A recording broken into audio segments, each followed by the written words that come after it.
breathe. Where it's more than music, it's culture.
Action Echo and Craning Potable in Kessben 92.9 na afi Kessben TV Plus ewonyina no nsa ebeka sanso na social media handles mitre Facebook and YouTube Kessben TV nyina no nsa ebeka programming live ho ba bia befa bia midfield action ho yegina so adma mu nyina chen ye cheche obia eba program yi so no me ne bepege mu na the diho enso ababesho and ten de amayen kring to kran. All right, Tony Montana on the day amano nsem no brain and opabia e be kono quickly na yahwe nsema obobwa no de brain enra UEFA Champions League games wodo ekoso na key incident no obobwa ni nyina no enso de brain result ni table nse ne asia aye sanso ne matches ne bi bekoso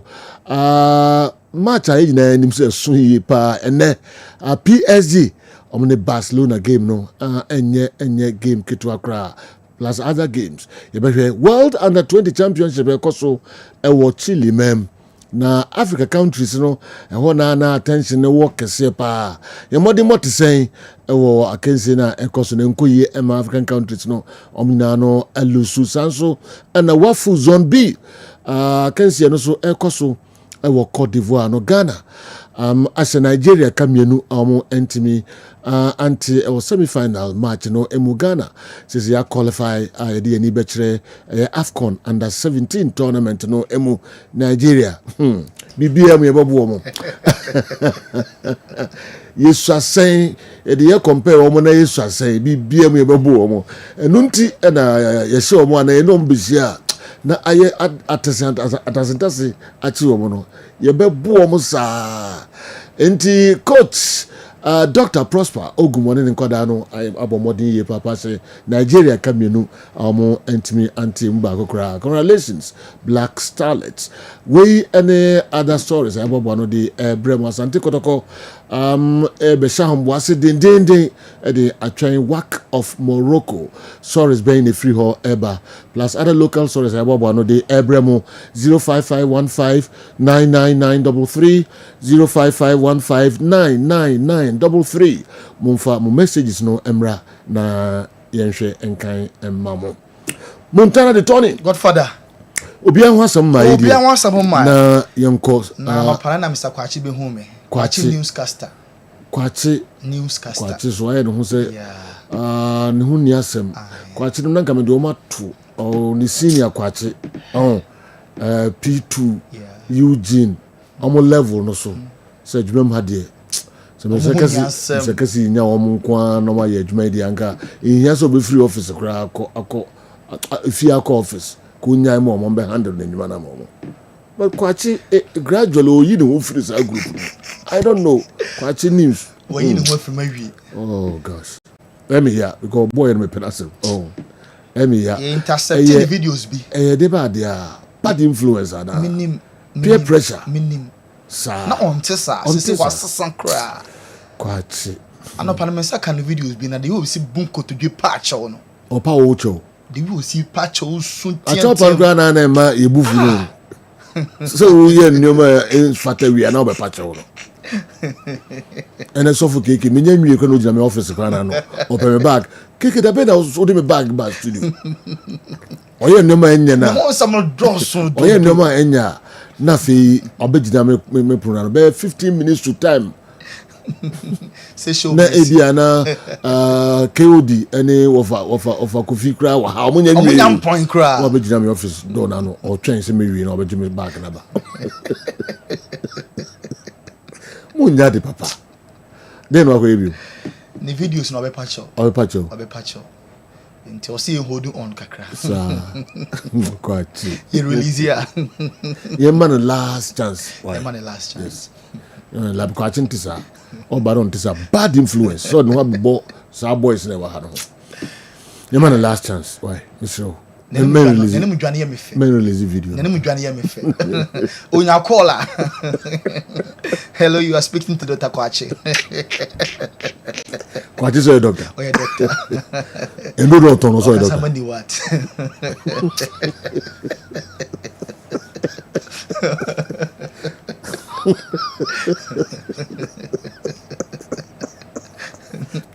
oh yeah Juma no ye bi Kwachi so to do doctor oh yeah doctor oh yeah go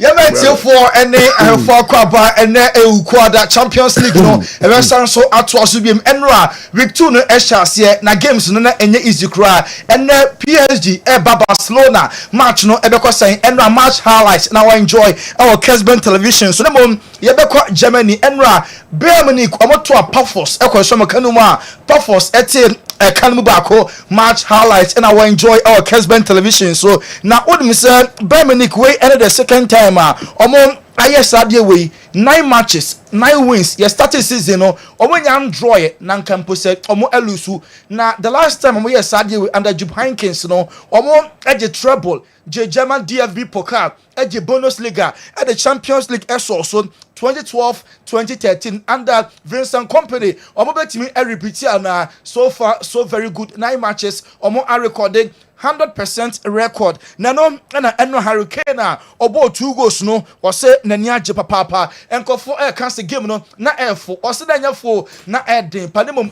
Bayern Munich na ma game no eye for purpose for no omo eye ade ye pa owie na de so se Nicholas Jackson ball de onimu bopa enra na onye lucky oye 1 goal 1 assist nanka ye pon no ko betimi ahye biem na so anya very lucky enti enra Seria Hurricane AC ball Nicholas Jackson abasono na eno so ehu ye papa Antoine Griezmann ono so be the first ever player wash 200 club goals at the Atletico Madrid enra ni go no na mo hwe e Kessben television so na 2-0 no omo lady until said the third goal no and so e ba ye na o share ni go na 200 in celebration and okoji ATM omo jersey a ya chreche 200 and no the number of club goals that wash at the Ama club no or say team no go through a good moment omo enya comeback win against Rayo and then in the Madrid derby Saturday omo she num and run so omo ashe 5 nti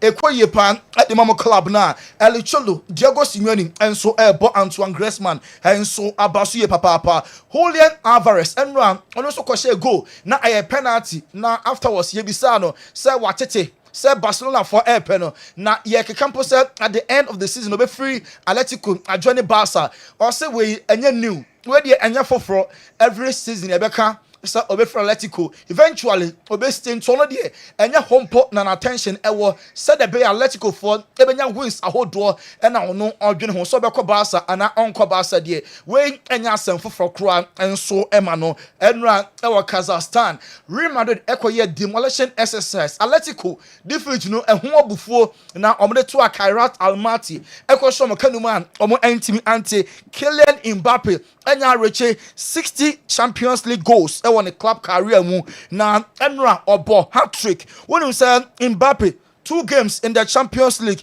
5 goals and washed. Last week one no when you had 2 goals na Enra or Sanso a ball hat-trick in the Spanish Premier League. Wabo 7 matches and wash 8 goals in 9 matches 13 goals and Mbappe and so etim ashe na onim said other goal sa 13 goals no goal and kwa assisting 4 times not just omomienu a perfect combination time and obeko biano na other goal we relocating no locating na no twa pass no and so e de amano honomo na Enra ye pon match David Alaba okasai say na omo free a heavy defeat and an eba win way very important. Maybe until David and somebody to draft the game. We all knew that it was a big game against Atletico, and if you don't win this game, it can be loud. So we knew that, but we closed that chapter. We're looking forward. We wanted to react, to show a reaction today, and this is what we did. Yeah, but I think we started very well the season. We started very well in the season in the league. Also started the Champions League season very well. So. Real Madrid, I'm a defender, David Alaba, and I had 10 in Kano. Also, Madrid started season here until say just last Saturday. Atletico for 80 or more, and show me by 5 goals to 20. Enra or more reacted positively. Omo so omo next game so many all the 3 maximum points. Yanko Enra game a course so our Stamford Bridge. Once again, Chelsea ekonya red card. Joao Pedro 2 yellow cards. Chelsea omo last 4 games. And me and Sunday. Omo enya red cards na against Benfica Joao Pedro enya ye Trevor Chalobah Brighton game a course so last Saturday okonya red card Robert Sanchez 2 weeks ago Chelsea Man United okodi red and today ana air to Chelsea Enra Joao Enzo konya red card game Chelsea winning 1 yebisa Enzo Maresca said dinti and Chelsea every game moba Monya red card and second yellow card no and I'm over our Kessben television. So name Chelsea manager na there. One who say na as a touch P e wo mu play and dramatizing my referee no issue the second yellow card. Mumenti Enzo Maresca. It's a 3rd red card in 4 games. I know you've just had a quick look at the replay for what was Pedro's second booking. What do you make of it? Well, the good thing is that we are improving. Now we can win with 10 players, you know. So compare. No, I think he didn't touch the second yellow card. He didn't touch, but probably the dynamic, you know, of the foul. It's a dangerous one, and they give him red card. On a serious note, what kind of issues does this give you up front? Because of course Liam Delap. Jokingly, manager just said yeah, almost about 10 against 11 power. Omo to find a way ni na Enra there. Second yellow card no or say referee won because Joao Pedro ni nine no and can play and share that na that it perform my referee show the second yellow card game and Chelsea winning 1-0. Red card in 3 minutes big grab to Congo Benfica Betica. Oh sir. It's your record any 1 minute in point. Now we can win with 10 minutes. Look at winning and win.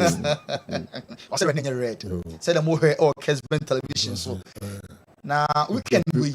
More tough game. Grab him kusi. On one to us. Untouchable. Sir, I grab him focus here in the team. A back room back can coin in our Be untouchable. Kio Hanko be furnish pass. The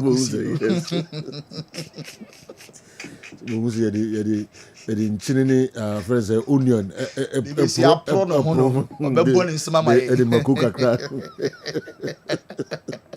There you go. We can wait Chelsea and Liverpool in the English Premier League.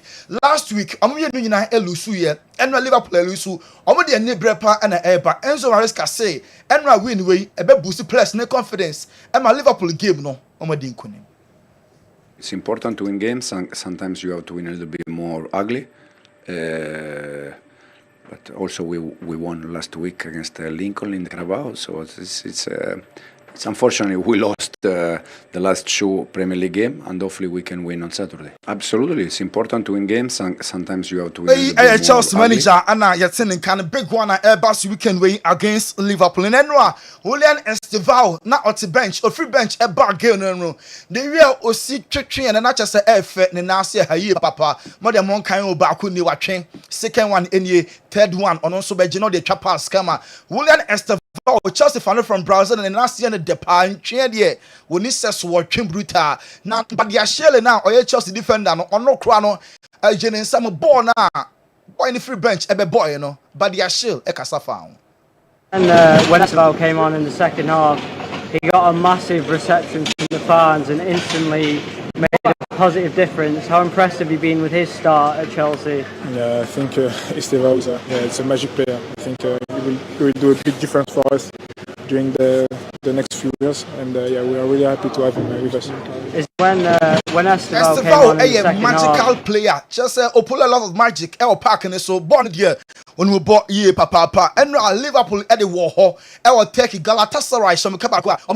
Anti big question and they say penalty now Simon at the two net and a penalty and I know penalty Kessben television or any and the big man for the big occasion and also at the two net into clearly or hitino na my referee a handball or sign infringement penalty editor Liverpool or Simon Boffen final listen and so at the baby enra gala Liverpool kabako mo antimi anti say Simon against English opposition 6 goals and wash at the etiomo na unim say a poor match Victor Osimhen and Van Dijk almost swap jerseys. Enti Enra Van Dijk Liverpool almost dressing room nani mo ape. Victor Osimhen ho na almost swap jerseys to Osimhen.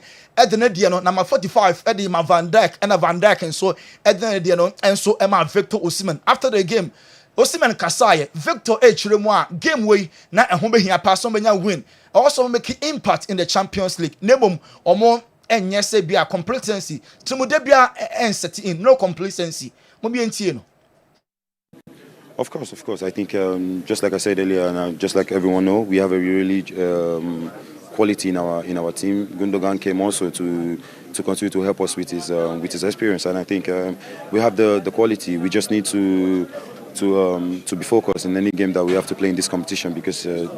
Every player that plays in the competition wants to give their all. I think focused. Now games are can team and Van Dijk, Liverpool captain. Also new signings no flying vet in call for a Bonechi. Now Isaac Kradia Kon and the free bench a buy no and call you Van Dijk say new players joining new teams are. Ayana a check a crown sana a jelly. Momenti Van Dijk. New demand.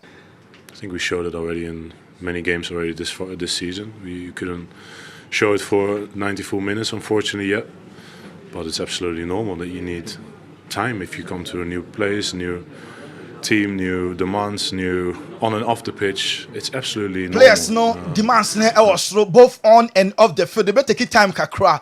Now, one person supporters born a chip, including the pundits, Ibrahim Konate, centre back in the contract.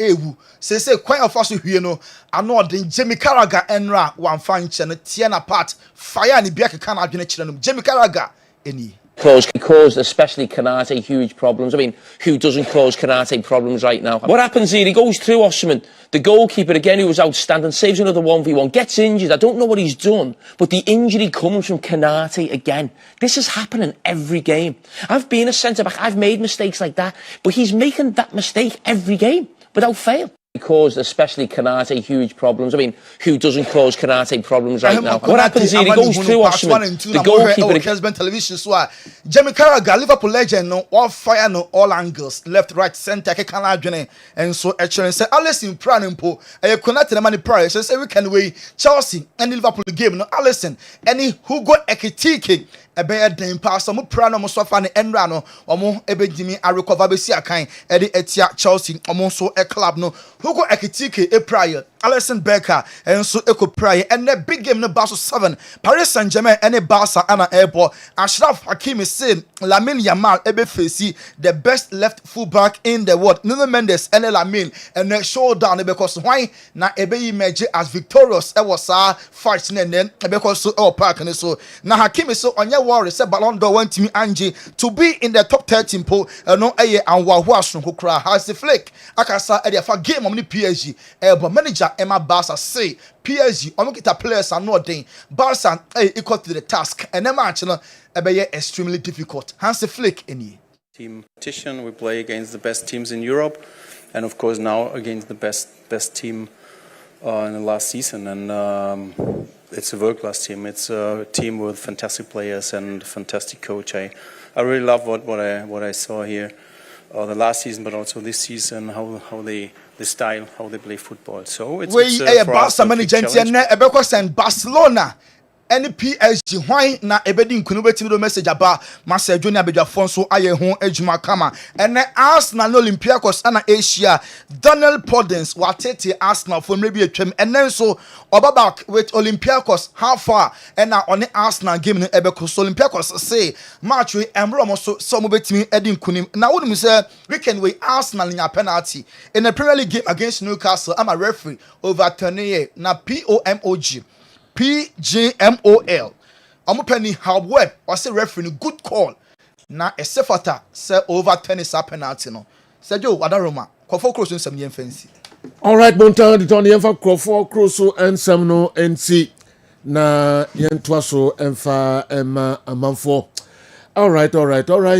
Kukudam nyuma kese na aji midfield action programming atum amode ema yedi ebremo anopa bia compensation no mienu ebebo GCB your bank for life Hisense everyday prices for everyday people MTN everywhere you go Milo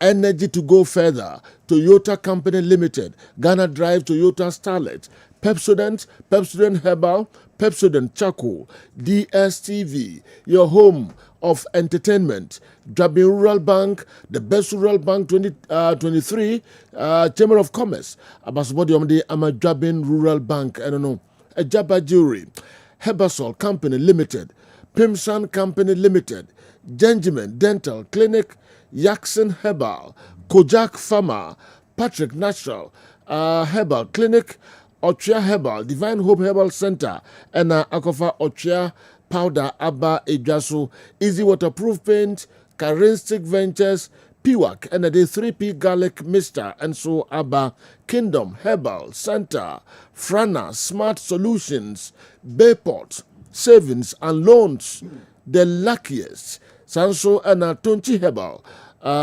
capsules and so account the we enom NAP na ebwa say yemfa midfield action program yi yemfa emro yensa mamu nyina kwa babiom fa ho ebedom wo mo na omo aba no enu omo ho da so mo de omo ho ebebo eye midfield action program yi bamcho Dr. Edmond Arthur ofri eye Balm of Gilead clinic kofa by peninu atia na yentie ni kakra nkomo a ode ebre nkomo hwam nkomo papa Como amunina mo peti a free Balm of Gilead. Doc say do passion me adom. Ya de Nyankopon ase. Wo ba free mu ha na minim say won number bi kura o. Oh there be. Sa okay. Man to one kind of partner minim say jama owura no no. Anopa no wa ka ba bi. E wo say me wa ha be me emergency. Okay. Yes. Okay. Me friend da me ki e ka kire no. Okay. Share time no ne baby am no. I see. No, ebe dey. I want to adwin ko to enti na no ma ye ho no. You be bibia don't worry. All right. Yen come out the every. Oh sir, simple man can't. Simple man can't. Nanaba fashion so yes ana ni aji. All right. My intiwe. So you me that say anope dey ya ba ne dey na ya ba say as part of yen major objectives and as a vision ya carry bio gen clinic and as a Balm of Gilead clinic na ya be continue na yama the general public ana ewiase nyinaa ehu nneɛma yɛyɛ oba Balm of Gilead clinic a ɛhɔ no mo ɛnyɛ herbal clinic ɛhɔ yɛ alternative clinic a your main focus no diet regimen yɛ de nipa ɛne yɛn client ɛto diet plan ɛso whereby you develop a portion control, pattern control, and then content the right edema nipa na wabano na ya enhance I encourage nipa ne say ombo modern say obi focus so much so ne lifestyle no na sitting mu ekwan ofa so de ne niema anase ne body no ye tunufo akyerɛkyerɛ ne niema bebre na more importantly no ye the nutraceuticals a organic medication a sebi obefa onkonya nsuanso boni bia ensanso ma woni pedua ne mo ni pedua no ade bia ekomu bia na ewo effect ewo so it may be either positive effect or negative effect eno nti no wo de ne say anka ebe better say ubenya positive effect eno nti wo pese wonya positive effect one o do ho afiri yare no ho ne nnu na wonom no nso enkofa side effect bi amade a na se waba Balm of Gilead clinic na bibia etimi aye fine oba ye ho a yemfiti prekope enkase ye do to diet so na ye do to nutraceuticals no so ye body composition analysis whereby ujina so na ya check visceral fat or body mass index no ya or body composition in terms of muscle and body fat and other parameters ya basic labs na pe o complain na what dey ba no doctor no on direct questionnaire finding out what is happening now the basic labs now why was see go further na other investigation either say chemistry either say hematology either say any of them are imaging na ya say was see a man referral ebemu anasi ya coordinate with other specialists was say ya no mo solve o how na ma ni nyina no na de ne magu akwan mu kama anope ya na me boss ba ko frɛ me say ni school akwara ba ko ontimi ni di omo man aduano no na there was a lot of issue I mean one parent no oni ni di nkoma or rush in by oba ya nanim na me frɛ ye pediatrician no ne kasa ye hwe labs a waye wo konfa no chiniwi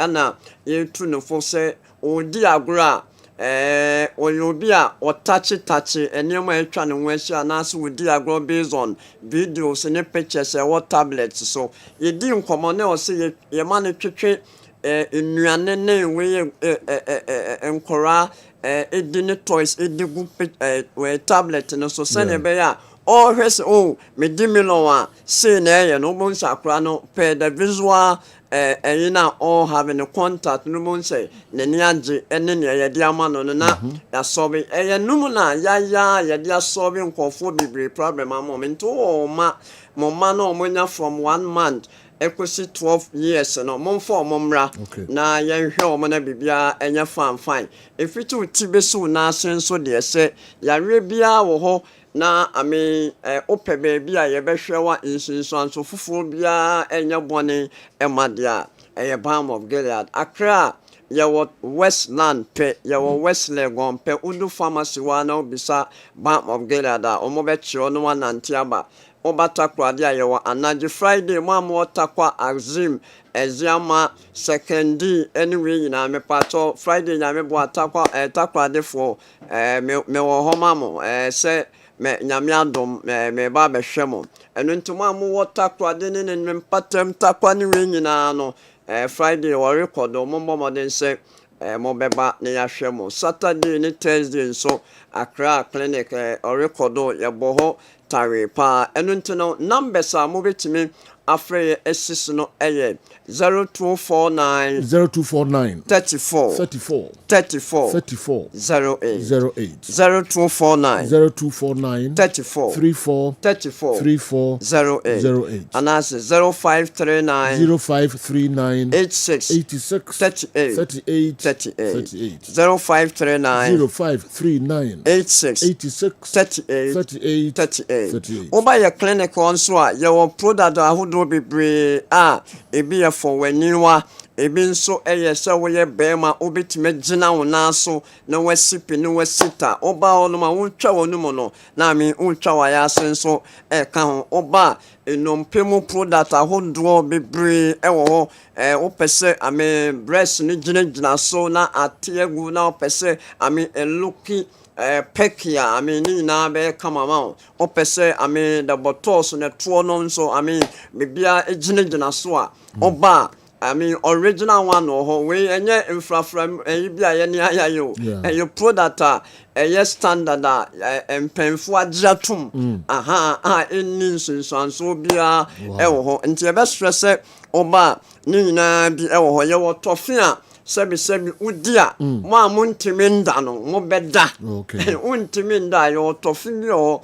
udia obeda mo nso a mo utafri na nwumre udidi ya no ase ofo yankutu na obo hyeso na ase aduane ne gyinagyina obo yo product bi o utimi le foul bread mu ana biscuit mu all we crampo no na solve problem ni mo I say odi be gu nsirum no wanom ana say wodi foul we mu ni nyina nso de me kan wonim empenfo agye atum institution ebi ade ni nyina atum a eyenkofo na ekraba wodi dia me na ofo achako achoko no exactly o edugu nsirum na wo mesia onomo ya no na say bibia de da na akwemu na ye kwensu de na BOG vinegar no so ebi ewo ho oba aseda house ho a ebi ho aseda towers akran so ebi ewo ho mo frɛ ya Ghana ha ba bia nso nyame adom ye ra October mu de nyame adom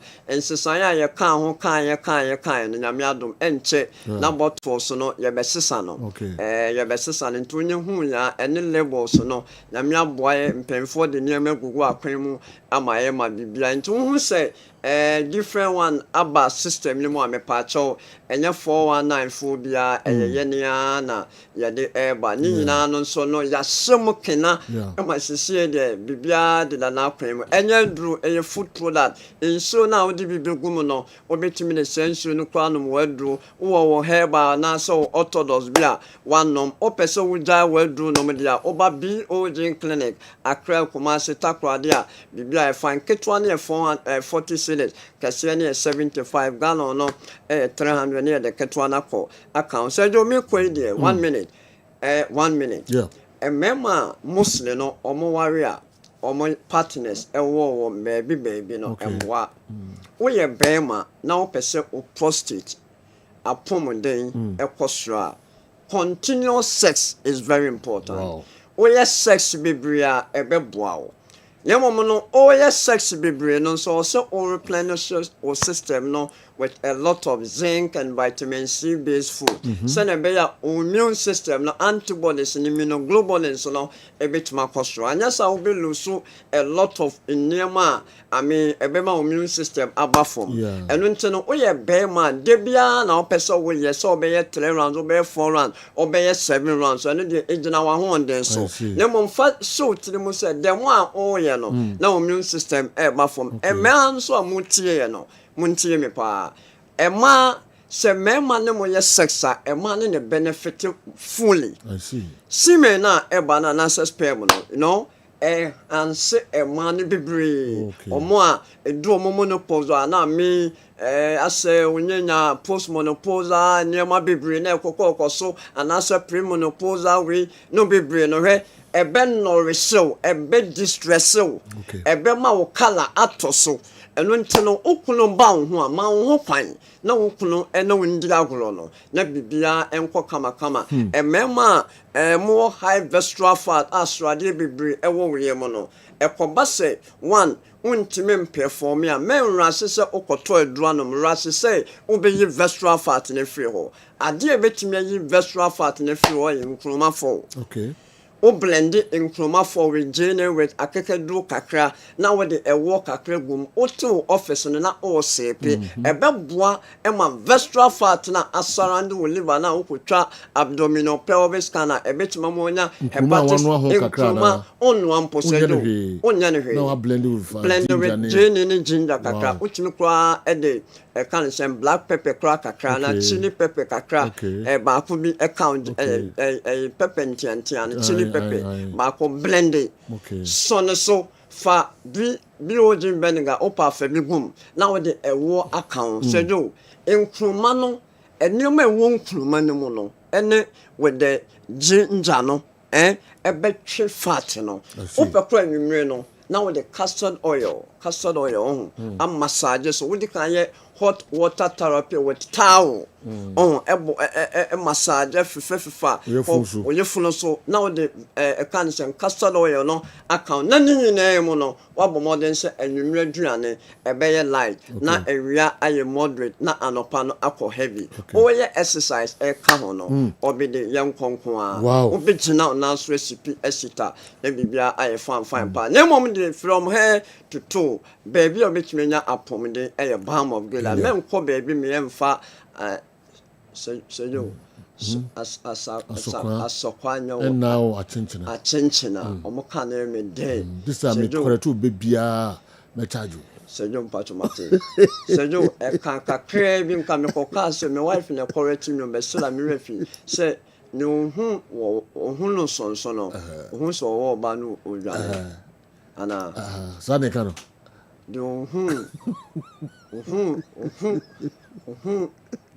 sonso no meja kwa no akọ sonso no ohun so wo ba no odwane ana Sejo me bona mbana ora boda besoro de yesoro ko so sonso ni nwa no wo ni nim se ni nwa no tunya ho sonso na wa nwane a wo ba obeka all right yeah the number is 0240 51 21 71 0240 51 21 71 and I said 0249 34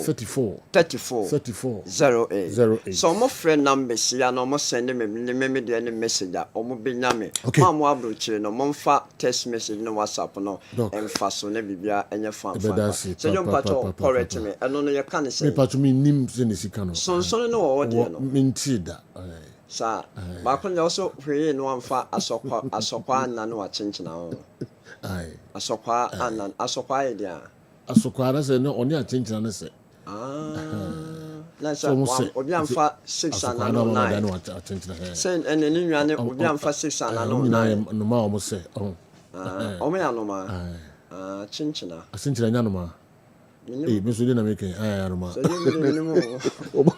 o de ni de mi du ani mo no ma mema ebra no mini pad o ye paint o when natural okay easy waterproof na o to bomb dia asmato no okay enti na eduro na wo say ye dey be replenish stock after sex no em say enye na man bi na me nkoton wo 41 ma enso to ho 41 so jo dey here eduro na wo say o ye sex a onom de replenish stock no oh yes so jo ana flat tummy we no so bebre ho me so mo meje no kwa wo me dia cho mo me papa Mr. Nancy don pass ya dance na me shop me kwa enso tokra sanso na me de NSC na nso beba na nufo sabi nufo ne to ade na wo so ye no me de NSC na beba ho news editor na eno so kra no man bi na because on lucky we be apart from Sunday morning me no manungwa NSC all right NSC na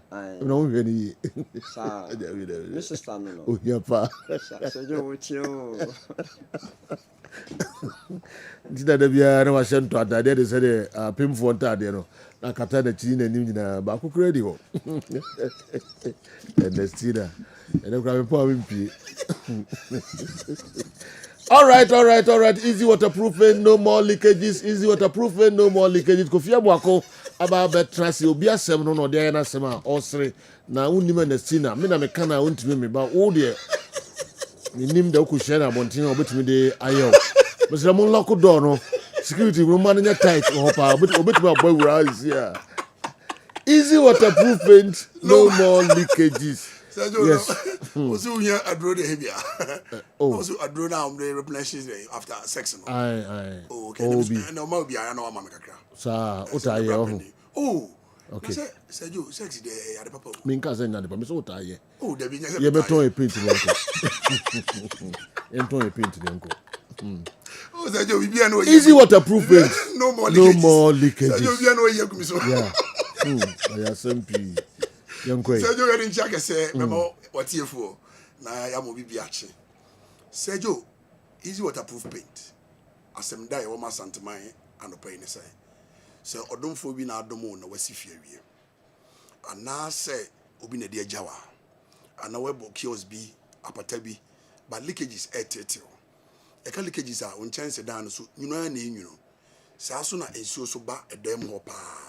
Wa wonte ho asese na asase a mekoto ye mi akra asase so manto asase wo nsuo mo but yet ensuo ba dan no de ye ka che osisi ya ne say tutumrika na koye factory kese pa na won kra na ya beka junction traffic light na usi wo ha no afre on 0593 707696 0593 707696 we ni painter and auto untu sikengu we ni painter and say we wo dan na say wa plaster anampokura say unya nwie ya painter ye recommend am o dwama so sisi ano no because ye pese bibia e wo dan no eye fe na sa che ye ma o and say won chance so awe na ache ade make a kire wa na say e ma na nye problem de nya dan na da ba ko hye obi fie say obejiwa obeso wa ho oso ba na obeji easy paint bi papa ndia paint ono ni fie na ye fe na usu fie be ye fe ye nika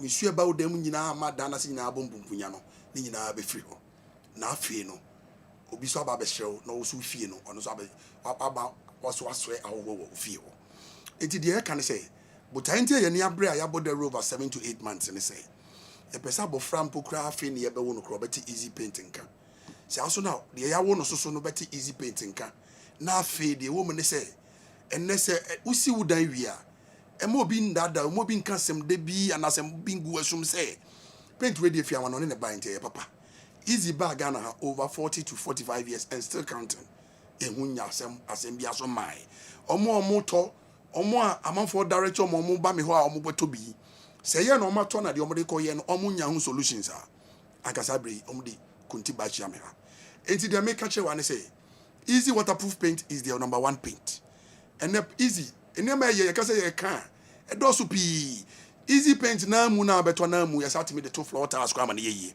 because e painter it is saman e painter e say twan na de make catch one say Brian Kromata no ye will bebre baby na oni ba bi wo enti esan say oni ma bi wo no enti ye say Frank Kran ye head office CCA ofra emaba wa fefefe bi na epeke wo calls no ma bi say about abrante ababa wa na ofrefri e bi aso me frefri Kumasi omo say na ji Kumasi number no e Kumasi number na be dey ma wo e 0270 12 1036 0270 12 1036 udu adum melcom anim ho a utimi frɛ yen ebe mo bia be hia no de wa sales office waka kwaje ubokiti colors bia opɛ ebi wo ho se wo kosa brand no so na se wo kala wo expect ebi ni ho a ebe place orders na ye de VIP mu in the next 24 to 48 hours ne de be do Kumasi na ba be ju paint akoye wajuba easy paint de e paint bia otwe krapa se wo di paint bia paint wo dan na nye easier na so wabeto easier ye ba ye re edan ho nyina paint free dan no because that paint no edi hwam on nye papa eneska ho de nye afi bia na boso mensia bia na paint fie enti wo re dan nyina wie ne sampepa wie ma wa ansa na ye paint wo beto a paint na wato no ye de isuo keke na ebe frama ho me mo wati ase auto easier on to bibi fufuro bi amfra eno ani isuo keke ene ye de ko fra enti de make sure one say only painter bi ko akoto bi ana say wa akoto bi no bi sit to bibi fra ka che painter ne say yes the who ye mpese obeboka times 2 e ka na ye ba ko pe na de e kan say easy na odi ka de farm down ho na odi paint fufuro bi farm so dia ene ni uni asem but easy de say ye bana say enye no na di kan aso walls no mu dadade a there's no way we leakages problems never solve it. Paint na air true, na air fair, na air come a painter, a painted them out, na ya out them money. And your paint, Yanum de Abia, who paint is of course, what for be all, it could now try and sans and better than no, go pampa and bemonia cata, and a pampa and bemotia. Easy so dear, say, whether ya and yadi be painted, yeah, my watches here. Say, we munya yen painted because it's only to go. Likely say a very paint nako. It's wild, if you may ye, we may come on. Your boys are yet training within the scope of Ashanti region. Anybody be our na Oma Babe Yajumana man what chomaka. It's the air catcher and say, so wo painter, so ni painter, and your problem. Uni painter, yan yabama painter, sir. Omuno Bakako Yajumano for fair assembia mahon. Na what chomaka. Because painting and your painting, no. Say one ya the right water quantity now one mixi. Now one who makes any year now mixing a June summer. The other can say easy painting and whammy. And be why obi swimming pool amano. Na probably what we was meant to mean a painter. E bi na yada to TV so we the pass on the to life. Ye 2 million na chase e no he chief painter na gina mu na Steven. Na o painti koba no. Ti si am no ka say masuma na friend say ko twitwa de okoye adwuma. Eti de make can say wo de beto. Se de bo no wo fom. Enche ye be say etum. Ba ye nya ntumi de beto fakosi o. Enya de atosi wa spy. Enya de awutosi wa ekeki. Enya de awutosi wa eti so ti say ya no de ni bi. Na easy paint penny paint Ghana ha. Yes, can tell ya the consume. But easy ya chi yeti ba Ghana ha. Ya nama santima mu hani wiase nyina no. Ye done the dima mu TV so clearly and live say. Can tell you no yes it be the consume. Emma so tell me the be studio mamu say yes. This is what we are trying to tell you. Eti ye pese come on go say. Udana elikino. Ya ba kales bia wo choose no ye be frostro na ya ka ko painting no twice amount. Edana ase abom pumpunya no. You be inside. They be no twice amount. They are called down actually twice amount. So as no one na what no be bra 2 walls are and the one na see na fro. And ni nani nu nansa na one na dey abuagu. We ebe ma o times 2. Eti dey make catch one say. We can tell the see me nche ha me be demonstrate am who live on TV. Na the woman say ensuo ba kokura say nim. Mama so nti wa wo fia hwe me on Kessben TV. Ube hu dem be say me chere. Eti ensuo ba kokura ni kentenum and they can paint it with a sea blue color. Ne mane wu yiye ye wie ne de sea blue na za pentim eti me de mo me pese mo hu me life said de me di gu mi e kire se ensuo nya de adiko studio kenten so nya de adiko studio e na me di ensuo gu mi ha so mfidi egu ha enye mfidi wa nkane e wodem ha enye nkane awa eti wada roma se ade elikini a sabe nka me maso yi bo za me kura me hu nyina afọ anasa nka ha nyina afọ eti de me catch an se jo wada roma kenten na mapeja mori o okay minim say ebi a drop here Debi enu na be braka no o see ebi drop here eti say de ka nyina ne say sabre tutumrika paint we ni paint papa ye ma be no ma mo wa brochire a mo de mo project agya manfo ma wie dan na aka painting ma mo bi nada mo sabre mo kura mo friends and na man say WhatsApp line number na that TV no so no on 0593 70 76 96 0593 70 96 I dem bra na ya adwuma enti yentimi nkansem pi easy ye de ka nyina say o frɛ yan a na asem bisa bia o pese obisa de o pese o hu fa easy waterproof paint hu biara na ya catch show na waba be tobi ebo no de sajo yentumo sajo ebo no de gia de eje eti de make sure one say entra ho na ebedu bra be ba no kra na bia kalesa wo kra wo expect no ana bia be ba na bia ebo no yatum afi na obetwa ajo say yentil so ene ba sa yentil so enti de make nyina say easy waterproof paint, it's your number 1 paint in Ghana. Yetwi yeti other competitors in Ghana na bia me to nchia say wow felisa wo kenten a wo si yedi wo painter e waterproof udi nso gu men likini hia me ha be si ne obi antimi hia me etoro for dem make sure one say yen ya ma metra Ghana ha TV stations ke si ABC say e metwa kontompo nchire wo e ma nko boka e ma nko to painter enye papa easy e paint papa na if you board the rose ejo adaroma minim say obi atia ona so say obeto ye no wonu no hu bi say bibi sa e ma say ejo eti say mo amate eti dem make sure one say si I frey kumase number ne ye 0270 12 1036 0272 12 1036 start frey CCA na babia wo bia na bra edum makom Udu aduma ko build the dime fefe na. Baby omo tonton hardware na. Usu pe Obro stores. Accra so there. Mo be frɛ on 0593 707696. Sergio Wadaruma. Who from easy waterproof painter. Na ma also no more leakages. All right. Sergio Nyamenka ho. Nyame enka ho so ho kofi amafo da si papa setness so no ho. Mani sa jo kenten ne kuta adukra mani je ho kenten. All right. Yeah, to also the Amamo Kessben Television, Kessben 93.3, Kessben 92.9 Accra, Enche, therefore, transit Nafi, Yahweh stories no emu, Kakra, the Amamo Enra, Champions League matches are a course, so Ibrahim Kakra, na Afi, Enedia, and so Titru, PSG, and Barcelona match, no, a match of Bia, any Edi, actually, ye, papa. 05515999933 05515999933 and any WhatsApp line mo fa mo messages numra na yenkinkan emfa mamo and the match is a course any enedie no me pamjo no titru na mo de ho messages ba ye be kinkan e free 110 and so de mamo Mamia first one abaha ene anopei mampon why na di way eba okay you hear message you know mo ye ntientie mu a we ntintin pa me ye free ho. My name is Frank from Mampon Asante. I was impressed with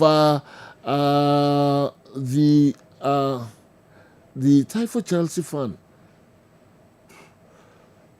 Okay. How they show love to Jose Mourinho yesterday. I don't know why our players keep receiving red cards like a river passing under a bridge. But all the same, we're able to win the game. And my major problem is Gittins. If he continues to play like this, Hull City will be his next destination come January. What kind of performance is that? He should up his game. Else, we, the supporters, will show him the exit door with our mouth. And if he doesn't know the club he is in, okay, greetings to all the nurses and midwives in our Presbyterian Clinic. Okay, yemfa NC High, Dawson, na yeyibi and so Ephraim. Oyibo watching the Ephraim, you and Abba. Good morning, sir. Although Chelsea scored, but I wasn't impressed with the kind of performance they demonstrated. There's more room for improvement, else Chelsea should forget about winning the Champions League trophy. Greetings to Chairman Owusu Bempa in Shaeso, Oyibo Boatin, and so this message, Brian. Memfa we in Chemnafi, Yenja stories no emo kakra. We want to see the old glorious days of Asante Kotoko again. The old days when family members took their supper at the Kumasi Sports Stadium. When some of us traveled from Takoradi Polytechnic to Kumasi to watch Kotoko's matches. Okay, when Baba Yara got filled around 10:40 a.m. when the match will start at 3 p.m. This is what we want to see again. Bring back the old glorious days again. Isaac Crystal Color print a style.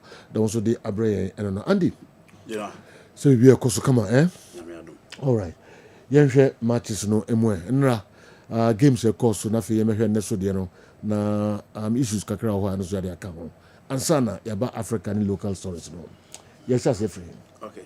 Do you know me started from no Madrid in Chelsea na after 5 goals I conceded here at the Metropolitano against a ATM no omo hia a team they very refresh you no my a statement to omo fans say it was just a bad day in office and omo boy ya and you mean to me uncle ya and omo concede 5 goals and you know as a team now they are telling now the amount of fans and who say it was just a bad day in office obviously team Real Madrid ni share team na omo betimi dia beli omo amobi who say omo betimi asesa niemam at any point in time, and this is the Champions League. This is what Madrid is known for And Osha almost first game no boy against Olympic Marseille, Roberto De Zerbi side. I'm making sure say in the difficult time they still won by 2-1. In the end, I know be a shot against a team and who didn't so only quality baby no how the Madrid team were fair against them. And Sergio, it was killing Mbappe or Rodrigo show a game na a team a course. Mbappe with a hat trick. And Rodrigo Belmuno also be a game changer with those couple of assists or team they buy or the fresh air or the different vibe or the different quality and the team by the left side of Madrid attack, and maybe be a team echo and kind Edema Real Madrid and in the month of September it belongs to Kylian Mbappe. Every game in the Champions League, in the national team for Real Madrid, or make sure say obitimi enyago, and in the Champions League night, enonya a hat trick, and maybe bianso etimi ekosuyi against a karate fuya, omo emode bonus ejo ni any mubebenti. Madrid at the omo 5 no, abekata 5 enra, omo so etimi against team friend karate, and for me, Kylian Mbappe is in a fantastic shape. Did you offer one player on also excelling so much this season, Hurricane.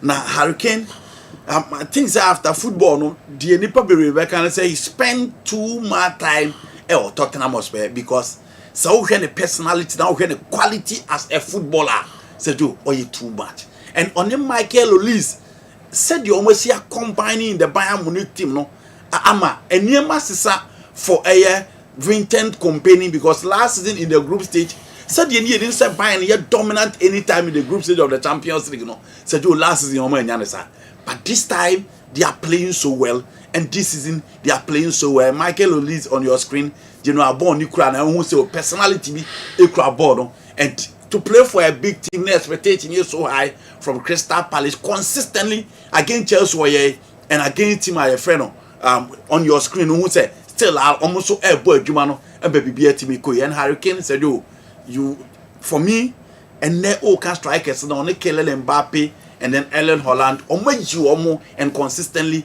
Hurricane and Bojuma. The difference between Hurricane and those strikers and they say no they are ambidextrous. Then I been kumno ni fano baby at tepia and one coach a boy ye pie the raw Jose Mourinho edemano a team friend Tottenham Hotspur 10:30, 9:30 into team drop put deep any team never ball and in the presence of Nicolas Jackson a Simon that space a man a team a boy Bayern Munich said you almost so just a group stage you can always rely on them and Vincent company Michael Olise and then Hurricane said you my company or defenders a hell of a time in the Champions League. There are players we are not strikers we are performing so well against clubs etc. But almost top teams are now Hurricane is he one of such players? No, baby Hurricane will prove so everywhere. I think it said the problem is the national team and that bit of mentality I and England for but offer Hurricane Hurricane at the World Cup stage was shown the time and again and in 2018 time England for call semi-final for the first time since in 1990 World Cup not 28 years in almost to that level but said you or to me do the semi-final echo performing my BBA team echo ye Emma be team head.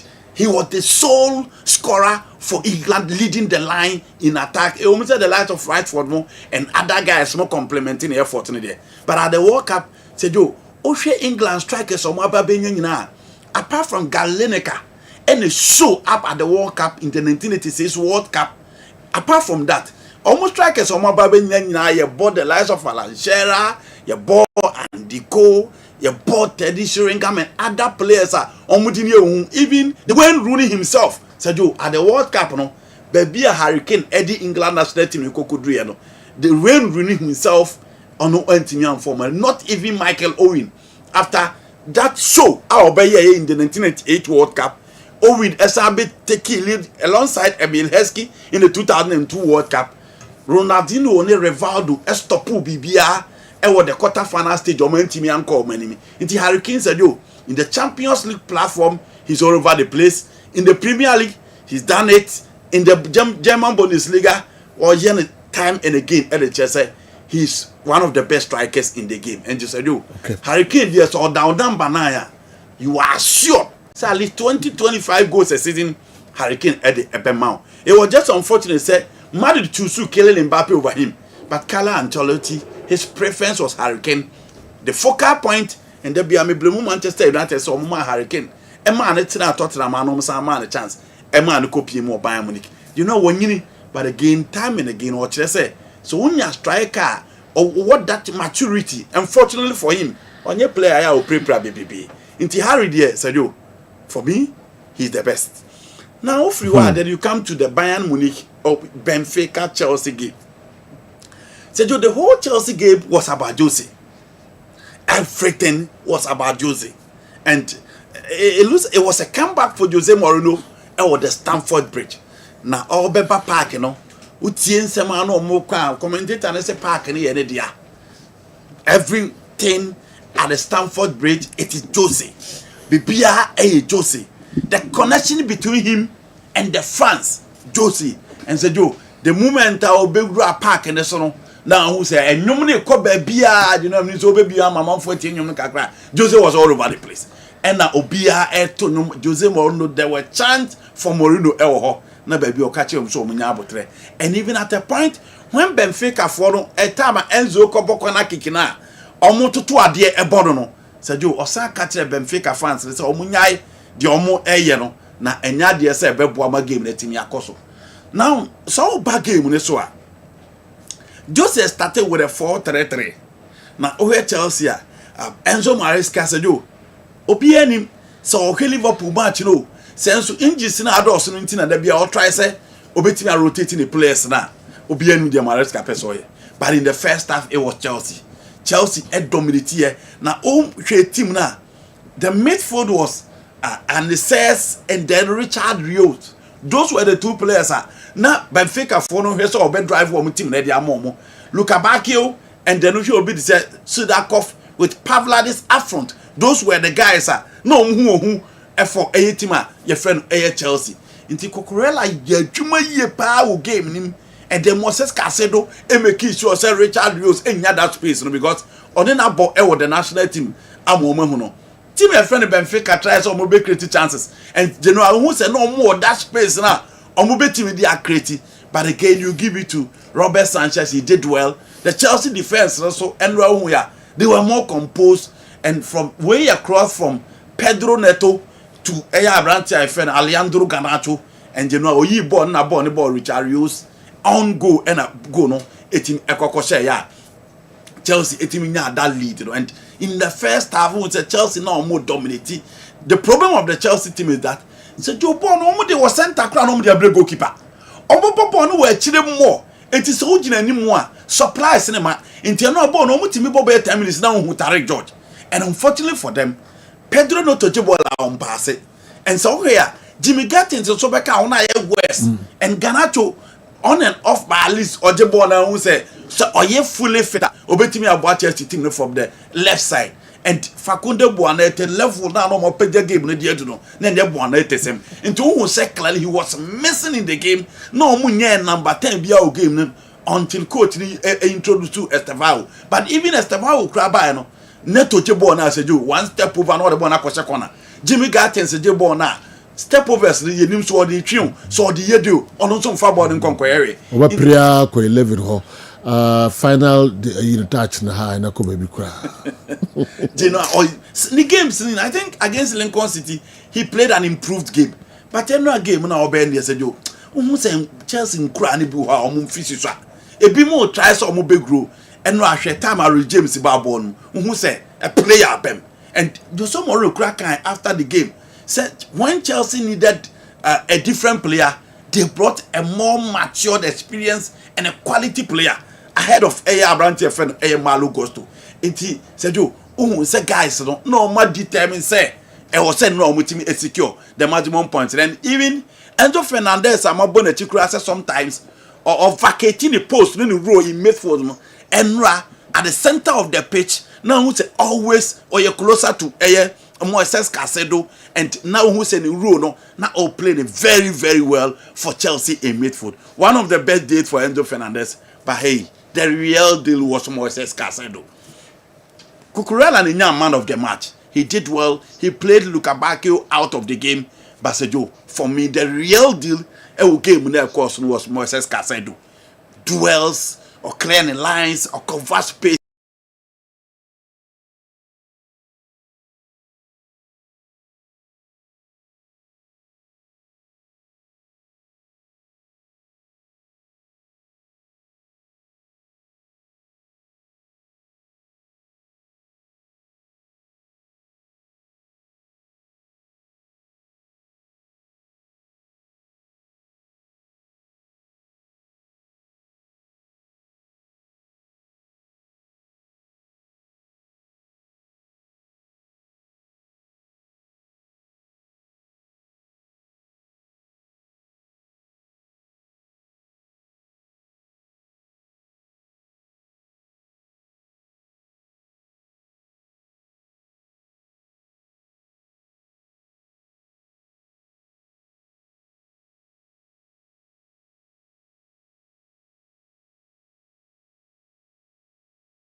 Expect so omumum ebe contain ball no e wo the opponent half no omo ekura ball no more at their own half, and I think eno na ama these kind of red cards no are consistent within the Chelsea team.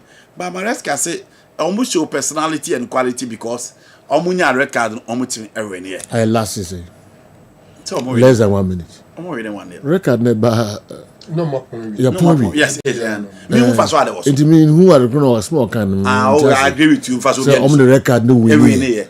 Say previously no impact. Say previously no. I'm on for bonnet. It's a red card. Now on one paper no akose say game. Minute no nya record no emu na o pon much.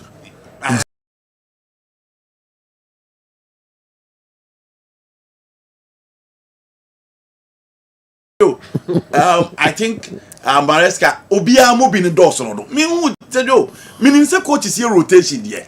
But at least your rotation be our players who are say your Champions League night was a Buanate. Dabi. Meaning say na address our Liverpool game no so. But say you at least on maintain team back home you na on mo bia mo ni rules I him that Chelsea will flourish. Galatasaray versus Liverpool. You know that BI came to Liverpool for no so or they almost started a moment me and to us mostly. Who say team started 90th minute plus 1 no ma be 90th minute plus 2 no ma be 90th minute plus 3 no ma be at least nka omo to us from the sea or pre-season name now omo they are jelly building the cohesion and understanding no to move on now at least omo shall see a few teams but say Joe Liverpool game so omo bun no struggle against Crystal Palace and na omo etimi ekolusu ye in the 90 plus 7 minutes. Now what share omo new additions na omo de buy na apart from Ekitike said yo omo nyina ebre Jeremy Frimpong in terms of attack add more in terms of attack but Milos Kakes is struggling. Isaac I'll give him time because on the quality he is struggling. Florian Wirtz de me buy na am catch as Franco Naro say Florian Wirtz man you know the oba and come de be ko January ya because pressure and come de be man no ka won timi ntena ho so ko Chelsea and ka pressure on de be man no ka won timi ntena ho but Liverpool pressure ni bebrebe the only problem and slot enya na say you no akọ bench Salah and a fans ribi so mo ntia ase say o ma bench Salah me di kaka Galatasaray team ni ho asem say you omo wo guys a omo so ye mature and if you get a bit to say Lucas Torreira Mario Lamina Iko Gundogan in midfield, you know how but in terms of quality wise, so many now former Matthew Pia in the Champions League.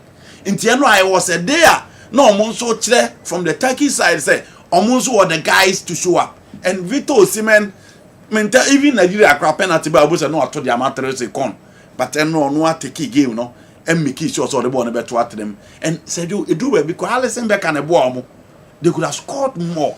And Galatasaray said, you Omaya ready say Omo Beba. The first game now Nkoye, but after getting Vito Osimhen and all those guys, and now he will be to say Abdul Kalem, now he will be to say Davison Sanchez. No, my Jimu Pampi making sure this is the boy Anameka say. And ya Alison Becker, Vito Osimhen, say go back at the can. The game said you a striker like him, you expect him to score this penalty. No one say it was a penalty. No penalty. Yeah. Okay. Minimum some mama I should be yeah. Na ya should be for accounts I'm say na awa who yeah make up the penalty yeah awa kunati dia no so no Clement pen yeah okohe via ba yes okohe ba yeah we a penalty there was first or two okay. The first was an elbow, and the second slapping. This is the elbow. Okay. They start right in the crowd and then because that ball no one lead the ball every. Okay. Only business bias or better turn and say connect. What I say? Yeah. I think that there was it Liverpool and Koji be more. Yeah, can Konate Winfred good. Yeah, I think the referee didn't get it right, but it's good. Say VR over 10. Yes. You are clearly a defender on the ball. Yeah. And Konate ko ball and Nancy. Say even if there was a fouler, it was rather against Konate. If you're in the position, and you know the position of the referee is very important because we're in the position. So you want to position. But well, yes, and now VR for Fredo. Unya playback, Rabbi said clearly. Galatasaray, you know. He was first to the ball, yes. And we born in them. So VR by no said there be. And the time my friend now, Michelle, who said no way. There's no way. And said, "Joe, apart from that, the man at the VR, no, and we say very critical. I'm on for refugee Jerome Brizard or a French international. So you don't know the VR room during Ghana versus Nigeria. Okay. Ewa Abuja. Okay, that gave me two key VR decisions. Ademola Lukman penalty na Dennis Odoi Eden in 9 Etiano no. And of course Victor Osimhen second goal now Shema in Nigeria and also more flagging offside no. So the man the VR was also on top of his game. Okay. And also one of the reasons why Liverpool end me that penalty. All right. Yes. And also mobile describe Liverpool as a struggling side. Liverpool. Yes, it's they are struggling. Okay. No, even Liverpool when they were winning games, they were still struggling. Liverpool games on Mabuna. Show against Bournemouth. Last minute. Newcastle. Against Newcastle United. 10 men Newcastle. Now Liverpool say defend it here. It's a key real last minute no Baba say. Whatever against Crystal Palace. Even against Arsenal. After the game, no be a but Mikel Arteta he said with this place you were defending against Liverpool. And no cry baby. An individual brilliance from Dominic Soboslai. And all the ball free kick in the chair. And after the free kick, now Arsenal beat me at Tekado. Until Liverpool, even when they were winning, they were still struggling. And said, yo, and no man team young find antidote. I bet Danny defeat me no at once.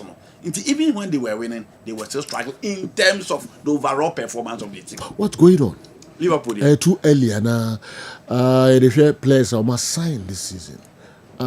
On paper, what is happening? The happiness team beer flourish we as beyond your leg back no right back very important.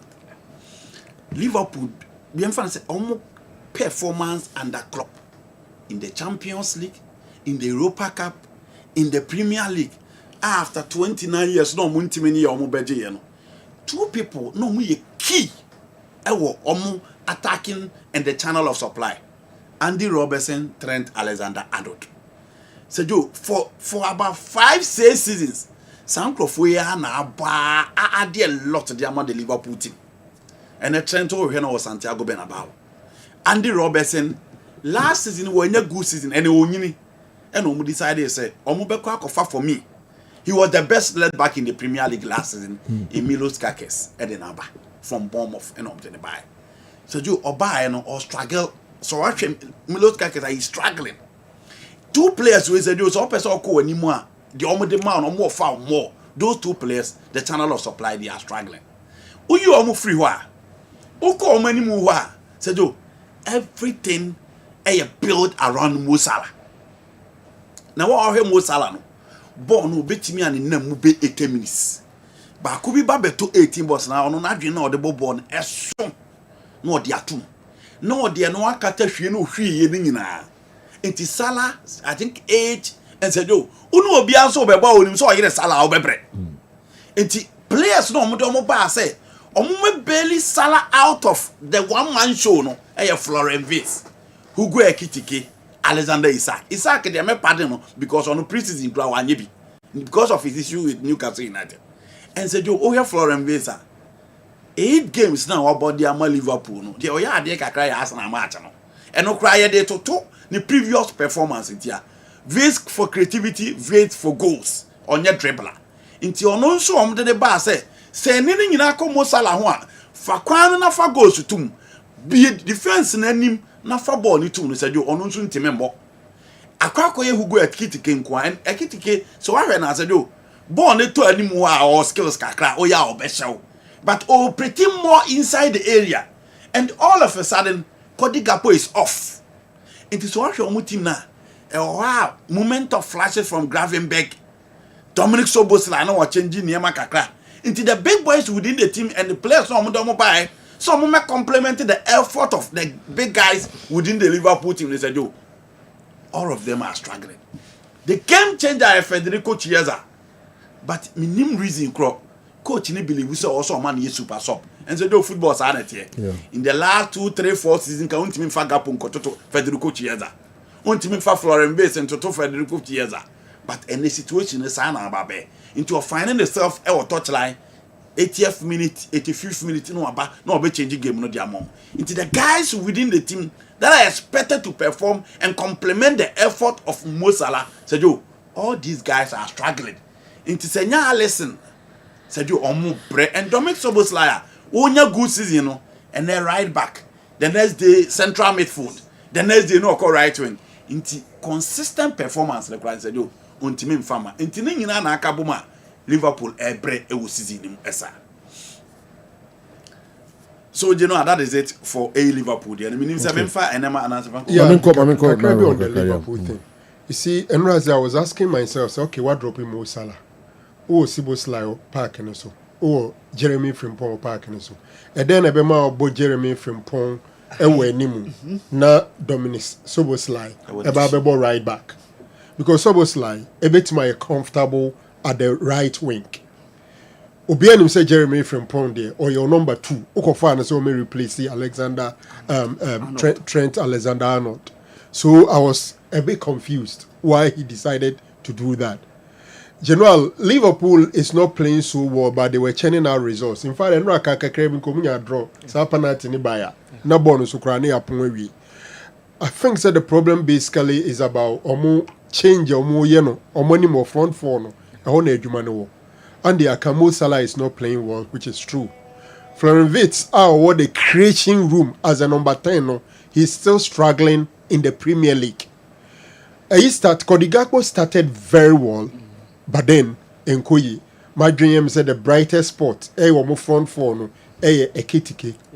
This is a boy, all background, no be and shed money chance be. You move be track as you move Liverpool.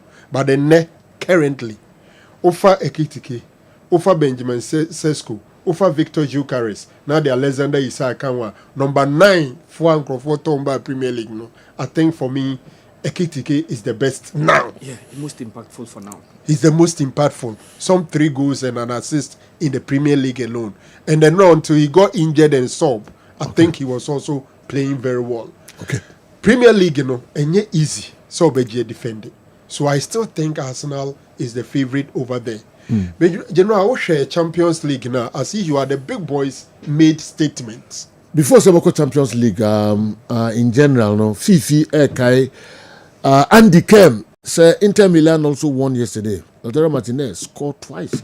Inti memfa men ye no mfrim na men ko en matches no so. Ansa na mako doko.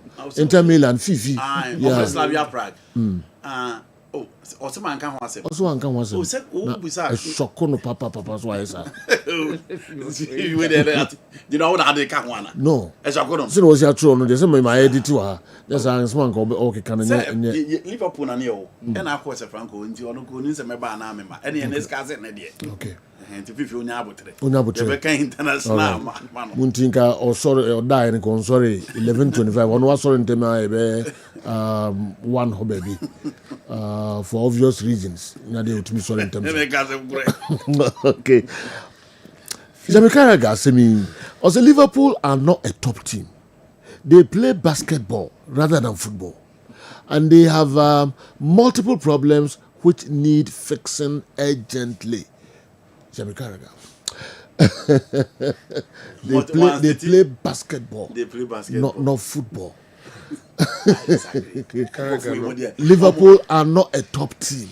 But you know, can you imagine a former Kotoko player saying this to Kotoko? Yeah. Kazembisi. Nandi we omu de no beche. No, fan honche no. Okay.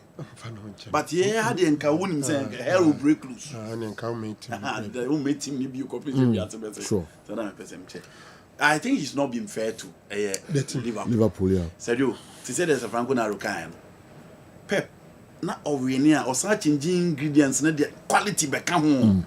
And as you have Aguero and Jesus, you will not root for Ellen Holland. Sometimes don't hear new guys to come on board. Guys, Milos Kaka is a bomb of no of hungry. It's almost just more time kakra. Jeremy no. Ono enko ye kura hu an ye di bi odinam. Enko ye kura ben ani man o we ni bi inkum de ni bi o ye ne body eno anso ode ko. Nti they need to give them time because and obi anso de ni be hwe. And especially Musala asa de po inform no. E be affect you because Liverpool success under Klopp and then onslaught it is Musala. I agree certain players and so wide there. But say a big boy any sa form na obebre. Nti I will not write Liverpool off. You know, your more time they will come back. It's early days yet for the new guys. Okay, they are yet to hear. We Liverpoolians are not complaining. We'll change things soon. Liverpool, win, lose or draw. We are Liverpool and I will never walk alone. Emma Whiteman, 41. And Apida Wede Breme, Ata or Kusi. I don't know. Okay. Yeah, General, after match day 2, are you clear? Say the big teams ain't making your statements. The big boys are also making statements.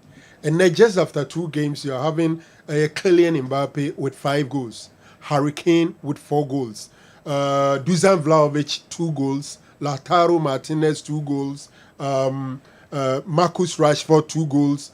The big boys are making statements. Any new surprises in terms of Nkrofo making statement, the traditional suspects. Then when it comes to even the teams themselves, look at the results yesterday.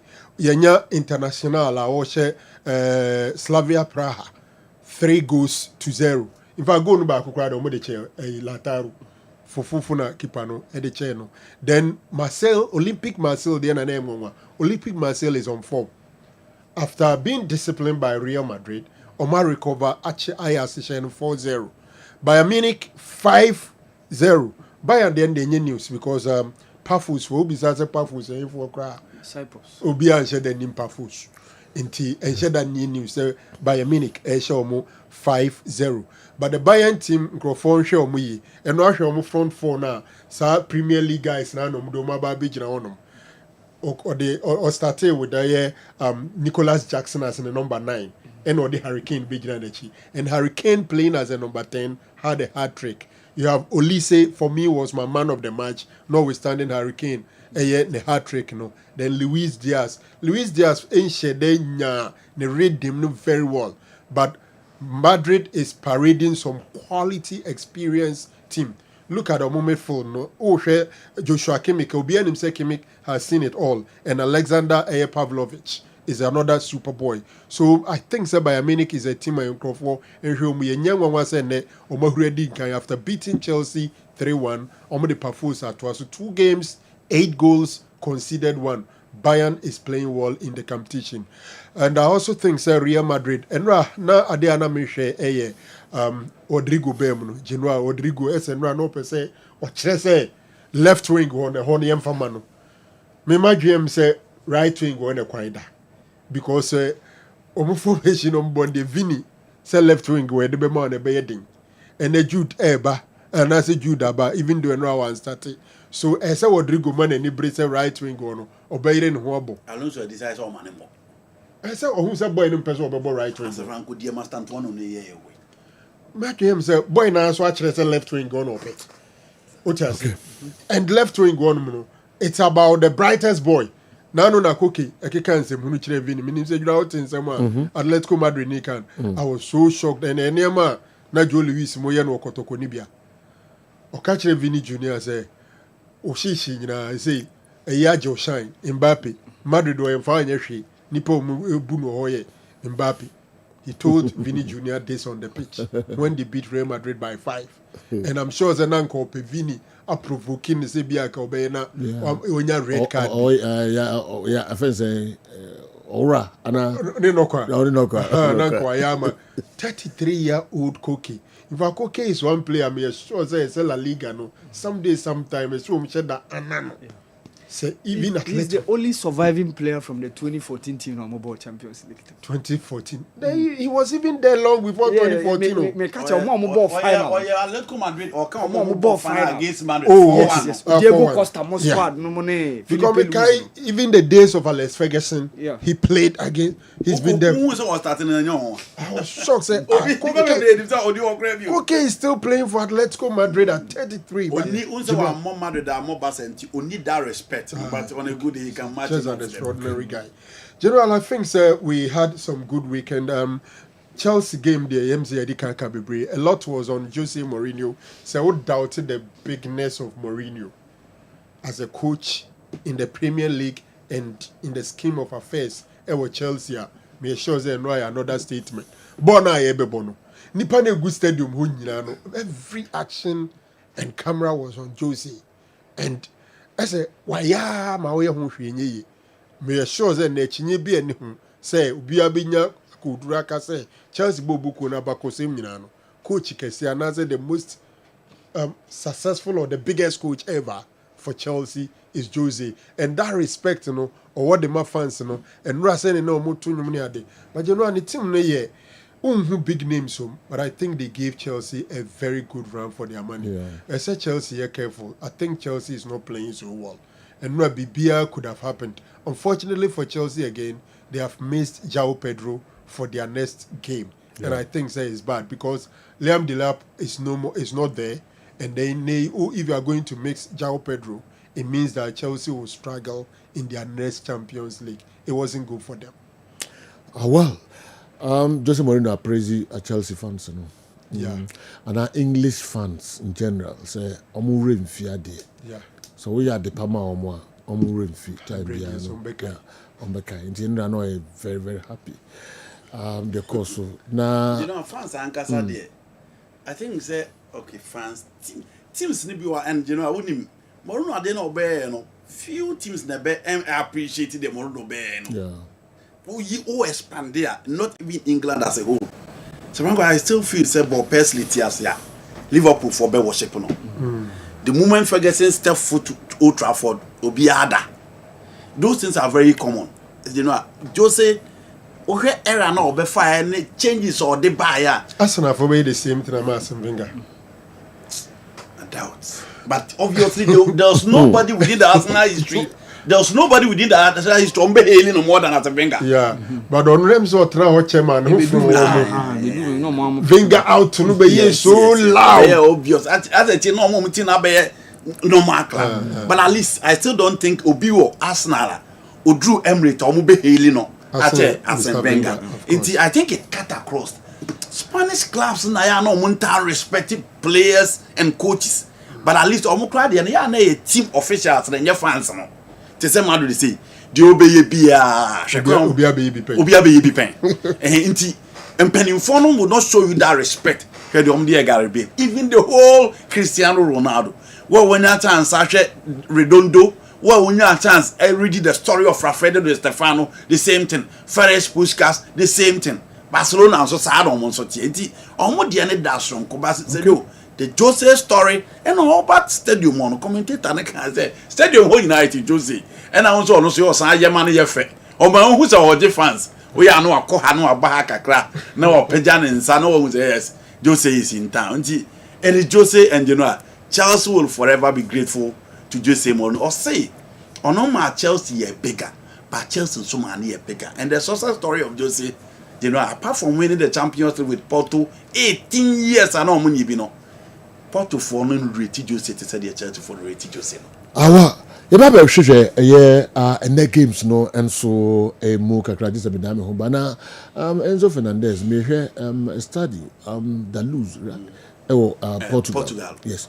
Me pay fans no. I'm not be raw for a game against Benfica. Unfortunately, for bridge pony. Unfortunately, there's no return leg. Me peda Chelsea be ko. Me can say return leg. Yeah. You know, nasem no. Free Argentina and buy. Played in the Champions League. Excelled very well in the game against Paris Saint-Germain. And I think that was the spotlight of Enzo Fernandez. Because that time, no, now Fiorentino Luis, the big boy within their midfield. Enzo Fernandez by. Fiorentino is one of the unluckiest players of my football. And Benfica alone, you know. Now Enzo had that spotlight. He went to the World Cup, excelled so well with the Argentine national team. January, boom. Into January, within a space of 5 months, and Obedio, Benfica, and all the 1 month to cover World Cup. Into almost a betrayal, was you or Mama. Oman to me, I enjoy the skill set now, called the free Argentina, but Oman to me, I enjoy more. And on this Kakasi, a coffee by. And until I know, and to me, no, yeah, didn't say. So, Remo Stadio de Ludia. And also, Jose, just like Mourinho, Remo, the J Arena. Oh, Kwana so Remo the new camp. No cycle was there. Oh, called on show what you Mourinho there. Venice will be no qua, a month be no more. I just say a Stadium Olimpico because of a Roma, Lazio fans and fan channel. Or need to be fancy a cosa anytime be into JR and Omon fan channel. Liverpool for no some fan channel because of your cockatcher of Benitez. Liverpool fans, that's okay. Into theatre and then. Mrikano go to a new camp no. Mrikano go to a new camp no in 2010. Na Italy no Juventus ngwa. Juve di ndia no meka Lazio. Lazio. Any Juve. Ni me no anu o chete baby ya. Any Mrikano go to a new camp. Jose oye too much. Mrikano go to a new camp na ye kuro dodo. No, what say obi pay in a few more Champions League. No, what two microphone? Or your character be or your different. Now, he's a psychologist. And a slot will struggle this season. The purchase of it was unnecessarily extravagant. Also, the sale of Jarell Quansah to a German club and his inability to buy a defensive midfielder will affect them bigly. If either Konate or Van Dijk is injured, then their season will be over. Also, the monotonous fixation on a rigid tactic seems to be hindering Ruben Amorim's effectiveness.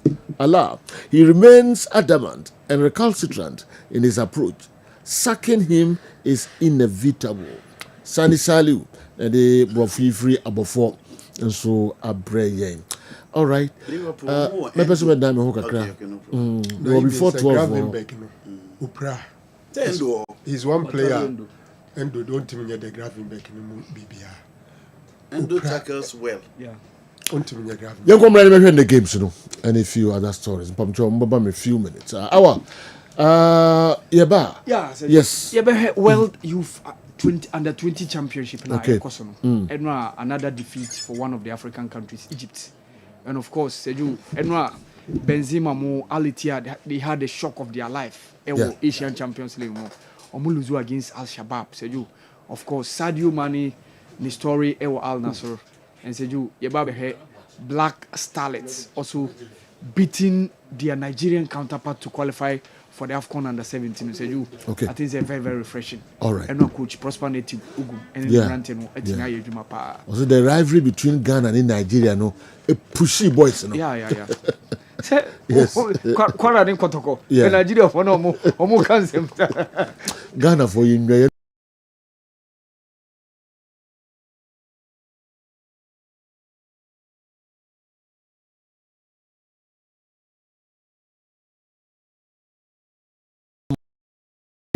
Also be Sasa. And never mind. Come on, squad beer. Yes, we are. No social media. Near Chiroms and no one call on no day. And come so I young Hodgman. And a come so. I'm hard to do. Our brothers from Nigeria. Yeah. You are one on Casadia. You can't take it from them.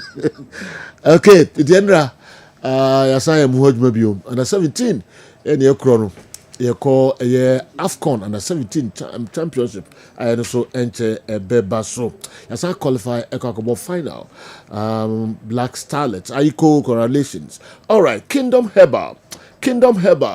Nana Jemfi Ewaha. Yanubedi Enkomo Kakra. Kingdom garlic capsules. Kingdom ginseng power capsules. Kingdom tremendous capsules. Bamcho Kingdom was it no challenger. Nana say yeah. Nyamia da Roma sejo bibia yeboko. Kingdom in Rua da Roma. And baby abefebia no ubie di ho adanse adum ha de.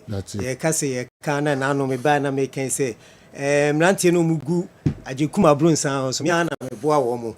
Me ana me boa mu nuro se ye mema di agekuma bronsan na so mutumfu so de me ana me boa wo. Nshara anya din bia sa. Bia nshada anya. Nshara wan kasema se. Nshara metima bugodin na me firi akoso ana ayento kwaso me ana me boa wo mo. Okay. Me ana me boa. Obi obeka se me moa ne pen bia no. Na chese enumdwa no wodwa. I see. Nti me ana me boa wo mo. Nti mrante na omo agekuma brosana se wono. Ase ho nyina no. Ase ho. Ama mo monitor program wo ko baabi na wo ho dindin a. Na de na se ma kingdom for. Mubwa kingdom na eboa mo. Me ana me boa wo mo. Me ana me nua ne wo mo. Okay. Me ana yo abusianfo ene ye be hwe cholesterol ya na ewo ye nipa eduam. Kingdom Herbal Center for nim. Na imprempi no ya na obi be kwa yaresa bia na yakọ check na yese ne cholesterol no ekosoro ayese abafom ayese. Na cholesterol na no eyade a nipa no nipadua ne hia. Na emom edosun we nipadua ni ma eno ane kofa haw bebre eye den edibre ye nipadua no. Na cholesterol no ade mienu ane de baba ko ye liver no produce ye bi. Ana de etoso no ye nwia ni die mu ene ye nam wiemu no eno so de cholesterol ni bi ebre ne no ane kodosun bebre a titru ye nwia ne ye di anwa nwia ne ye didi no ye di ni mo na ana kofa sa haw no eye den di ebre ne nipa bebre cholesterol eku na me pacho so wo hwe me anopai na wakwa yaresa bia bi ya ka kyerɛw se wo cholesterol na dɔso wo nipadua nim ama entini no emu asisi mogya ntimi ni afurusane enko emma srade na dɔre wo nipadua nim mogya ntimi ni afurusane enko ma mesrɛ wada bomodin se onsa beka adura mapagyi Kingdom garlic bitters eno anebeboa wa ibeyi sa hawo ni nyina yeden edi afiri ho edi amawo se wa ankopɛ sa aduro we bi anom na se udidi wo ho agura na afi obedru baabi no obetena se no tena se a wo so ananse akyemensa ananse akyemenan na wo nsa no ayetitiriti wo nan susu ne wo yetititi ne mu ayodududu na wo nan no ayese ne atatai no afi efiri wo to ase eba wo nan kokom no na wo se entini no emu etwe ko kakra na atwe ko kakra na atwe nti wa wo dan a wo dam no wo se ye ukobie opuna etimi teki u bese tuano ukwa kakra no wagina ene edura abai beyi sa hawo ni nyina no eye Kingdom garlic bitters and capsules eno ane beyi sa strade ni nyina free nipaduanum se wa anum adura we bia ebedru baabi no obohu se na abubu agu ho ebetimi di stroke abrew sanso ane betimi ede akomayade abrew krofo bebrew munya akomayade no efri sa strade na dore ye nipaduanu amfa stroke ane akomayade ambrew a afi na wo sugar and Kingdom garlic bitters no so wonuma ebeyi sa hawo ni nyina afiri ho esabo bo onkwamwa no ho ban ebe boost system no ama niema bia timi akọ enkan nti ubo wura ba bia ton aduro bia na wo so wo pe Kingdom garlic bitters and capsules eye du papa aba obia edu ho adanse na mesro so wo koto aduro na Kingdom Garlic capsules no yɛatwerɛ Kingdom no agu wei n'akyi nti hyɛ no nso ma me sɛ aduro no a wobɛtɔ no yɛatwerɛ Kingdom agu hɔ yɛ number a yɛdidi dwuma wɔ yɛasoɛ no mo a mohwɛ TV no egu TV no so wobɛtumi afa number no mu baako no wafrɛ me anaasɛ mo a motie radio no deɛ wobɛtumi afrɛ yɛ no wɔ 0597 29 88 55 0597 29 88 55 and 0559 76 11 44 0559 76 11 44 ɛno ɛyɛ yɛ numbers a yɛdidi dwuma ɛwɔ yɛasoɛyɛ ɛno nti obi biara a wɔhwɛ me mu a mutie me nsɛm a yɛka wopɛ mu nkyerɛmu bi wo nsa yɛ otitiriti wo nan yɛ otitiriti a Kingdom Garlic Bitters no ɛno ana yɛkamfo ɛde ama wo ana yɛwɔ Kingdom Ginseng Power Capsules wei no ɛyɛ mmarima ɛdeɛ ɛno no saa duro wei ana meyɛ sɛ mede aboa mmarima bebree wɔ kurom ha nti sɛ wohwɛ me wotie me wowɔ Ghana ha na woyɛ bɛrima woayɛ mmerɛ ɛwɔ mpam wokɔ wo dɔfo nkyɛn wontumi nyɛ w'asɛdeɛ sɛ bɛrima abere biara no na ɛmaa no yɛdi wo ho fɛw yɛhu koraa na ɛsɛ asomasi na ɛba ne yɛserew na afei yɛato din wɔfa mesrɛ woyɛ bɛrima na ɛmaa no hyɛ aseɛ frɛfrɛ wɔfa na wohu sɛ nneɛma nkɔ ye because ohun say wo nyɛ ne dɔfo woyɛ ne wɔfa ɔwɔ no ho kra na bɛrima yi ntimi nsɔre nyina so Kingdom Ginseng Power Capsules ɛyɛ mɛma aduru a ɛnɛ yi aba ɛboa mɛma a ɔmayɛ mmerɛ ɛwɔ mpam nti bɛrima a ɔbɛrima ni mu ayɛ mmerɛ ahoɔden anim no unya Kingdom Ginseng Power Capsules ya ɛboa ɛma ɔbɛrima na afɔn no emu ɛyɛdu ebia enam yadeɛ bi a wokɔte yɛ nti no ama ɔbɛrima no ɛsotia na ɛte ɛma ahoɔden susu anim nti ɛno daa no meka sɛ pɛ Kingdom Garlic Bitters no ɛka ho bɛrima nenom wonum wie a na wodi wei na yɛ den aka ho wonum nyina na wonum Kingdom Ginseng Power ɛbɛboa ama wo bɛrima na yɛ den atumi agyina so ye nti ɔba a wotie me sɛ wokuna yɛ mmerɛ a ɛnyɛ ntɔkwa kɔpɛ aduro Kingdom Ginseng Power Capsules yi bi ɛma no na bɛrima sɛ wotie me a aduro no wuyi tupaye na hwɛ sɛ de bia me ba me ka saa asɛm wi hwɛ sɛ yɛatwerɛ Kingdom agu tupaye na obanum akɔ mu nom ana wokɔ baabi ɛtɔn aduro na sɛ okɔ so me pɛ Kingdom Ginseng Power so ebi ni hɔ na foforo bi na wɔ daabi wo pɛ Kingdom deɛ no sa na garlic no so wo Kingdom deɛ no ɛno na wate ɛno na wunim a opɛ ɛma no so tremendous capsules no ɛyɛma ɛma a mubu mo nsa na kyɛ sɛ nneɛma enkoyi afɛ infections ne tetew wɔ ba wo hɔ na nsuo na egu no ebi deɛ ba fitaa ebi deɛ ba kyɛ sɛ yellow bi saa no na sɛ ɛba saa na de enka scent na de abro ɛno nti ɔba a wohwɛ me abere bi a wobɛkɔ wo dɔfo nkyɛn no agoro a mu bedi no ɛyɛ baako pɛ ɔmfiw biem nka ɛwɔ ho no ɛnyɛ asɛm ketewa ɛnɛ aduro wei Kingdom Tremendous Capsules wonum a ɛboaw ɛma ɔba esiesie wɔ ahemfie hɔ ɔba bi wɔ hɔ a wɔne ne kunu hyia ɔbɔ sɛ na ne kunu ho nsuo na wɔsɛ kɔ ne mu no na ɛba abɔnten maame ɛbɛyɛ dɛ na watumi anyinsɛn num aduro Tremendous Capsules ɛbɛyi saa ha wo no nyinaa yɛ dɛn ɛde afiri hɔ obi nso wɔ so a na nneɛma bi yi firi n'ase ɛba aduro wei yɛ ɛma aduro a ɔba sɛ wonum bi a wokunu anaasɛ ɔdɔfo a ne no hɔ deɛ nyaade obegya wɔ akyiri di da abere bia no na wɔbɔ aba so no wɔ kansam de egu asom sɛ me yiri deɛ woda mu sunonko nti ɔba wopɛ sɛ woyɛ ɔba asima deɛ a ɛyɛ Tremendous Capsules ɛna wotumi hyia wo classmate bi ɔba na wobohu ka wɔ dam anyway aduro Kingdom aduro yi ɛyɛ Tremendous Capsules ɛno ana Kumasi ha papa bi ɔba bi num bi ɛma papa ne de ne ka kyɛ no wɔde kyɛ no kwa we na papa yi ne yiri na madum no okohia ka no wɔfrɛ papa ne sɛ o medɔfo mahu ka no wɔsɛ awahi wɔsɛ adum na wɔsɛ na wɔsɛ ɔba bi na ka no so man ka nkyerɛw akrɔmfo no ɔmgye ka no na ɔmyɛ ma ɔho wɔboa Tremendous Capsules no ho adanseɛ no ɛno na kiki papa na wɔde ka ne kyɛɛ no ntu yɛ ɔba a wɔsɛ hyɛaseɛ no num bi ɛbɛboa wo ama wo nso obi de ne ka yɛ den akyɛw na ɛno nso wonum a fa aduro wei ka ho Kingdom Garlic Bitters no wo de ka ho ɛbɛboa ama nneɛma bi atimi akɔnkan ɛde ama wo mesrɛ number ni biem no egu TV no so wobɛtimi afa me number yi na wafrɛ me ɛwɔ 0597 29 88 55 0597 29 88 55 ana afei 0559 76 11 44 0559 761144 number no egu TV no so enrei so wo pe bi ato ewo Ghana ha ba bi ato nro bia no ubenya bi ewo Kumasi an Kolinak ewo Ashtown Dani Heba Emrom Misty Emrom Apidank ewo Emrom Fred Mens ewo KO Samenko Kejetia Abmei ewo Asafo Oben Oiho ana afi Tafo New Road Junction PFA eho so kwa unsa ebeka bi Paul Saheba ewo Emrom B Heba ewo Fumesa baby ton no bia no so pe Kingdom garlic bitters and a tremendous capsules any ginseng power capsules number ni biem ye 0597 29 88 55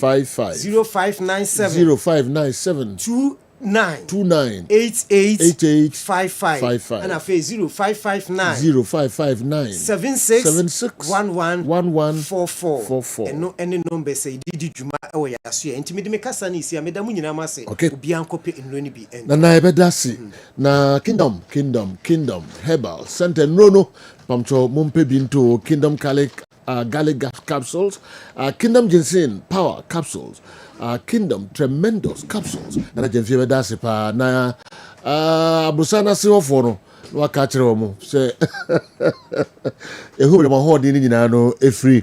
All right. E kuma Busana si for ye chamu nyina in some monitor program no live baby mu wo bia ye beto aso no mienu na ye be page mu more time ye the foreign na kakra bi be ka ho ye be wura Africa na fe de aka nyina no enso aye afisem awa Mohammed ene abafo no betrans andikem na fe Dr. Franco Naro na yahwe ye afisem no kakra enso kwa Miki ba betrans no de nyina abrayen ye beko ye Gentleman Dental Clinic nkrato sima na ya beto aso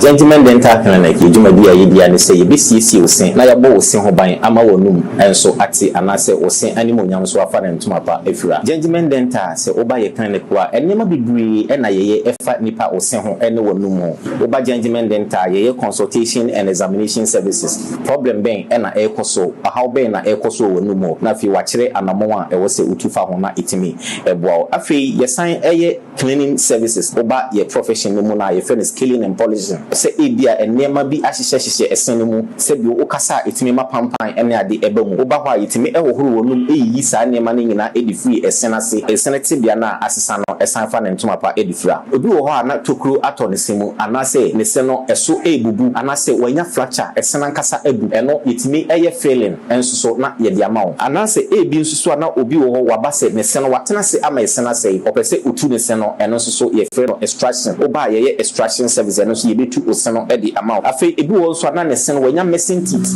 ye woni si no ahodo bebre ye free bi se dentures no eye de utimi ehye na watimi asan ayi wemu utimi yi na wasan ahye eno ne free ne dentures no oba Gentleman Dental ye ni nyina bi wo afi ye wo fixed one no anase ye tafre no permanent one no eno susu ye si a untimi entu bi eno ene free no PFM bridge anase PFM crowns eno ni nyina no oba Gentleman Dental ye ni nyina bi ewo ho afi susu ye wo bi se braces ni ye se oseno kwan de dem anase emu atetete bebre eno no oba yetimi ehye braces no within some period na oseno asan akrusu kama na ma oseno atimi ayeden anya ahoden afei obi pese oye teeth whitening o pese odi don hwere bakope eye oseno fitafita te se de o ne bi so da oba Gentleman Dental ye beye oseno fitafita e de amawo how bia eni ho abefo kwan so na ye de ebeye e de amawo afei obi pese o share ne sin gold silver oba Gentleman Dental ni nyina ye Gentleman Dental Clinic ye chia kwan enye yira kwan kura ye wo Koforidua Central Police Station enchenwa babia market no ewo no ufri abron sign na new story building na oko Central Police Station no Gentleman Dental branch ba ko ewo ho na udru enkran so aye wo nungwa usi nungwa main lorry station hokra na ofra nurse ba ko bra be fa anase station nachi authority street ne so Gentleman Dental branch ba ko ho na atomic down do me kwa benya runabout no so ho Gentleman Dental branch no ba ko so ewo ho na udru takwade pipe ano traffic light na ewo pipe ano ho no obefa kwan na ekota disco junction junction obepa junction no kakra ko wani obo se OGN bank no ewo ho ye ne OGN bank na na wo the same premises e na kachima nso so ye wo magazine market kwan no so ho a wonsa nifa so ho a Gentleman Dental branch ba ko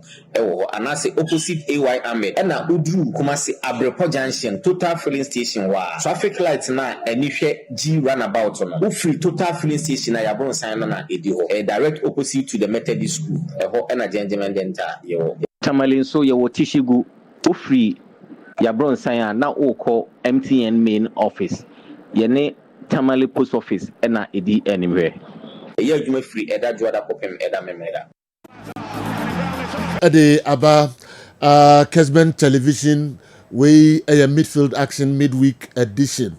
All right. Man for Sila, man for okay with Vendra discussions and matches no, and the one here and the matches need to be near Baku. Said good morning. Please, my team, Atletico Madrid, also won yesterday. So talk about that one too. Daniel, aka Akida, say we are sorry. So let the message we have.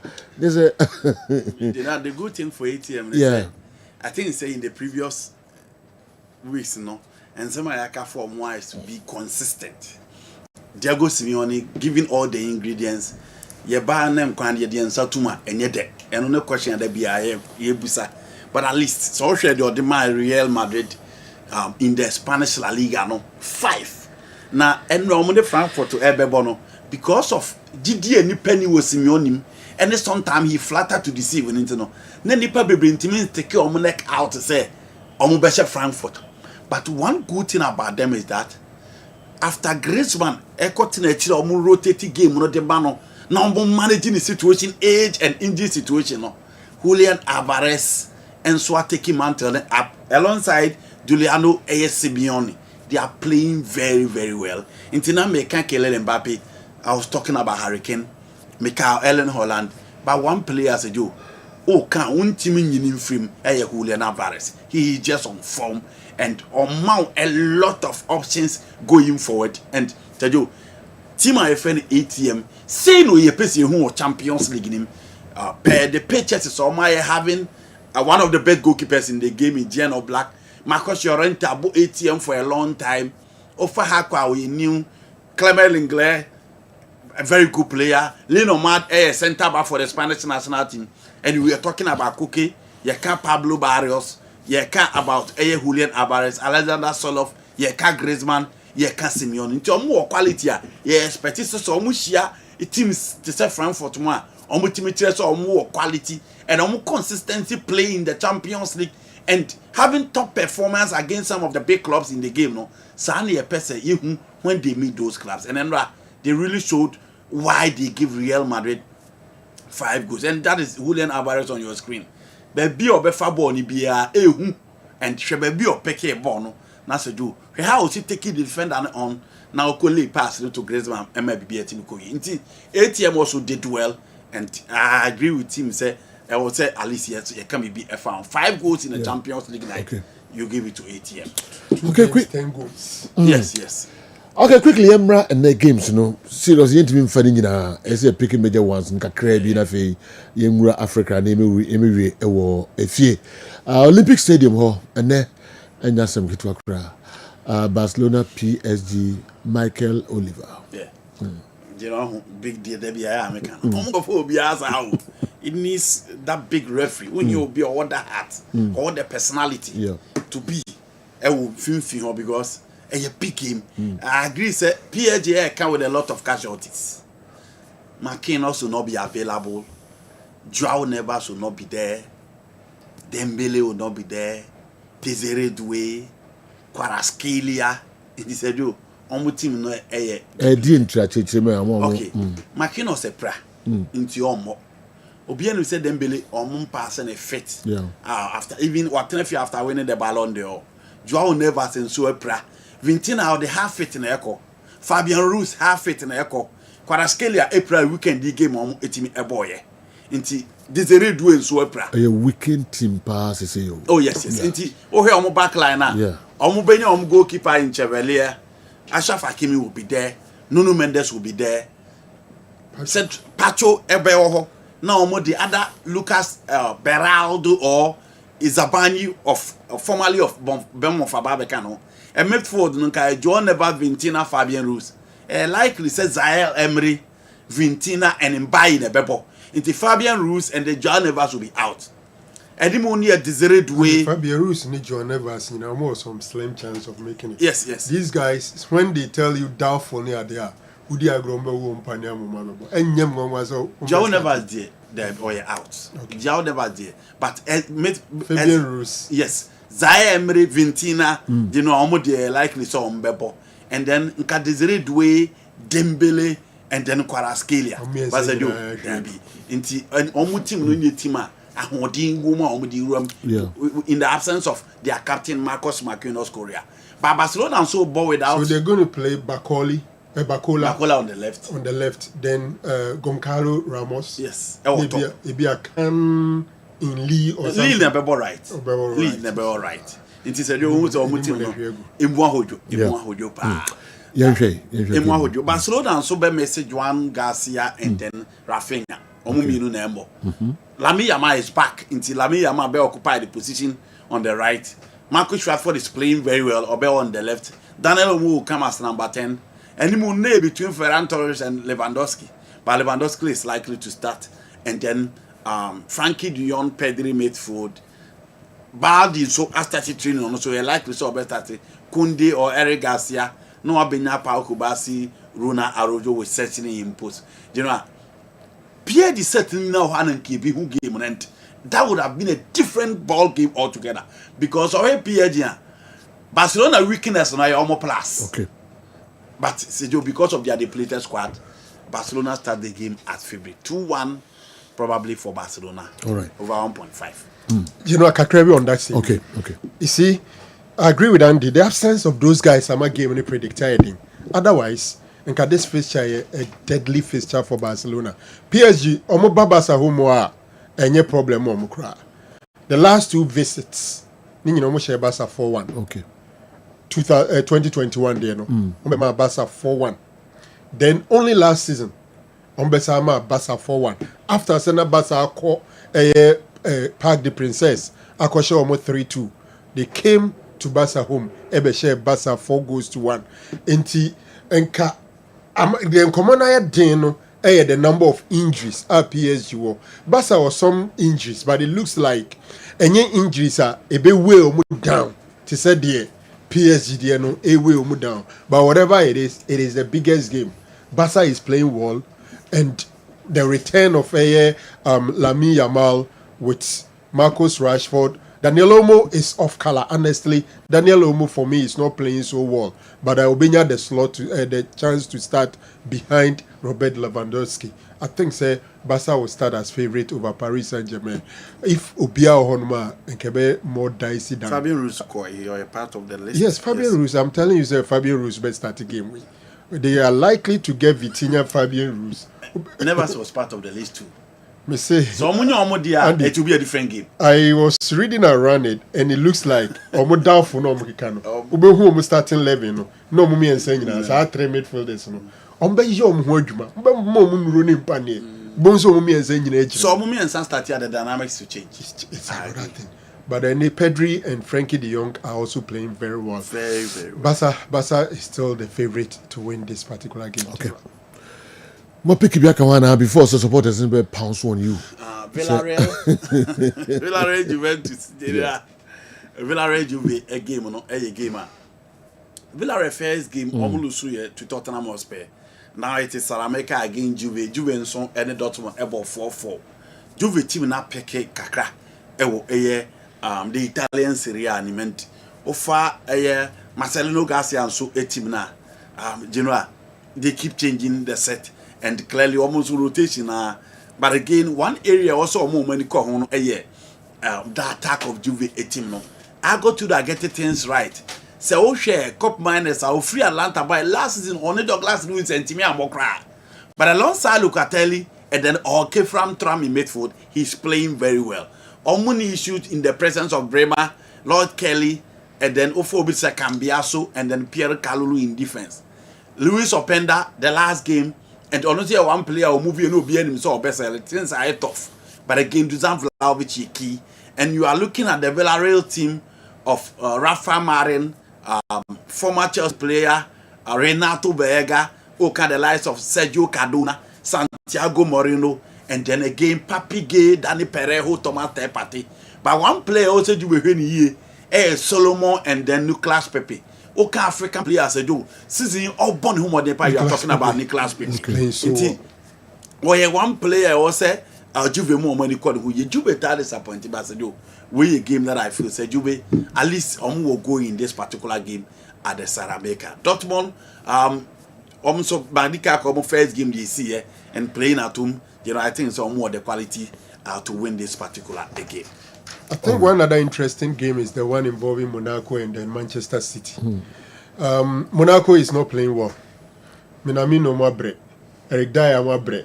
As o Master Sanko Krafobi Briasakogu Monaco Hono. Okay. And looking at the form of Man City, of course Rodri is back into Pep Guardiola, where in recent times he's going 4-1-4-1. Rodri in front of the back four, and then you have Ele Haaland in front of the top four. And I don't see how there will be an impediment on the way of Man City. I see City winning, even though it's an away game. I think the City a favorite to win over Monaco General. Okay. Now, young Africa kakra na yemfa emewie ewo Efiawa Mohammed. Minim so obehwe under 17 championship ekoso ewo Cote d'Ivoire. Sanso na boko Chile. World Under 20 Championship, Africa participation, any other stories out the brain? Yes. Yeah, Sergio, me and Shase World Youth Championship. No, now Egypt Shase with the first game against Japan. Yeah. Egypt now, Kasa Sergio, be our monitor the main AFCON under 20 championship. No, Omo Shada Nyadie. Yana ya mwaye ma omoyi frima. Omonya the chance or the opportunity to make it into the semi-final. I'm more chance. I'm more representing Africa as one of the teams in the tournament. And no against New Zealand. New Zealand so almost a big team when it comes to the under 20 World Championship. Even at a point when Egypt scored first, they sat down and almost New Zealand team no equalize esa de bako account. So after 2 games they conceded 4, they've scored only 1, and they have almost point bia. Near Kika Kone say Egypt likely say Omobebe Fi the main under 20 championship. 2 games losing against Japan, losing against Obeka New Zealand, and the last game is against Chile Omuye who said I don't see Egypt getting the opportunity to make it. Even though there could be opportunity for best placed teams Omobenya 3rd position. Near Egypt also able to me any that opportunity to make it into the next stage of the competition. And then Morocco also ebebo against Brazil. Sergio, I watched the game between Brazil and Mexico. Sergio, it was a very tough game. The Mexicans came with one guy, be my friend Ochoa. Sergio, another goalkeeper in the level of former goalkeeper, friend Ochoa. Sergio, brilliant goalkeeper. And of course, Meka Edison Martins. And of Brazil also the one guy, be a friend Luis Diaz or Atletico Paranaense. Sergio, that guy is also one to watch into the future. Per the level of what display the so far under 20 championship now Yasha and Utimi continue as that guy has a bright future in front of me. Brazil a very good team. The game against Mexico, it was a Mexico that exploded and exposed the Brazilians. With Morocco any opportunity share Spain, Mekai Zabiri and of course Yassin and the 2 guys are Moshe those 2 goals Ebuama Morocco enya that important win against Spain. Against Brazil enya an easy task. Morocco Sergio so mutimi push I think said they can get a draw, but I don't see them winning against the Brazilians because Brazil is too tough. And Sergio, these are those performances so far within the African countries, South Africa lost against France in their first game, and of course, Ombebo second game to play. And of course, 2 days ago, we also saw the Flying Eagles of Nigeria also losing in that game against Norway at the World Youth Championship now. Sergio, Asian Champions League Ebaso. Al Ittihad in the presence of Karim Benzema, Moussa Diaby, N'Golo Kante, Fabinho, Sergio, playing at their home. Obeka said they will feel comfortable. But Al Shabaab from United Arab Emirates shocked them with that 1-0. Sergio, it's not been a pleasant story for the Saudi champions. Yes, it's been Ali and of course Al Hilal and are dominated the Asian Champions League, for some couple of times now, or more are winning within those few years. With Al Ittihad winning the Saudi Pro League, near his expected say omo top performance, in the main Asian Champions League. And they said, it wasn't a pleasant story for the Saudi champions. Interestingly, Madikai Ati said jogging club one of the coaches are Al Ittihad for note. In case Laurent Blanc ebe free or no any the main man on any musenka or mobetimi dino ababefa na obabefa the team no Al Ittihad omo Saudi Pro League no say Black Starlets abaso coach Prosper Neti Ogum ene mrantie no winning 2-0 against the Eaglets of Nigeria say omoya de papa the likes of Joseph Nabi Kagawa mo, and of course, and I think say it's one of the things our coach Prosper Neti Ogum etimi aya because we mentis the spine of some couple of guys omo like against the team now momro 17 betimi aya part and parcel of the process, and I think say it's one of the things our boy ama yetimi ashede the Eagles team na make Nigeria under 17. So now you caught into the final against La Côte d'Ivoire, and Asa Boyeng Amaya qualified to the under 17 AFCON championship. No, the main tournament and said you to me boy who modia ebia near qualify enya reach the main world stage since 2017 yentimi nkoye. The world stage is yet to see our Black Starlets since 2017. And said you almost 4 tournaments after 2017. And said you yentimi and McKinney. So let's see what Coach Prosper Neti Ogum and Mranteno betimi aya boying amaya qualified to main under 17 championship because of world stage. And said you. The good news is that Ghana I'm making sure say once again Nigeria co-worker. And I mean they can want say say Paul more domonumba. Na the Nigerians in the baby no yensu ye the response ema omo. Say omo onkophobia. Ombe ka bia no chese. Especially se Fagana one. Say no musi no. Nti yesu ye bu omo bia ye nyankofo we omo dom no matter. Na nka yesu yakọ yes no mo say yesu ye wa no pa. Also omo there are a lot of YouTubers over there. Yeah, okay. Omo a lot of YouTubers over there. And also omo population in omo ya ngrofo we. Yeah. Say ha no YouTubers no sports for no ho there, but I take it the social twist. I want attention in now.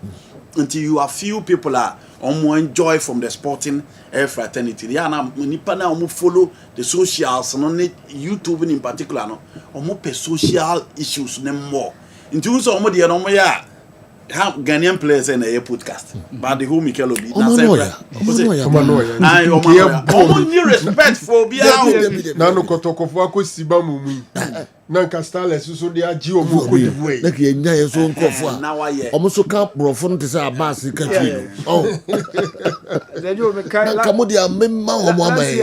Omo ne Angola, omo ba ko see Angola they say two-faced. The only Angola they know is the two-faced. But naturally it's an omotio. Utio omo a nika keke. Naturally it's an omotio. Very interesting. Very interesting. But so ba ko imintimi nya itie. Atase kotoko asho mo 43 omo say omo de koboko ba hwe wona. Only interesting. So hade akotoko dey kwara. But hade Starlet I am under 17 no. Ama Starlets are qualified kwakobo AFCON under 17. Muna nka we ade we a nka wiase nyina be ba stand still na yeti demoka. Ready am senti om biom aden after 4-3 no. Wow. Okay, yen to aswe. All right, may enjoy small thing, just small thing. Chicken. What are United almost won Ashanti Kotoko of Ghana. Honestly, small thing. If Kwara can go to Ghana and get 3 goals, then you can imagine what Kwara can do at home here. Yes, I'm telling you. I am really proud of them because if you talk about pedigree in African football, Ashanti Kotoko is way above Kwara United. Way. So for Kwara to go there and show them the stuff they are made of, I know they lost. If they score, we score. If they score, we score. We get them a tough fight now. Go galore. Go galore. I expect such in the second leg of the game. Yeah. Now they are coming to our home ground, and with the way Kwara played in this first leg, yes. my brother, we'll Kwara is them. going to eliminate. We will lock them up in Gospel Obio Stadium. Use Koboko. That long like this and trash Asante Kotoko. They will not play in Gospel. Thank God Nigeria has had more. More CAF approved stadiums. Yeah, okay, so no problem. As long as we are going to be there, surrounded by the Nigerian fans. We first of all feed them with our Ghana jollof. Yes, then we deal with them on the pitch. I'm telling you, everywhere we'll be green that day. We wear our Super Eagles jersey, our Rainbow Stars jersey, our Kwara United jersey, and fight them. Ghana, wait for us. We are coming. Yeah. We are coming. We'll deal with you. You have lost the opportunity. You also had only one goal advantage. Now we are going to use Koboko and trash you when you come to Nigeria. Koboko atrashe ne nyonko. All right. And 70 year the Koboko atrashe mo. So na Kotoko and so the Koboko atrashe mo ewo Abiokuta. All right. But me go din ko work akra me ba na fe afisam kwa na de to aso me ko 3P garlic Mr. Mamike Sergio nkomoya no ni enesu de jayo sem de daso kama Amike mi nti we na de brain Meda Sergio Yamatiefo nyina ache emu bibia akwaba dumienu abontie ma hanso megide sawo mpomo eye papapa enenso ye wukuada eda soronko anyankropon twedi ampon kwa me basayi adomode adomenu mi no se na wotwene kwa pro se na ebetu ya sundwe mu a na ye di afe enenso eye 1st October na se day of atonement no ana ese eno ani ye womu na nhira nko a megide se bibia ehyehyeye Piwak Natural, I did 3P garlic mixture. Abedja so ene awie ye ne wo airborne komoyi. Medofo, pre obi no bi mpre obi nkanchire obi se Kessben TV so, ene Kessben FM Piwak yatena se. 3P garlic mixture. Edrum wanso a Ghana ha enipa nyina agi atum se eye. Enu nti obi a enum bie medofo. Pebi nom na ebebo apapa na enema nyina akoyie edi amount. GA number Ebia last week went to me and fair number no any nkomo frɛ yɛn wo hwɛ Kessben TV nso a numbers no ene good screen so no fa na frɛ ne no emon komo ye number no eye 0248 92 8824 0248 92 8824 medafo kai se adura mani wodi ho nkomo eye 3P garlic mixture 3P garlic mixture. Kaisa edro no ewotuom ehwe a ebo eti uto na wasomu yie. Said ye that TV no so saa pepepe na okoto ewo pharmacy ene baabi eto bibidro bi a eyesa na 3P garlic mixture etie. Eti uto na wayi free box num na wo de key ana coins bi abo ho se eye deda a eche sa ane eye 3P original no a ena ekura wonsam no. Misro emo bi mfa so kwa na ne wachenchena ena so okoto aduro no so a box ne ho no baabi a yatre 3P garlic mixture no wo nsa fa ho a eho ye wewire sa na ya kanfo ye beka no broni si eye rough enti uto a na no so wa hye no so e de amaye aduro de empene se obeto no anom na emom se woto 3P garlic mixture na wo di kodru fie ana adwumam ana edwom baabi a wo bia na wo hye asese onom a ubedi ho adanse e de akere afoforo ene nkomo a ye di ye hwe poor blood circulation wonyankopon bo nipa no wo ye sa abre bia no eni abre nyina ye womu we dada setenemu no e wo se enipa da bia akoma ne pompi 2000 gallons of blood na de mani pedua no eti nipa woni moja kora na nye 5.6 liters ena wo se wunya e woni pedua nam enti na se toda doctor timi ka chaw se moja aso ate ti sha se wudi kontomre ne kwansusa ene enwo aduane na aboa amane manyina akoyie ana se pemoja duro bi nom etoda nso wo so moja na edoso eti wote se bi ya Kessben fo kora ye blood donation sister bra na wodru ho ntem no akotwe bi di ama wo mo eboa ma wo moja no eda no na ama wo mpom so ayeden eni kwase wo moja no ewo nipadua nim no ebro so ana eso so te bebre ewo se de bia ne da ba bi eda na aboa amane ma akoyie ewo nipadua nim enti ne ye hwe poor blood circulation sa akoma ne pompi moja no a ewo se efa wo veins num ene wo arteries num wo tissues num entini no ene nhoma na ewo nipadua nim no ewo se timi famu se yo ne moja ne bia kɔ ba bia ebi kɔ wa adwene mu ebi kɔ wa so ebi ba wasumu wo kon wo nan wo nsa chese wo nipadua ne baabia ntina nipadua no eye ntini enti wo se mogya ne timi twi fam na ekoye adwuma a ewo se eye nanso eduru bre bia ye dada setrem ne nima bia ye de nipadua ye nti no akoma ne de onyankopon ahye ne se wonye sa adwuma no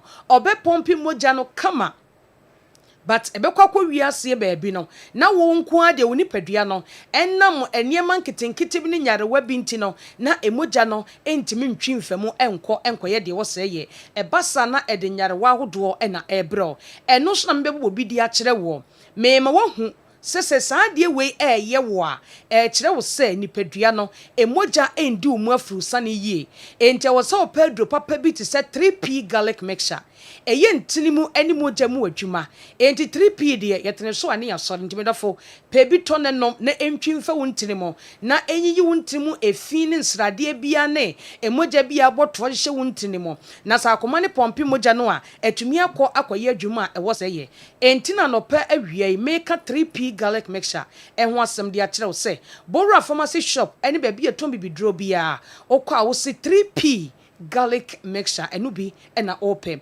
medofo kane na entesa enso ne wo hono mo apreko pe be na wotwene mu nyina de ye kyesa woje wo ho a enye wo honam nyina ye wo ya wo tutu kyesa wontiri mu twetwen wapo ne wapo so wo kotokra na ya asem wo chia ho to kete so na wo tiam wo faade wo fam na wo tiam kyesa ni padua no aye den uhunam nyina tutu eye wo ya obi de nsa kan po a na otiem medofo kye wo se emogya ni afurusane yi pe 3p garlic mixture na enom ebeboa wo ayi sa honam ya wo ni nyina afiri wo so na ebo mogya ne bedi afurusane yi ama wade wo ho enti medofo poor blood circulation no ehun sunsuanso obi no afo obi nso wo hono mu a nani nye ne ya enso nansan tem nani so ahyase eye ni wisi ohwade wo hu ne yi ane eno so kire wo se emogya no endu mafurusane ye ntie bintumi nko wani no so enkoye adwuma e wo se ye edebo nipadua no esansa wo kanea ene wani etie ba se mogya ne ntimi nya adwuma enko wani no so ko wo horo so emeso ntenwan a eso be ye wo si wantan kire wo se emogya ni mafurusane ye eti wo hia 3p garlic mixture na aboa ama mogya du mafurusane na sa akoma ne pompi mogya atumi aye adwuma obi nso de e wo hono man na koma na ebo ne se kim akoma ne dimirika saa na eye ne ya wanka ne ho ana wo ya collapse wadro eye 3p garlic mixture emogya no endi umafurusane yie no akoma na pompi mogya no enso esanse wontin mu asisi srade bi ana emogya bi abotoa ewo baabi nti no se mogya ne pompi ana akopem na asa bo abegu akoma no ho ebasa na akoma ne dimirika e de force pese ye adwuma afa dimirika setimi bofo wani so ne wani so akini na etwa wahwe fom medofo wadro eye 3p garlic mixture ekobasa nso a ene pressure ena enam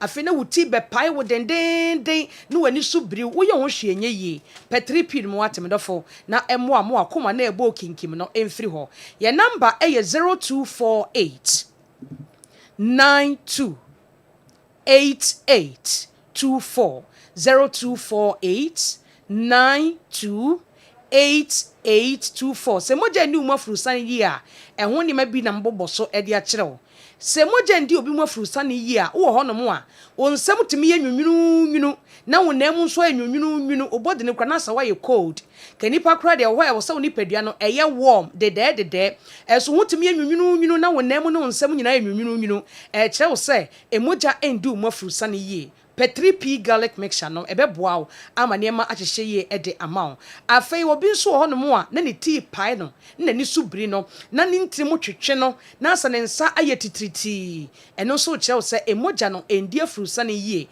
na de pressure bebrebe enam yo na bensa wona ase atatai ho na mozupu achew na wo nantin wo to ase na etwon entini bre because emogya ni ntumi ntwi mfemu ena wan hwe yie de ahoden bi na twetwe famu na kofa yare bebre e de abro enti na wo hia 3p garlic mixture eye ntinimu eni mogya mu adwuma eti wo nomo no eboa mogya di afurusane abre bia ti de mebubo so yi enya de a obehunu bi Bora pharmacy shop eni ba bia ton bibidro bia kope 3p nom na ebeboa wo me ka se obi se na de ne kofa we de ba eye didie mu wadi die nko yi a emma moja ni umafrusa ne yi eno nche se didi soche ana peche hwe aduane ewudi ebeboa nipadua no na aboa ma wuntiri mu ada ho ama moja die frusa ne obi nso de eye se wotena faako eche wotena se a wonsore ada eno so ebasa emwa emma moja endi umafrusa ne yi afa obi nso de ye sebio anadwudidie eno so emwa kora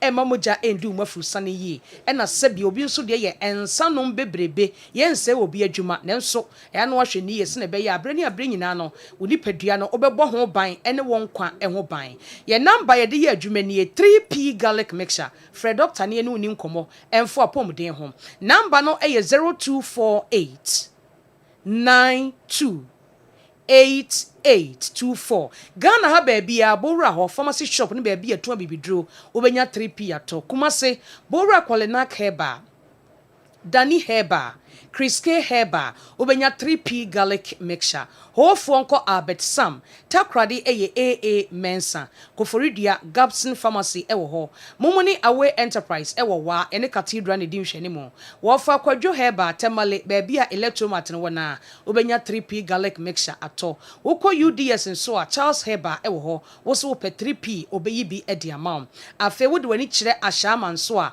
Wedema Pharmacy ewo ho. Little George Health Alert Clinic omunyina ye pharmacy shop ahodo a omo enknan okwa wo se 3p no wanyi bi ma ne konom na wapomde ho nsem nkoyie na woje nom nso a bo se eduro ne ebetena hada bia eka ho asem kire no se bio enye mfuturo bi ene etu agu ani afen so wo baabia wo Ghana ha bowra pharmacy ene baabia ye to bibiduro 3p garlic mixture no obeyi bi ede amount afen so wo enkran a ko okanshi drug lane wa King's Walk ko Sam ena Angel Heba ode okwa ka kire omo se ope 3p garlic mixture obeyi bi edi amount me do for 3p de empene so beto no wanom na so no nko ade abon se kurum ha edu papa ba ko pe eni 3p garlic mixture ye de nkomo twetwe na si je number no na Fred doctor number no eye 0248 92 8824 0248 92 8824 Weda ho frani ani nkomo wate na 3p no eyedu papa Nyankopon ya adoma dasene 3p garlic mixture ye no be say dey share yakra Nyankopon ya adoma dasene Mami ke besan betranse na oni abo 3p garlic mixture ho enkomo Mami ke eno no bibia atodi monto 3p garlic mixture ne bi enom na unu huda ebeye o widie mu adwuma ye papa amanfo kanfo ntutu wa den ka ho na kope bi eto all right yento aso na mo messages kakra bi yenhwe no so na kwa miki o transi e de afisem no enso atwa yenso Kessben television Kessben 96.3 Kessben 92.9 Accra na ye messages no Kasani Enterprise Adum Michiamu ye papa my classmate the Washington Michiao papa Kasim Sanda the Washington classmate Amas Kasani Enterprise time bia na mo TV no and mo radio mo de ato midfield action mo monitor program no the Washington oba empacho de na de bai yententem na report home. Ora bojafo sa transbium na yahwe stories na mode abano. Na maminhwe way quickly. Also why is it that North African teams have to play away first before they play home in the second leg so that they can use all dirty tricks to win in the second leg at home? CAF is also part of the problem. This must stop. CAF Executive Committee must look into this. Mr. Keto Kreku, you are now part of them. So wake up. If you see four, dunko no fin, and apeja we de abrayen. Kwa Miki, yenhwe na. Is it the case? Say North African teams no tie ball away first. No matter you from home. But it's not always the case. Okay. Draw. Unless a BOB in so be said draw no, or manipulated draw no, and otherwise So Kotoko ne work na work eyi Kotoko free mu J cap no. Kotoko dika kwa away first. Yeah. And a work share 1-0. Yeah. And San Oba Hano Beji crew and Edikoye. There are several matches involving even Ghanaian clubs and North African teams on Mabo home first. Yeah. Kotoko ni Egypt no mushe Egypt 4 no. Yeah. Egypt came to Ghana, had I think 0-0 with Kotoko, and Oko share Kotoko 4. What I say? Adriana ne is it Raja? Adriana ne him for cry. 3-3 wa and Omko almost 6. Into the number of times as well. Yabo home first. Okay. And I be also ayakwa away first. Your South African clubs Kromakuyi Omofrim Omo soil. Omo soil. Yes. I think the example na the match Kotoko Egypt the end crowd e ka etwa nipa ne de na wo kan so. Until say bia obenya nyina so bi no. Draw into can hwia. Okay, general. So kindly permit me to congratulate our darling footballer Messi Atobra, the Black Princesses goal poacher. Indeed, the people of Wassa are very proud of her, especially the people of her hometown, Wassa Ankosia. And we are very proud of her. We wish her all the best in her career and also wish that God will see her through to play in one of the topmost leagues in the world. We wish her all the best in her career. So it is Ankosia near Wassa Akropong. Oh, okay. Wassa Akropong. Na Ankosia. And so Wassa Akropong for a year possible whole year papa. Many Kessben. Ya calls your whole papa. Okay. Yeah, Kessben. Oh, Wassa Akropong. When you say in Chebesan Kobu. Yeah. Pastor Kofi of Fong. Or say, if Sergio needs someone to brag on behalf of Ghana. Yeah. To show our Niger brothers, please kindly tell Sergio to talk to ship dealer. Simple. Hey, Ampo. Problem is say, say Nigeria 4% bragging more Mutiaweka brofo. Ship dealer is limited. Okay, Untminka. There be brofo this. Oh, all Kasache Nigeria for Untminka. No, Kabuchi. I know Kabuchi. I want to become brof man. Say udwe onum de say o ka bro o nipa na udwe onum a kire na say o te o kasa. Okay. Ntije say o ka na brofo. Okay. Say ye twi di a ka obeti o masum papa. Ka ye wie.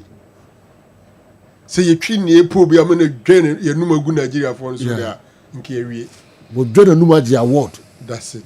But asem no ye pedo bi dwe na num brofo na adwe ka. The ship dealer disqualified. Disqualified. Untimi. Just say ne man interpreter. You man Nigeria ni bi ni tuanaka udwane num twi na Nigeria ni na kan brofo nenu kraso be si aka no se de ye pe no ye nya ne sa okay. Of course for that corporate college na still ye corporate interpreter amano na waka brofo amano onu ki here no pa on the cabe we dey kan na adwuma so bi me dwane num Nigeria for isumai after se Kotoko show under 17 for you but Oliver asem no ha disqualified no untimi can we dey can buy crab to na juma pa all right Kwame usuro no nka bi why din akwa no otu ahumi oh so na the right person enum dwade ndika obe boy pa but akwa brofo no na disqualify no nti she only qualified nti only qualified so between defend the brofo na a problem tie this suit going to be brofo okobrucho the party za abetra kruma oh them say na most times can come deep inside oh yes I'm with them can come the hono where they ano here ni wo come there na mo it most time bia can come it is do the better aduan kra be brofo the better aduan kruma so agwo twini meko da go di restaurant kruma ze akwa twina yo atwini meko da on ekro Osrentis wo. Okay, you trust me. No remember be a very proud. Bravo do.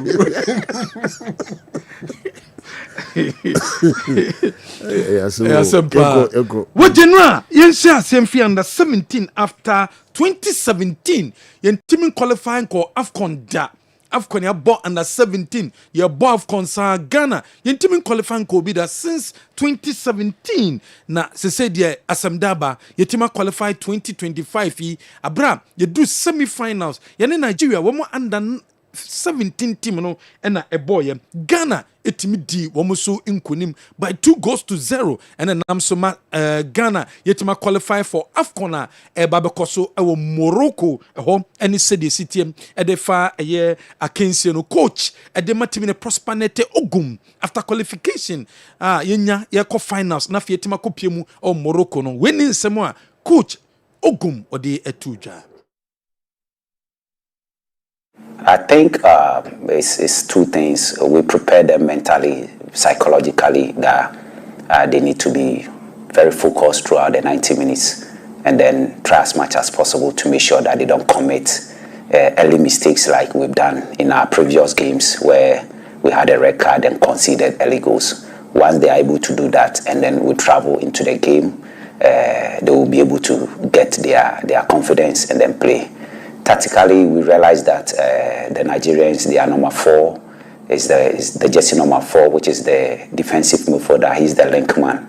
He tries to wipe behind the opponent, receive the ball, and then play either to their number 11 or their number 7 on the wide area. So what we did was to make sure that we also change our structure into a 4-4-2 and make sure that we sandwich him so that he doesn't get the supplies to be able to connect with his teammates. And once we were able to do that, they had no option than to resort to the long balls. And then we had also anticipated that if we are able to sandwich him, if we are able to prevent their captain, the number 4, from connecting with the midfield and the attack, the next option they would do is to play the long ball. So we also got ready for the long balls, especially the first balls, the second balls. So if you look at the game, throughout the game, the first balls, the second balls, about 80% to 90%, we won them. And then we've been able to turn some of them into offensive transitions where we could have even scored out of that. So tactically, we just played their captain out, and that was it.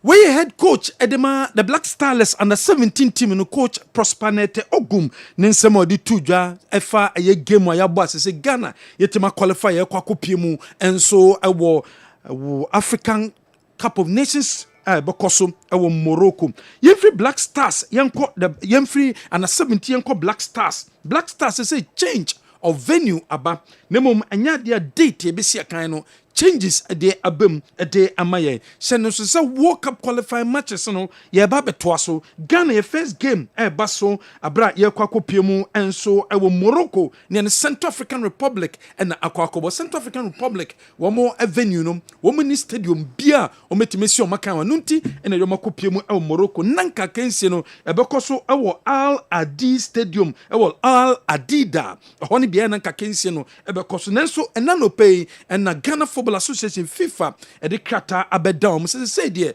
match no mtimi enkoso ho match no ebekoso ewo eye Star di Makines honi bia akense no ebetimi akoso 4 p.m. eye Ghana time eye 3 p.m. Moroccan time and akense no ebetimi akoso ede ama the Black Stars of Ghana na jeno amepiemu ewo Black Stars diam mamemfantu jam abrantia ye friend no Derek Cohn and na ya bo World Cup qualifying matches no ya bo ya de toso nwotwe ene nso no ya to yensa e de fe no but due to nkrata semunti no enya de a Derek Cohn otimisi akan ni bi e de ma ya Ghana because na FIFA nationality switch no muntimi enye nanso so ye kofie aba ye a ya bebo 9th and 10th World Cup qualifiers enya de a bo metimi aye enunti ade coach Otuado wafra brantenda to nenim se nanka opese otone sa ade friend besi akan ade ema Ghana but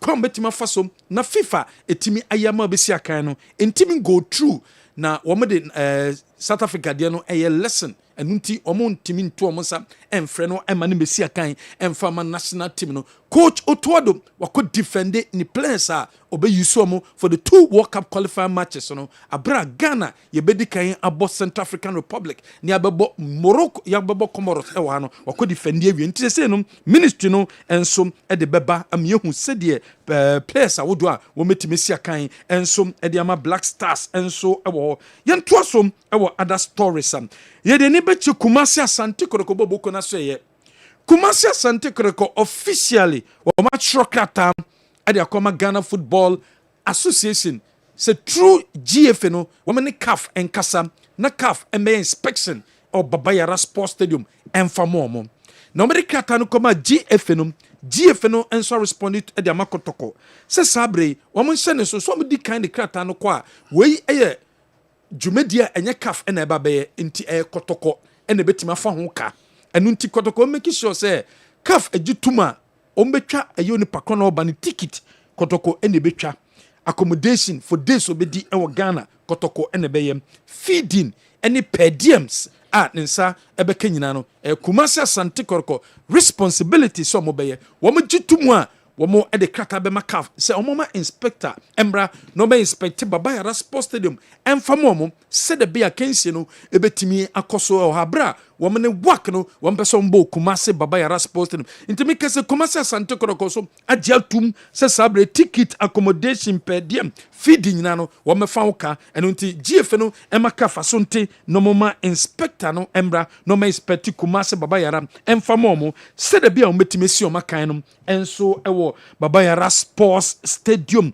yento aso ewo other stories and na 17 team ma kwakopia qualify e de call WAFCON ebekoso den na sabre omukọ no GF no e de koda ministry no se sabre na 17 team no e kwakobo qualify sa ebeboa yen amietima kopie mu e Morocco na wo mu kopie mu ho no ade GF ministry ni to GF nim se sabre de sikasem de ho ayedin eno nti GF no finance Black Stars wo mu trip no to Ivory Coast eno nti GF ni gitum wo mu na finance team no trip ni nyina to Ivory Coast eno kodancha bra Black Princesses enso A2 anamo edomene ache Tunisia eno so sa minister enso enyomu dinkomo se sabre sikasem no ai problem eno nti GF no finance enfamo but GF no finance nya ministry no ajatum se sikaya available ombe make payment to the GFA. Now Black Stars qualify pe and Honorable Kofi Idi Adams or the krata ababonten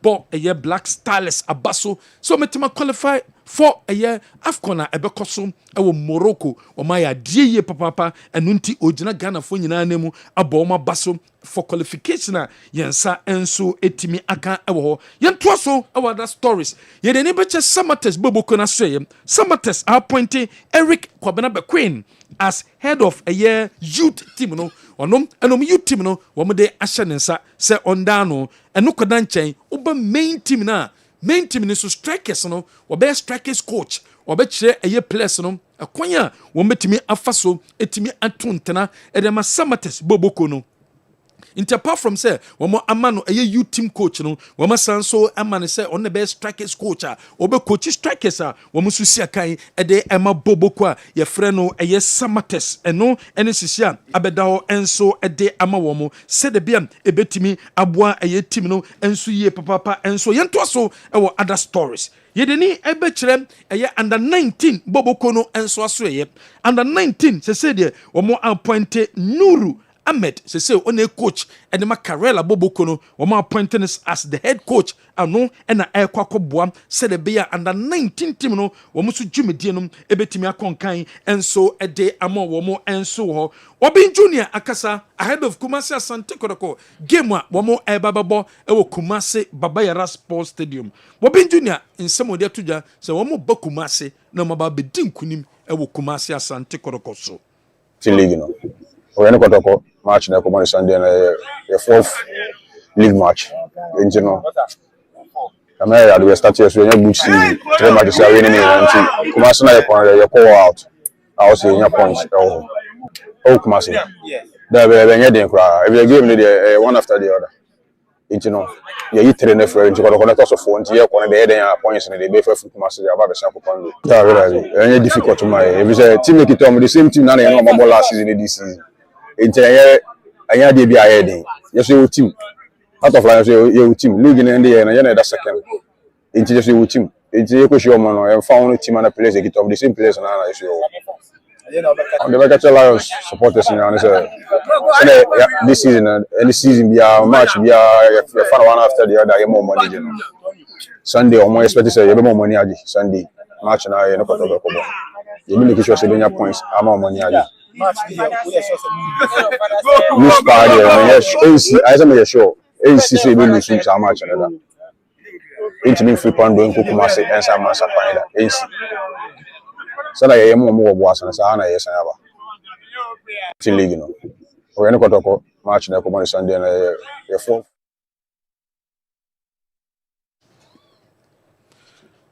Kojo Bin Junior, a play Sina Kain, a day and Makwando Heart of Lions, and the sun same way at the Atuja, say a match on Babo, Kumasi Baba and Sports Stadium, no, one more eba, about the dim kunim celebre be able to Makonkai, at the Amamshon so, some match no, eba so Kumasi Baba homecoming, Kumasi Santico, a befie, one more a befie, one more a ligishase, one musia kind of fieda, and 20 Ghana cities, 30 Ghana cities, 70 Ghana cities, and when sika, one more edgy will get 20, 30, 70. Way a homecoming, Thomas supporters no, after woman to qualify no Biambra, non to me, and Besha Kinsi. Be a Kumasi Sports Stadium. Asat now, Kumasi Sante ko company for data Kensi no ebabaso for omene work no wamo entimin confirm ye. Say 17th, 18th and 19th. Kafa momu 3 days. 17th Friday, Saturday 18th. 19th Sunday. Woman yang confirm ni nyina say one beso mu say Baba Yara Sports Stadium no are ready. Woman say ready pep na for me the confirmation of data ye betimi abo match na ba say Friday evening and na say ye be born no aye Saturday and say Sunday no and sana woman timi e de aba abetuda yen tosom emfe ni nche Swedro All Blacks woman aseye woman ene aye ADB bank no etimi account sign a partnership agreement na bank ni penyin ada bank na no Mr. Edward Sapon nansana no ADB womo partnership no womo ejumedi omba bedini so mba boa boboko no womo sika semu nyina no womo na ba behwe ediamo players no salaries be bia be fam ene players no ene technical team no womo sika se be bia be fa nyina no womo na be take charge ediamo womo matches a wodo ni nyina no womo na be hwe yentie nsemu course bra womo ene womo sign partnership no Blacks. This is presented by ADB to Swedro All Blacks. And at the back, you can see the best player. The best player in the tournament. And this is the home game. This rather than away. Yes. Okay, so this is the away. So that's home. And this is away. Beautiful. If you can watch it, it's beautiful. It's beautiful.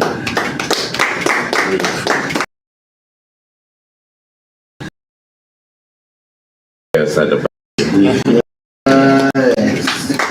Watch the camera. Thank you. Thank you. All right, thank you. Into way a partnership also between ADB and the Swedro All Blacks. Na ADB official. A friend sorry, Mr.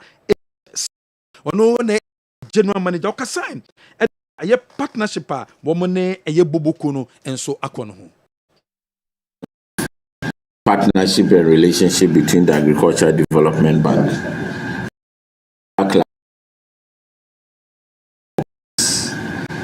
As we are all aware, football has been the passion of the nation.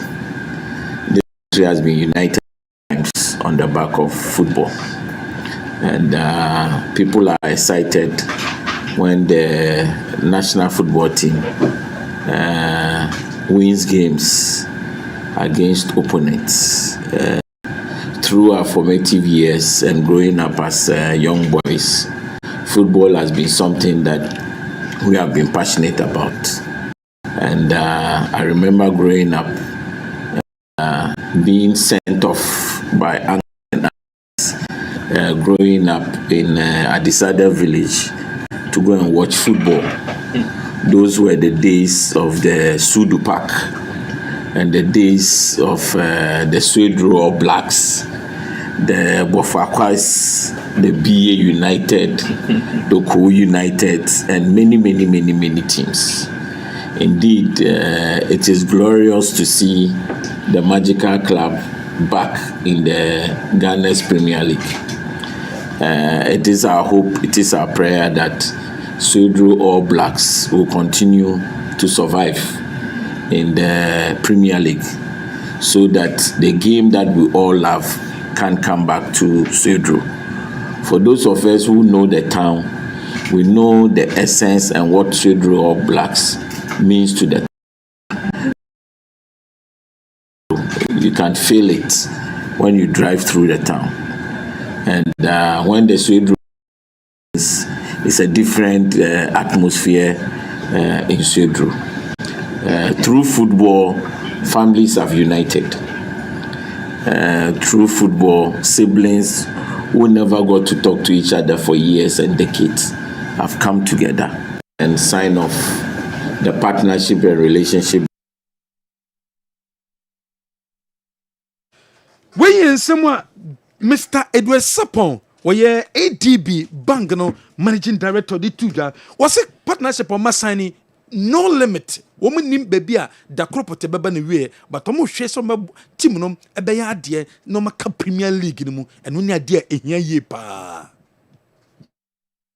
It's a rolling one that goes from season to season. So what we have decided to do is not to put a timeline to the partnership, to leave it open and run it for as long as we can, as long as the magical team continues to be in the Premier League. And we are hoping that for as long as they are in the Premier League, the Agriculture Development Bank will continue to support them to thrive. We want them to win the Premier League. That is our objective, is that we support them to win the Premier League. So this is one of the relationships that doesn't have an end. As long as we are both doing well, it is mutual understanding that we will continue to support the club. Where is Swedru All Blacks? Oza Omaba Premier League no and a sabre ADB Bank no ade ho akwako bom se de president John Muhammad Atuja say corporate institutions no ombo clubs no said the bia ebetimi ama womo edachi etimi akoye ede amom ye papa what say bo clubs no and namsom ema say Ghana Football Association proposal de akoma aban so mu gidi se teams a wo take part for Africa ne de was aban no etimi bo womo kwa because some of the African countries na womo kwa Africa na aban and take care of them. Inti one person buy no eboa clubs no eye papa nye say one qualify no na ya pesi kebi dia mom debi ye twisika to say wo bo na timi league na kwa Africa sika say ene de be ma ebe boa ama Africa no yetimi akobo ehomode and so we proposal and a woman timi e de akwakoma eye government omo hwe nim say government no and so betimi age atum Honorable Haruna Idrisu what the Karela Boboko no on a club president. What they a two club name on education minister at the Magana. Also sabre, what did you say? But I would this team and so say top 4 and team in Bremono, players no any team on their own course. So far 3 games on my bottom was say or commendio our Motimba or more aye pa or my idea. And into Montosa league no ebebe not top 4 no one more. So a woman, a betimi abwa woman ye papa and so ye deni a review committee no asay on Friday and a review GF no ebetanase matches ni na e bo weekend re etwemunum on be review all the games performance of the referees no on be review ni nyina from anopa 9 am enkoduru enwumre no num no metanase no metime e review ni nyina no eye nhihia GF president ade tu just say no Chema complaining ba ansana wometimi akwako review game no womo ebe review games ni nyina throughout say the BM ebetimi aboa Kumasi Asante Koroko coach was show interest our striker osina kan edema Kwara United no I friend no eye John Mark also did say abrante no enim bobo yie papa enunti akobase Kumasi Asante Koroko etimi work free na second window no ye bid more for groups na Sante Koroko fo mpanyimfo consider so metima kofa John Mark di abeboa club no abra omedru group stage no also group stage no udru a very important ye papa at least obeka kwampoko na obeka obetamo ho a ebeboa ye papa ni nan say gise kodoko etimi a proceed into the money zone of the CAF Champions League no ansana emponom wo metimi ehu say abrante no ebetima abeboa club no enso ewo ho general we a few stories eboa no and anopa ewie. Okay.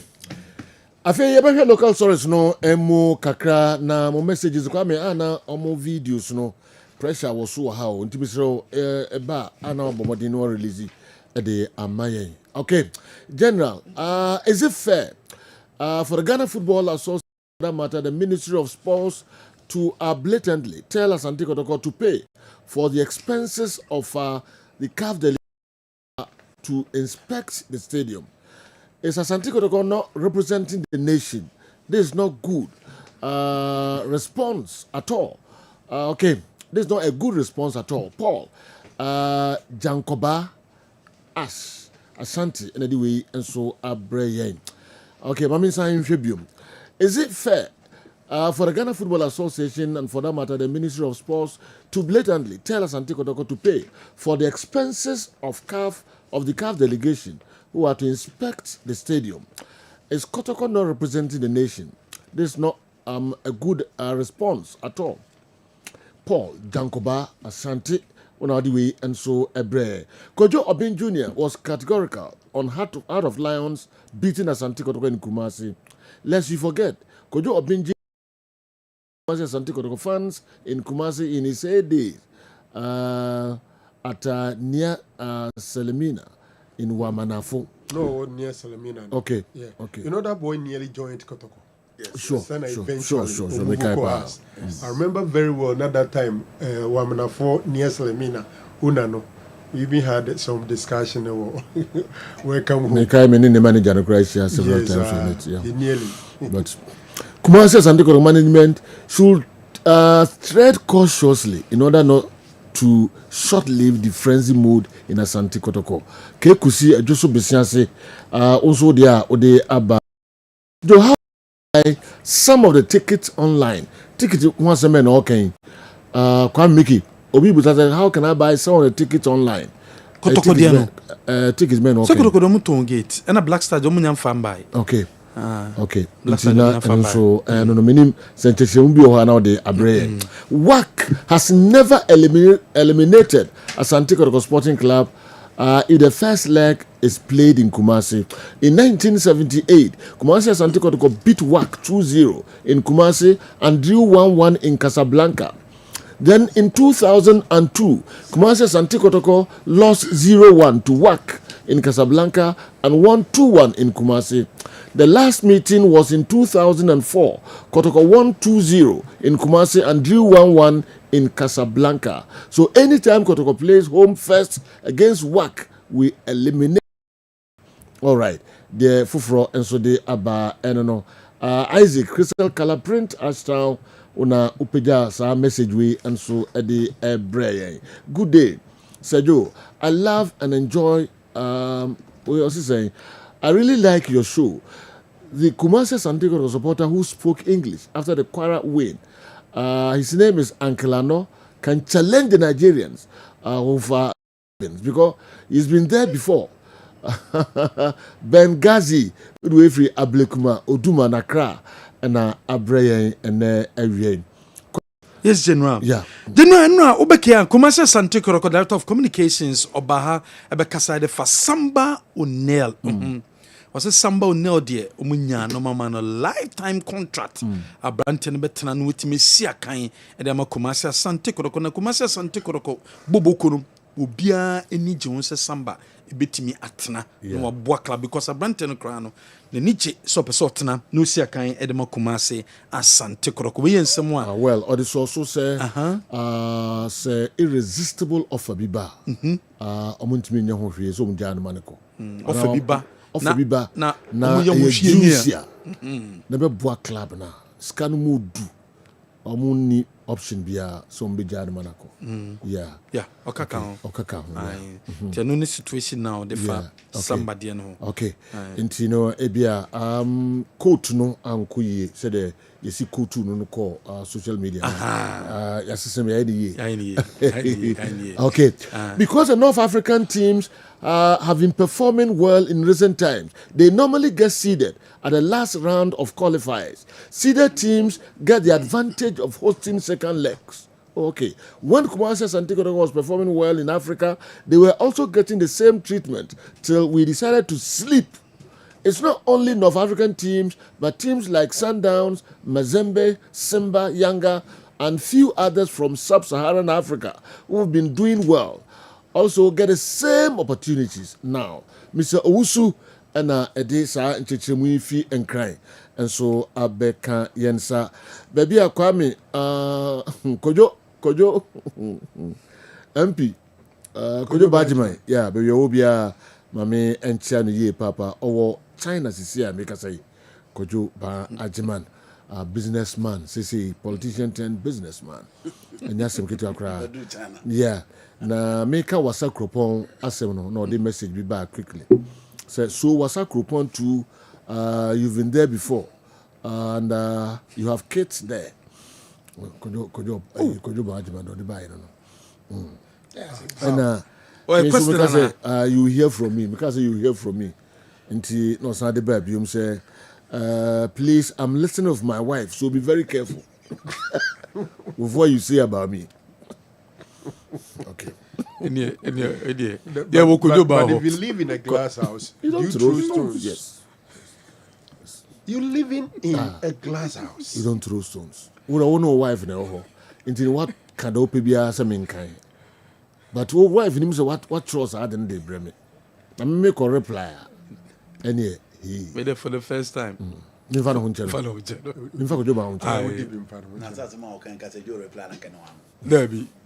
first time. What's one in the wife need tea? The wife with him a jaika. Aye, jaika. There be had this question will be sound. We are no one can one. Some of them who come for. Also, I could about unyama ho and see yano man and see yano ani bia ukobia na unyama kojoba senka wo na wa piti bia obi oso de yiri tie ko bia ka uzuka sa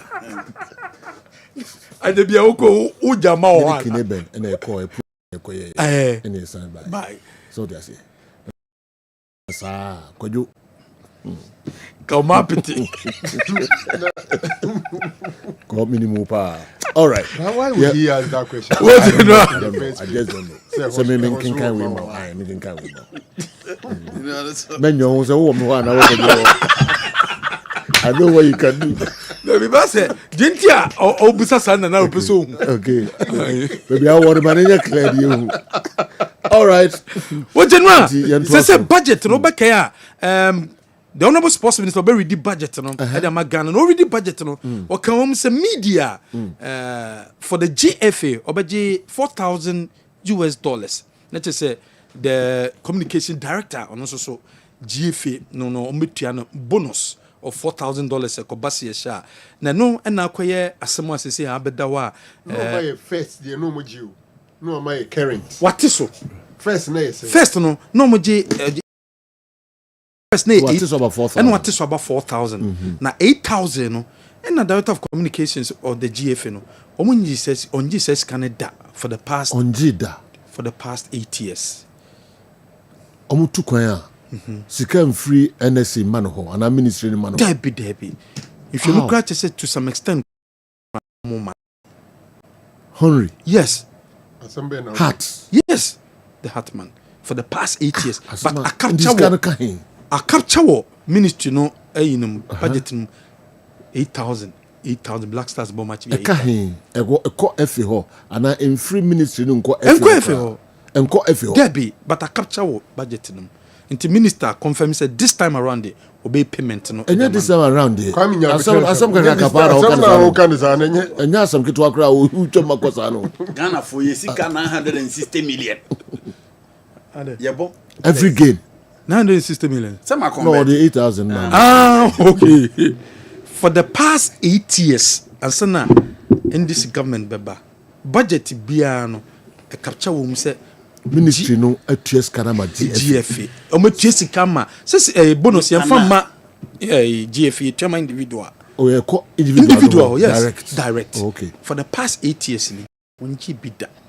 And so a capture wo so what bonus of 8,000 scan wa hefa ko hefa so they ni hwehwemu ni and the ministry ni hwehwemu the ministry is looking into it. Ayi, on give it that You see, if you follow the processes, very easy to zero it down and get where the money is. GFA and the budget. We see, no, the ministry. No minister, no. At the court, abem cabinet. No more go through. To go through the way you near to then the Ministry of Finance will release the money to the Ministry of Youth and Sports at that time, and the Ministry of Sports and Recreation. Into ministry no ne be omo purse holder from the ministry or omari into bonus yehwema we dey say ne atuatum we dey sense ye be kan ma omo ani ayeye. So if obi oho na se ne nsan kan ne sika dia, first of all the children say GFA budget na omo mfa communication director edie enhyem, because the GFA di shemwa as a communication director. I'm making conditional statements here. Yes. So GFA ni budget no de kwa akoma ministry no mo ya dey ministry no so bi oho omo so expenses director omo de count and sana eventually omo dey go through all the process into the GFA na ye ne dey match ticket ne air ticket ne sa na nyina. So what this is telling me, and they say GFA budget a omo ye de call aban mu no ya omo ntro sika nhye communications director enim nanso so obi edibe free ministry ho akodura aban mu no na communications director de abehye ho ne scientist sika ne babaka na communications director de no yate say communication. Is that exact report?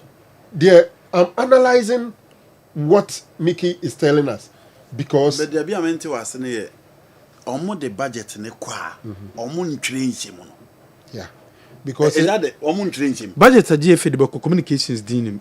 Okay. What I say? Okay. Say GFA budget. Say GFA communications director of GFA is part of the GFA. Okay. It's a GFA and the budget. No, they are shame assume CDA. Na ebeba no assume si ya maniska on complaining chire obi ya at least before this ya winning I think 4 matches at the World Cup. Over World Cup no kwa. So far say about 8. And ya winning 6. Draw 1 and lose 1. So 6 no. Ni ya winning 4 bidada. I know they near say 8,000. I'm saying that from what we are hearing here, now Sichireni say GFA Nankasa budget or the Bekwa Koma ministry no. There is no money allocated to the media. The original ministry no. Or no NDC in the name of the media, send it there. When the money comes, he takes it. Ojia Oyiskana, it sounds like FNA expected communication director there because I'm for communication director there and Shemintino. Omisari. That's me. So I'm thinking, say indeed, Yenya Bresi EPC Ebiso be questioner. Then the previous ministers are, or more in this case, it's going to be Mustafa Yusuf. And I see Ebisa questions with. Yeah. Obviously, it should be Mustafa Yusuf. And I see Ebisa question we say Ghana buying at least over World Cup under him 4 wins. Those 4 wins, you know, is it 4 wins? Yes. Those 4 wins, you know, 8,000 to at least we know. Also on Yibida. I'm going by your word. Yes, go by it. Henry is saying he has never collected such money before. And he's surprised. Nidin Shahose or Jis Esikano. Not Esikano be na akwaji. I will propose it. Kalama, my analysis not. We are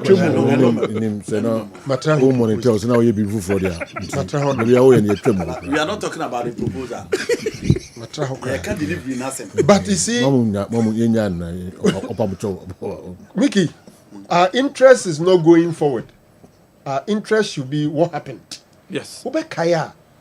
And many by analyze ya tiwesu ya diacha and make can say a man for you careful because Ghana need there. What they are dear mammy. Min for Mandy, Nandi Fakuma Mickey, na Mickey kwa Jim Free Joe Homra, never do money biara.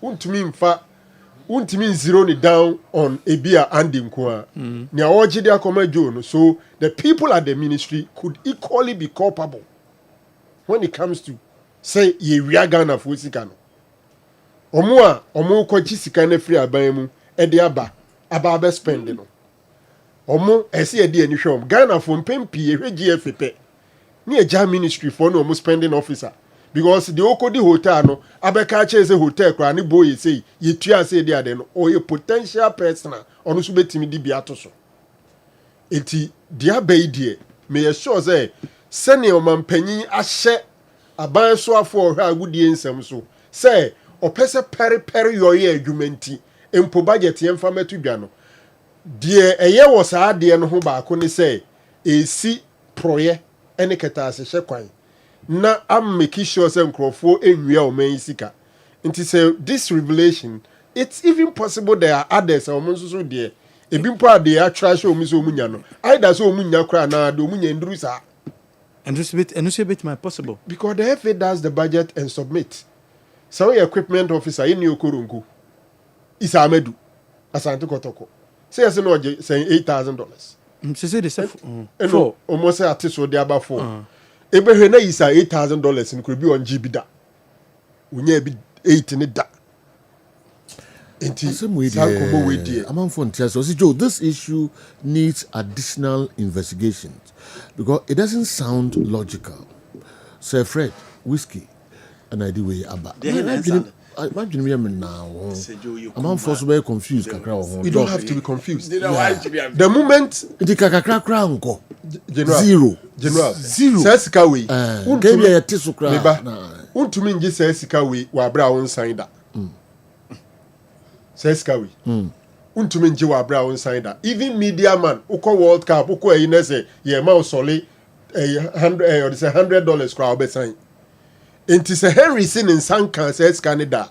Somebody should be able to provide evidence that on XY date you signed and received this amount. Oba no be assign when the demon e dey akwaji a return pay voucher. Because okay there. So budget no that no mota ye ne say ombeji okay no omatis the amount.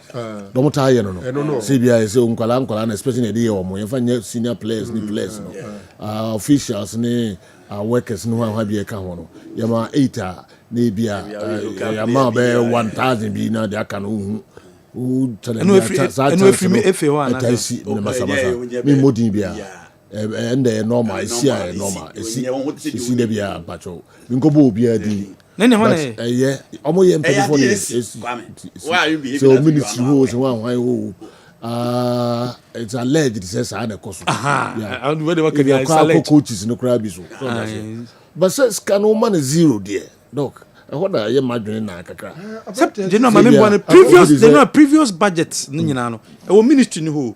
Into no mudu who ya, or more comparison no say ministry hono, media hono, your treasure say media niji media person niji say previous budget for work up there aboni and ewo. Into muko mono, no mu say oh media niji. Na media oji 8,000 say the amount 8,000 the baba for say me. Pacho minji 8,000 anti-zero cry bibi am going to cry na Henry move up and down now one city cry man away so ojira get to other every I see any be so oje pay them this is serious almost pay them at times cry and it difficult this is serious let's say they don't value among for say here thorough investigation proper investigation so also the proper and it's a ministry no them and it's a ministry you know some document whoever scan corner you see document and the document na ho no say if I pay voucher and say Henry animo no say somebody has there is a signature there because otherwise won't me retain no and fa retire sika na oje into obi assign ho enti enya dia wo hwe a wo bebre sana me pese meka enti motor of ne proper na mo wo be kra no toro the proper no say make us say honorable Mustafa Yusuf onu susu scan nyo onu na de ehye dex ase be sign age if you hurry him say so the man na e bia if you hurry him say or entitled to be bia the ministry the problem no so kwame onimana had story in the bio onya where say ministry ni tuanaka onim my God. Budget no on say omo budget no. The FA does its budget and then the ministry no so yeah. Say Ghana be bob matcha. for example Baba Yara who see any BBA it's not under the FA, it's under the ministry inti budget na ya no mo de kwa ban mu no enye ba akofo na ye the FA does their own, the ministry does their own, the two merge together no mo de kwa ban mu na oma de omo betwam na omo bete so na omo de beka no ma ye ho adwuma and sana finally is approved na obi a opɛ krono abono when it is eventually approved say on for the joint one they might not even give it to the FA for the FA to know say the debre no yemfa say Henry Asante dey yamfa media personnel dey anshim 8,000 but final one I approve from cabinet the abano 8,000 she media personnel once the FA didn't add that the other FA no or okay because you dey buy near the amano. It be a Henry Po is unaware. He says he was taken aback. Say the catcher and say a winning match be $8,000. All right, we hono. I say yeah, a further investigations. It be an annual on Guana, Sika own and my uncle. That's true. And I wish to subscribe media communication director for FAD or Soropa. Nde ba yon kofo no wosoro che on bebre kwa e wo FA ho. Iti we kura de na ankwe na others na. Dey say na yes I remove. They know na the way kura no dey say man be a babonten pa ne say. Ese sika ne de keka ko ide ese enye FA4 no na awia. Debi. Enti Henry who is that yes. Oh, that me make a point. I'm making a point. I'm saying that from the air can there Esenye F4 area. Enti or no the body that appointed him is not doesn't stand accused now. Yes. Enti comfortable, easy for him to come out. This cannot enco to Henry through FU. So much more directly. So you want to be as a Okay. The person make can say Henry Diano. Any nkoma e didn't say meti hemi suspicion is enye FU no and artist Kennedy. Sikana ira o ministry ho. Okay. Now Henry is an employee of the FE. Intine employers do not stand accused into a comfortable coming out telling people sending sanka.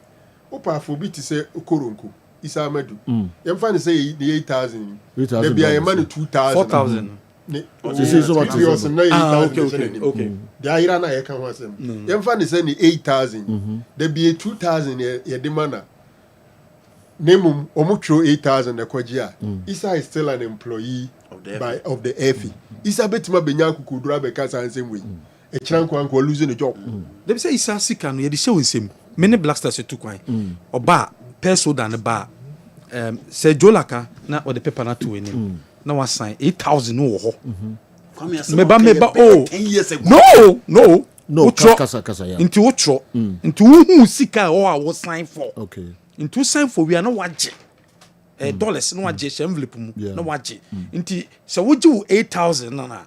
Minim the ABS on na abakwa ko mo bibio so bako. But yentuam fama general secretary say general secretary fakoma we there be just a Black Stars akobo friendly match because many Black Stars took akobo friendly match. They said the akobo e UK no eno sika bi ba eno the team manager and we ministry mbem team manager na beba oba obia no assign ma sign bi da agibi ada the team manager na be friendly match but the official there a ministry no person da no na de beba no assign any very simple person that na not just time no I want a point no to him for the best sign Jesus can simple so obi sign for Henry and or Jesus can the pass holder chronos at time no them picking no simple na on say baby na sika no me worry and say Henry emeka say on cancer so ninsan kesika no yes no say on can baby as na ana ninsan kesika oh no pressure bar because we on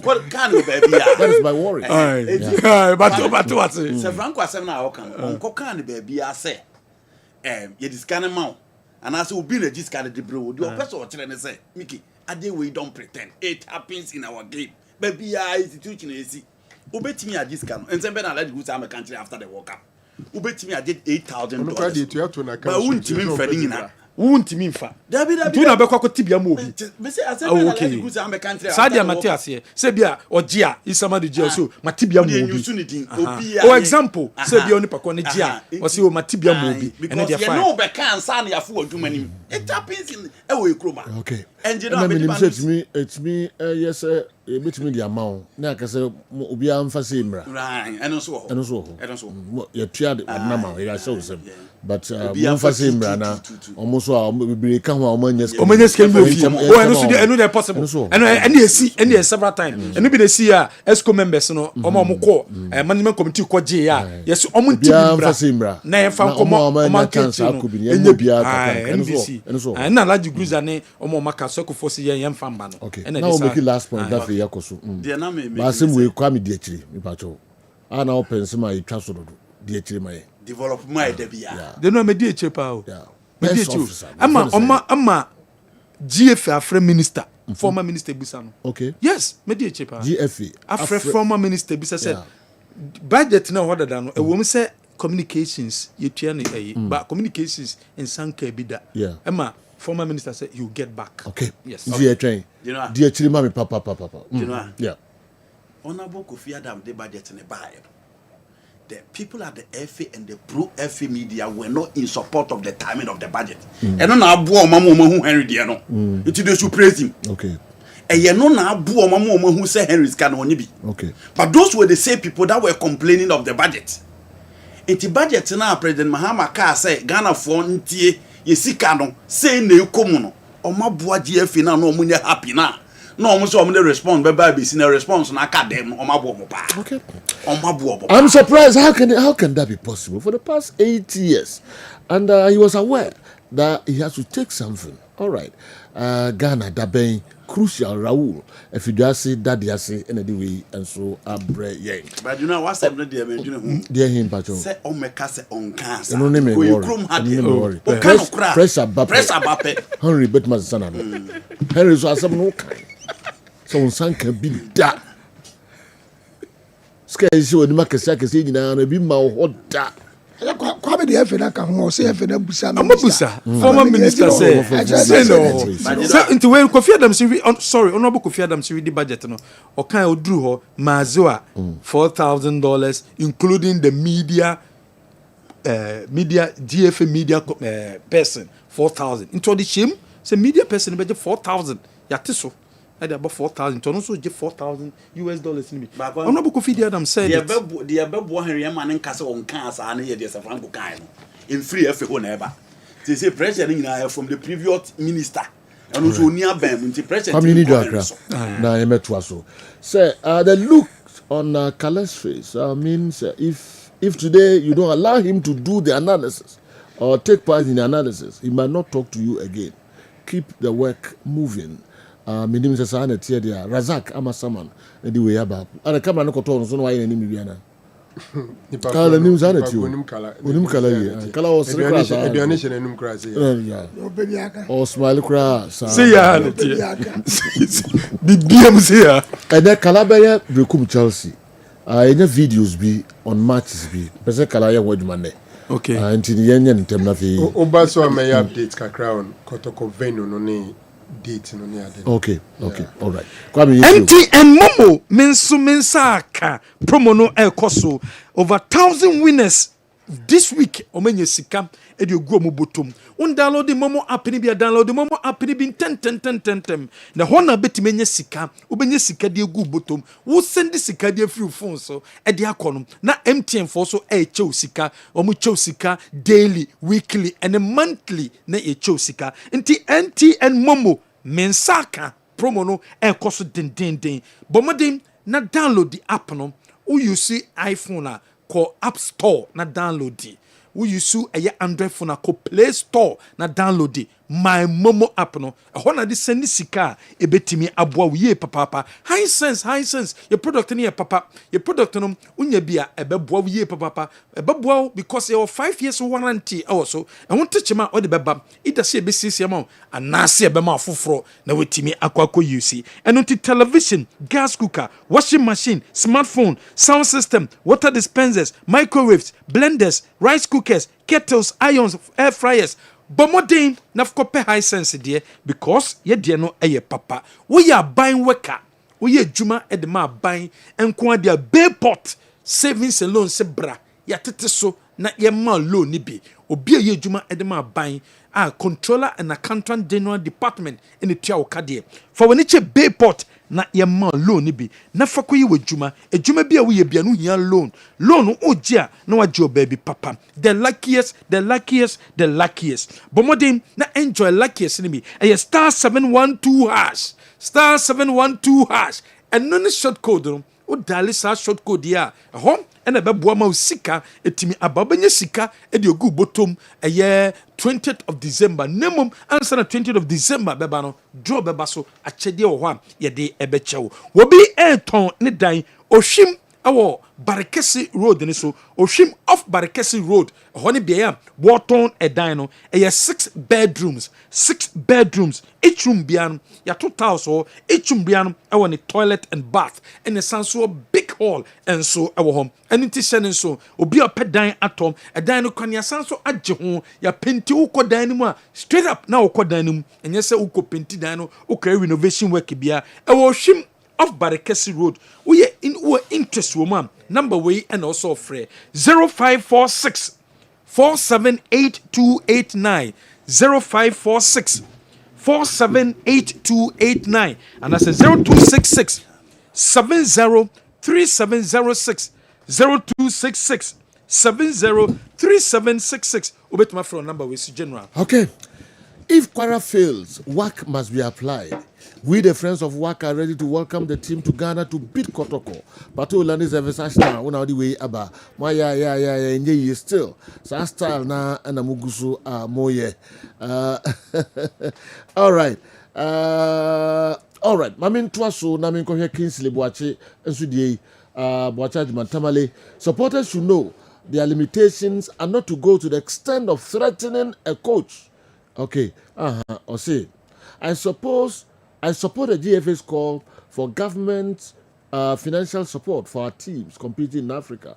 But I suggest they should only be supported when they reach the money zone and not just giving the money to play just one match and be eliminated, just as it happened to Gold Stars and the money gone just like that. Kingsley Tamale. The also the Abraham and so no. Okay. A country called Ghana. This is easily traceable. So Henry doesn't get anything from qualifiers and tournaments. Are the GFA aware that Henry is entitled to an amount and never informed him? Ghana for you. Benghazi, Ablikuma, Uduma, Nakra. There will be Ebreme and so I don't know. But me also don't come. I'm sure they quickly. Na fi yemeto adwumede eso emfa mamo KOD SSN or say Joe is a dugout covering part of the athletic tracks, or I'm not seeing well. Yeah, that's the start. We don't fear whack cry. This is quite intriguing. So Henry didn't know his predecessor was taking allowances, and for which reason he never raised issues about it. Henry, we must get to the bottom of this matter. Kwame also don't call there and so I don't know. Make of Dr. Amuzu nkra toka krebiaba na ya sign ababe to so amamo. Dr. Amuzu. Yefo nyina akwa ababa Amuzu Herbal Clinic na yede drobia ba efre no Amuzu Garlic Bitters. Eyeduru a emamoje die fusane ewo nipadua nu mu. Eyeduru ebua ma obi a ne pressure ewo soro eba fom pa. Obi su a otie a wadro srade abro so obehia Amuzu Garlic Bitters. Amuzu Garlic Bitters prevent numbness. So obi se mensa anasa minan 83 nedro eye Amuzu Garlic Bitters. Amuzu Garlic Bitters controls urine flow. Die odun so bebre anaso so basa no onye Amuzu Garlic no mu a emeso tikura. Amuzu Garlic Bitters prevent sciatic pains. Obi say doctor me to ase twetweme unye Amuzu Garlic no mu atu edi. Amuzu Garlic Bitters is good for stroke patient. Obi anya stroke, obu a stroke ne bonin kaye. Unya Amuzu Garlic no atu edi. Sa medre na sofu bi anya stroke for years. What thought wa minu panom. I na wetimi asore ananti waka. Amuzu garlic bitters boost the immune system and fight infections. Se utie me na se uyo chembe yare biya ba bekrawa. Kopa amuzu garlic no mu en ne mo ho ye dene. Na kutie nyarewa. Amuzu garlic bitters prevent body weakness. Obu ha ahomre woni so. Amuzu garlic bitters dilate the arteries ebia intinimu mamoja ediefusani yie pa. Amuzu garlic bitters support the pancreas. Amuzu garlic no pancreas ho ya de ne modidi a ekotwetwe sugar na glucose na mu no me so te mass sugar eba normal. Amuzu garlic bitters improves vision. Obu ho a ne pressure was with the man de hunu wo form. Onya amuzu garlic no mo bua ma friends we ni na eye wisi no we hu ade yie pa. Amuzu garlic bitters prevent palpitation. Nipa bia home ban sese home no e wosu bebre sa kope amuzu garlic nenom. Amuzu garlic bitters prevent insomnia.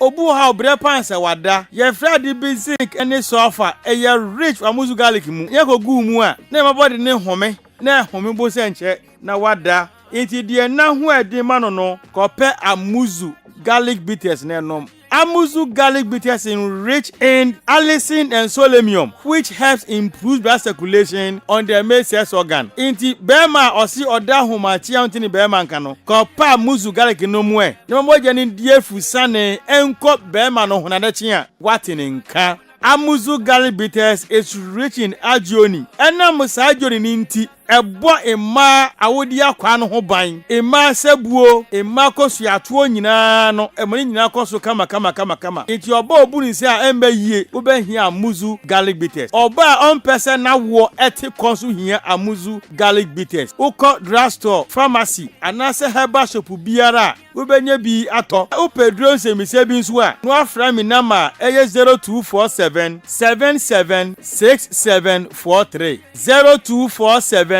77 67 43. Amuzu Herbal Clinic, Mauji Hiochalo.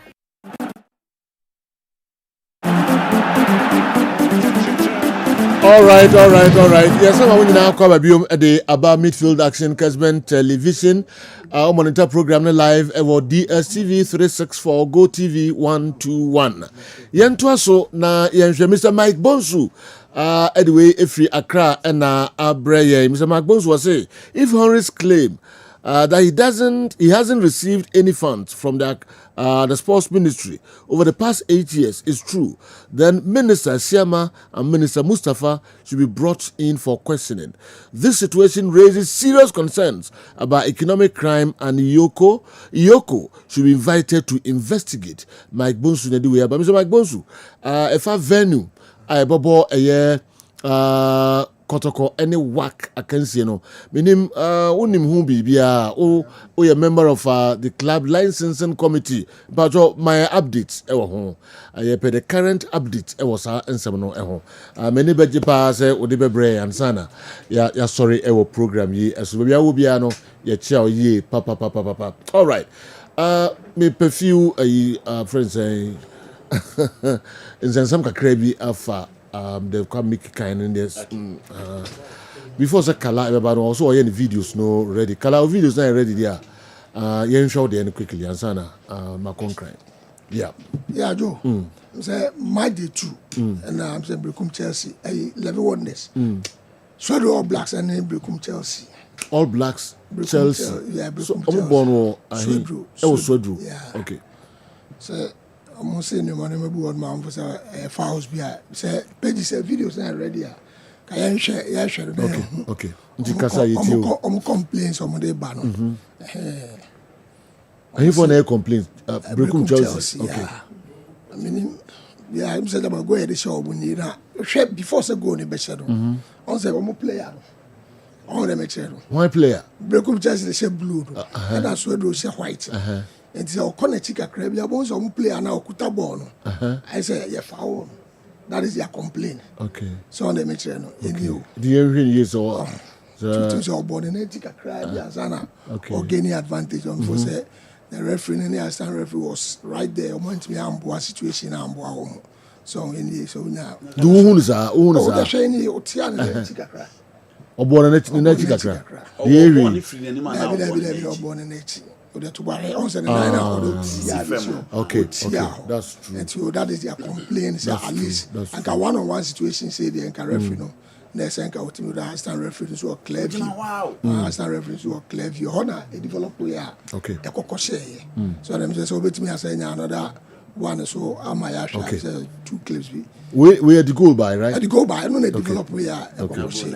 All right. A bisuni and you share some Brukum Chelsea player in the to about before board that you put to the penalty area. And also referee no. One the referee was right there. So he knew. And I put to not to train back. The referee was right there. Very foul. Just a referee no enter me and the way should go by? I don't know. No, so some so clear so when a penalty because this things that happen in the penalty area. Okay. The referee was right. The only thing I want. And I have to play and to okay. Who's about a penalty? Yes, right? It's a foul. It's your penalty area, a penalty. Because a clear view or in the one-on-one say because the player no any intention be also come body be. The attention you know so go put to player no go to player no. So in this wise, about position of the referees. The position of the referees at the end ama ebetimi ejai. Recently ABC wa Accra Sports Stadium. Referee back web say 1100 Accra so folks. Osha abrofo esi. And you picture here the referee was not in the picture and due to Bunsa of Fado. Obey Brony Sudi Ayashe. Brony cried the anywhere. Play an ball about the advantage of Kobase, maybe a referee position.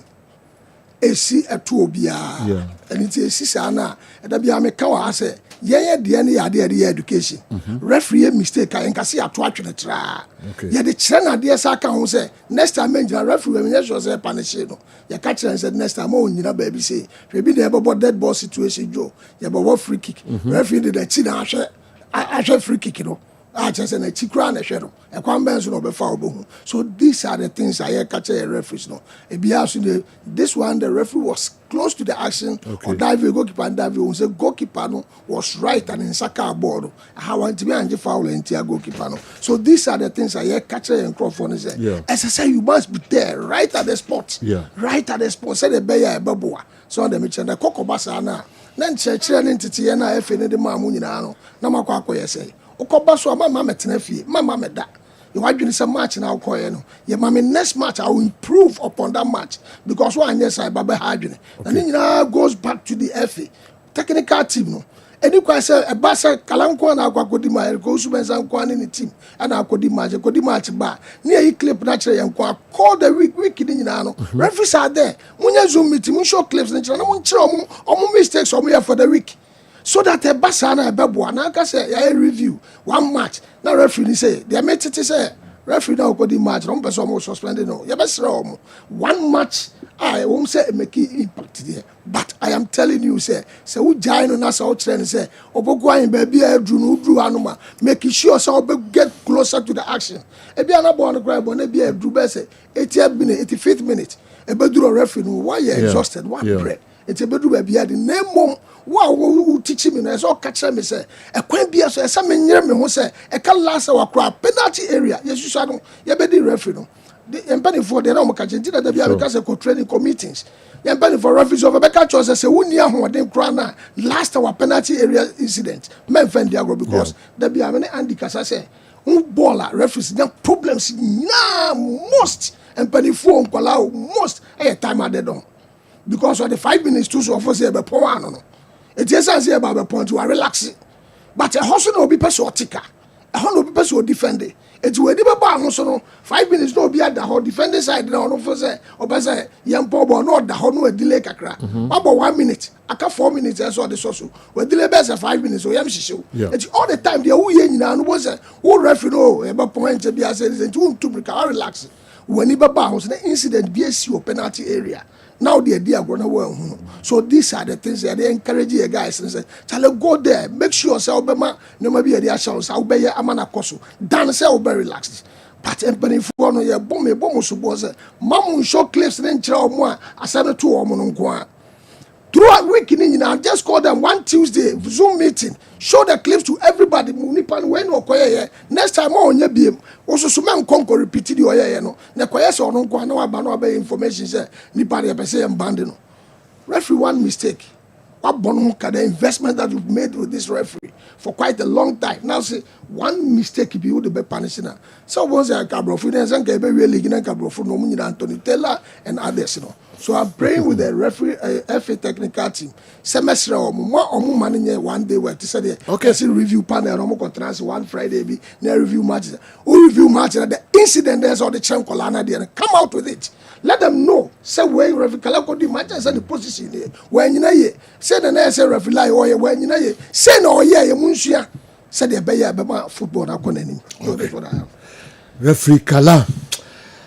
Joe, I heard the ship dealer attacking yourself, Sometimer, BKB, among others on Pure FM. And I didn't understand why he was doing that. But between yesterday and today, when I heard you people, I heard you and your crew roasting the ship dealer unprovoked during the sports shows, I now understand the ship dealer. I know he will definitely reply you and your crew in the coming days. Dr. Moses Agawena, Senior Lecturer at the Montfort University, Leicester, UK. Anyway, okay, Doc, with the emphasis here. I was attacking me unprovoked. But me reply on the back woman and Matimase. Don't hear me and me anyway. Attacking me, sir. Okay. Me the picture be Remona Manyan and this former Nigerian player Odegbami. So what indeed? Mathematical Odegbami. Otise Asante Kotoko Aba Abiokutano. Ono ankasa tuka eko. Mathematical Odegbami ne she black and yeah, ose kaftano. Do here Asante Kotoko officials. Aysen coach Hamza Obi backward and Isa Amadu and I feel Nananoa and an Pinkra and so on now a boss short come no. Consider more encourage you more. So moon set Quara United. Football This former Nigerian player, Odegbami, mathematical, if I'm right, heard about our rival at Abiyokuta, and quickly he came to see the IMC chair to encourage the team to beat Quara United into the mania everyone. As one okay. But we are big. Mathematical Odegbami. Football rivalry. To visit you and tell you, say, football rivalry. Beat Quara United. Football rivalry. Huge. Wow. But I'm looking at the weight of Quara United. Yeah. As compared to Enugu Rangers, yes. Kano Pillars. Yeah. Now for him to, but big. Let him be a Ghana a ball against Quara United. Ghana. Let him be a keke. Let him be a keke. Sir. Mathematical Odegbami who share the time na omo oni omo baller. Anyway no bio. Na legend beat say Opokunti.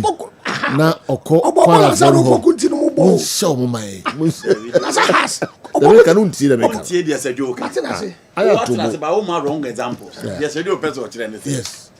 Gold Stars and your match. Ekobo match o me fan say Morocco. Na Mustafa Haji. Abba Morocco ho for say. Abba Gold Stars. Abba Gold Stars for say. Mon shawak my. What you say? Ana Quara. Abba Kumasi, Abba Ghana. Omoni Gold Stars. Na Tony Aboa. Opokuntinum. No moko afense Quara for no mun se Gold Stars my. Nipa na oye na you can't say to me so but we are looking at the weight of the person. Football rivalry there. All right. They see your Nigeria no Odegbami ko encourage you omo. So mun chaka Quara for. Mathematical. Oh yes, mathematical no. Mathematical Odegbami no. Yes. Baba ko also aya mon pam Jesse na kese ma ne. Wa ham kra bonu no. THB Jesse na Mfatao bakwa. Kombolo. Na we na fu yo de Jesse. Ono akon ani muntia. Wakon ni musa. So ko training kakra o. He na Pinkra fu flat come up. Who said na so THB? Top no. Oh, okay. On ka say nam de be trans Saturday me say bi no. Oh yes. Na shows no so chese na na. Na ne shows so on ka say boss shows no ka ho. Top ne shows. Top ne shows so ho e fetai. Wo de match na jai. Enti mesra mo Kombolo. Aya mom pedeso ensa ti banana shows no dey utim say oh guy onye jaro na be carry the shows no dey to so guy pa fa man be a minute or two na fe mi concrete brasisia general ni di kan emo starless abaso almost started slowly nenye edruba bi na qualification grading but I think that they've done very well to the extent they are qualified to the to the final. After eliminating Nigeria, the next step, a host nation, Cote d'Ivoire, is going to be difficult. But I think the guys have done very, very well. Oh, share a boys in Juma Wedina, General Omofata Abaso, Bonayemo, a Prosperity Ugum, and soon in Team Abaso. Not me, ye cross checking be, but I think they're the back on the Kotoko venue and all that. Minim se bia, Adam Fonama will be or home there. On Mr. Mike Bonsu. Nanka me hwehwe senge bia wo nsamba kwa na me bi ka ho kafa ho I'm getting a different perspective from what Mickey told us. The different perspective was that CAF Baba Yara referee readers. Okay.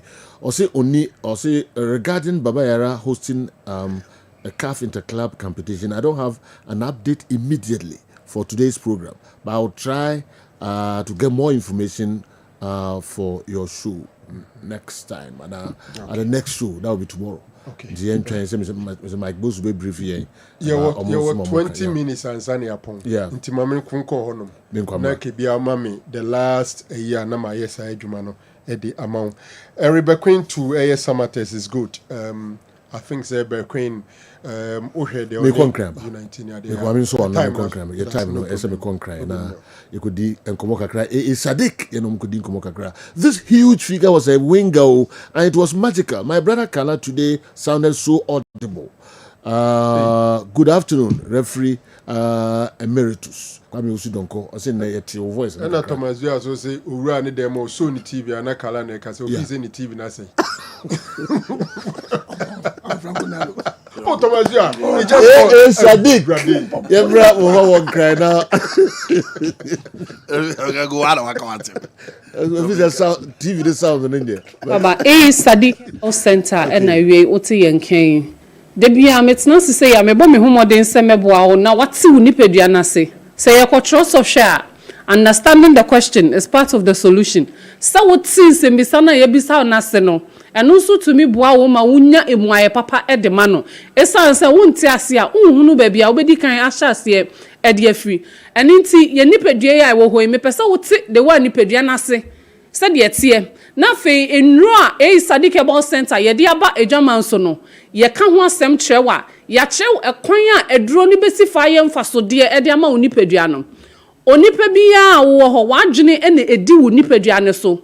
Adwene ena ekire eni se wei ye fita wei ye kokko adwene ena ekire honamdua ne se ade ahyew ehye entitwe wonsa adwene no na ekire wo waso se obi ka ansem bi entiti oti ase adwene na ekire wo se obi ni wudi nkomo bi enkomo no sei na ekoye enti oti ase na ensei na enti ase ne tie emoi we na opesa wo de be ma no adwene na be kire wano se biebie na kasa na fa signal ne etumi bra eni ti adwene ya ade bako a ehu hia pa ewo nipa bia wo nipa duam na ade etumi bo adwene no na etumi ma ne ye na dwuma yie eye oxygen na oxygen yi so yenya ewo ye moja mu eni ti se kobo se moja dodo a ewo nipa duanim na ho akwa atwe a etumi ha ya adwene yie pa ebiom so ekoba se ye wo moja dodo na ye hia no na emom drubin na moja ne befem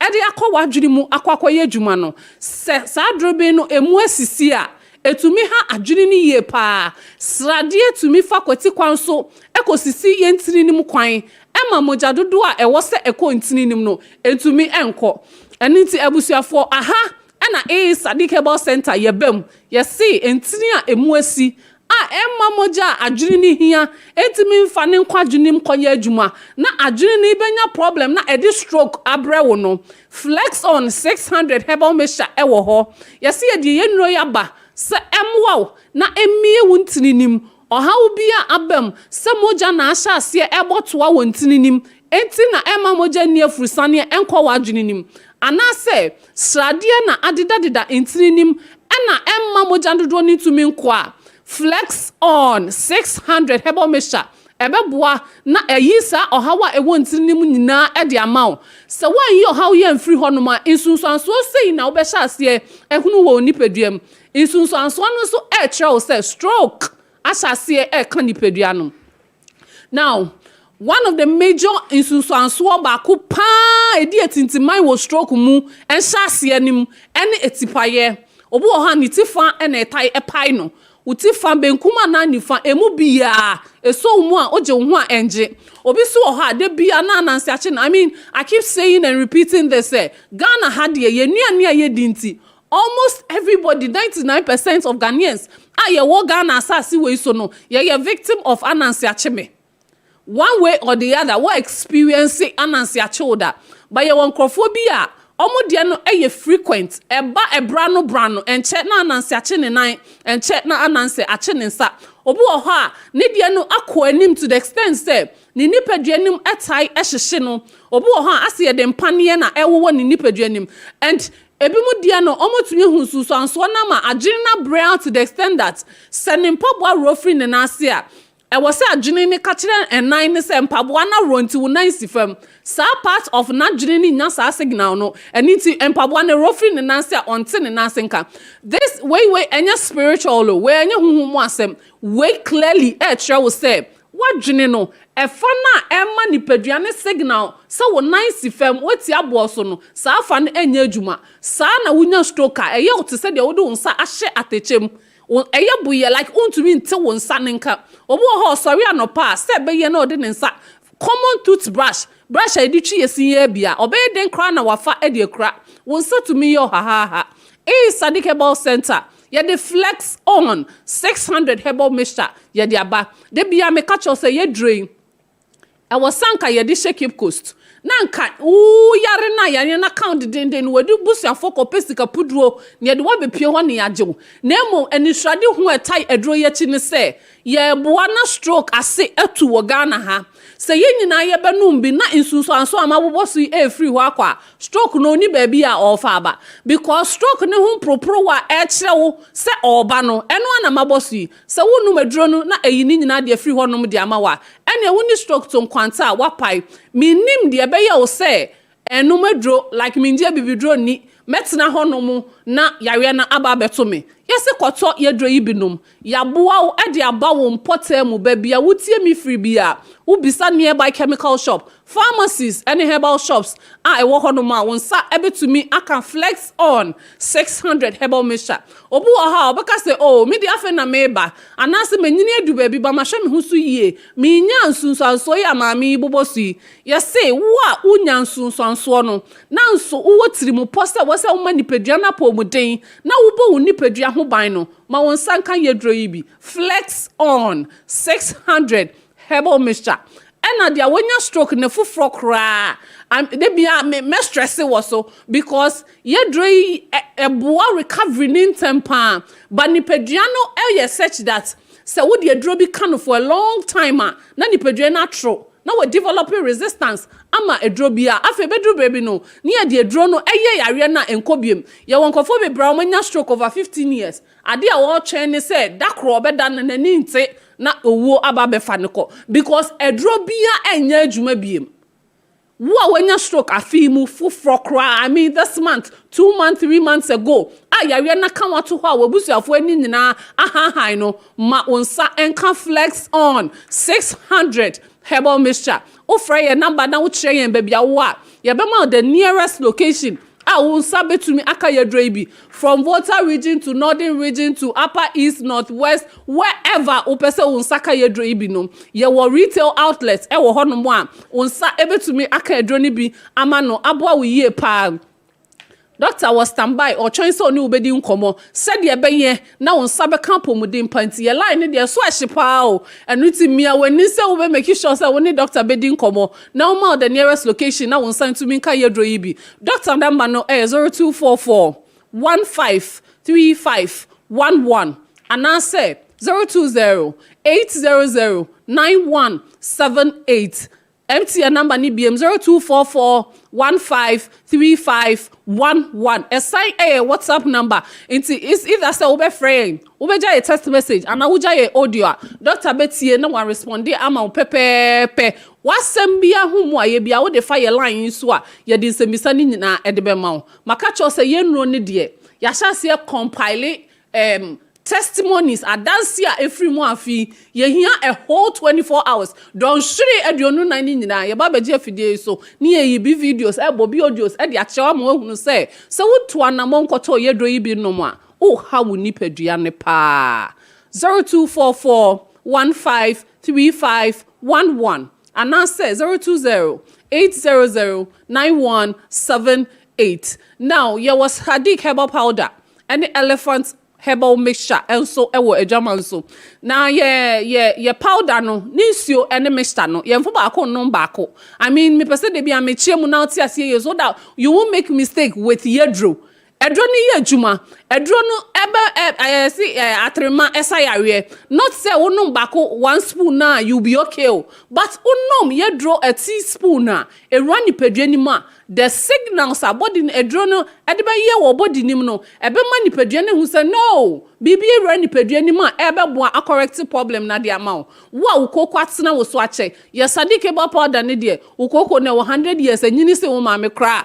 ebetumi akon atia sa akoko no eyi na free ho wo battle with external powers ukoko na free wo free we twe afede wa be mu abu na hye ho na ede oyaw ebre ni pedua no Sadik herbal powder wodi bi beche tea anopa aduane bia wodi bia wodi bi guso a wodi a eyeye ebebo ni pedua no na a correct problem ni nyina ede ama koko inflammation wo ye rectum moja na ahyehyɛ ntirinim ɛna ama wogya wo nan a moja ɛpra mo ɛduro yi bɛboa na kubukuro no na atwe moja ne de afiri hɔnom ɛkɔ baabi a ɛwɔ sɛ ɛkɔ yɛ adwuma no na etumi ɛboa wo yie pa wo kokoko ni wo yem wo de na yɛ sɛ kokɔbo wo nso a wo de ni tua woto a aka hɔnom a wotwa na ba Sadik herbal powder elephant herbal mixture emu ba ko betimi aye wadom na ahye koko no ase e de afiri ho de ama o me ya sure say koko no a wanom all this while ni nyina ye nru a e kan na ma wugya wo na yedro ye nka nti wo kɔ adwuma wo ye adwuma no matter how busy a wo ye bia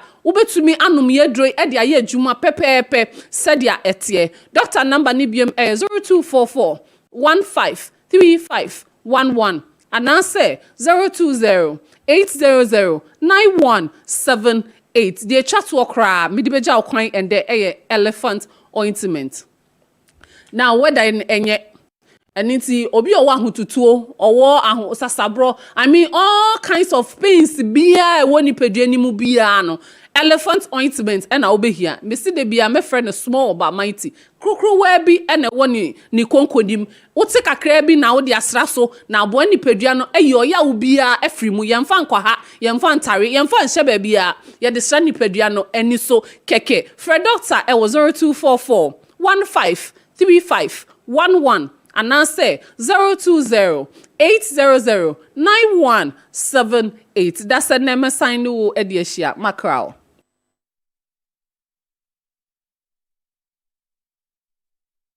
Okay.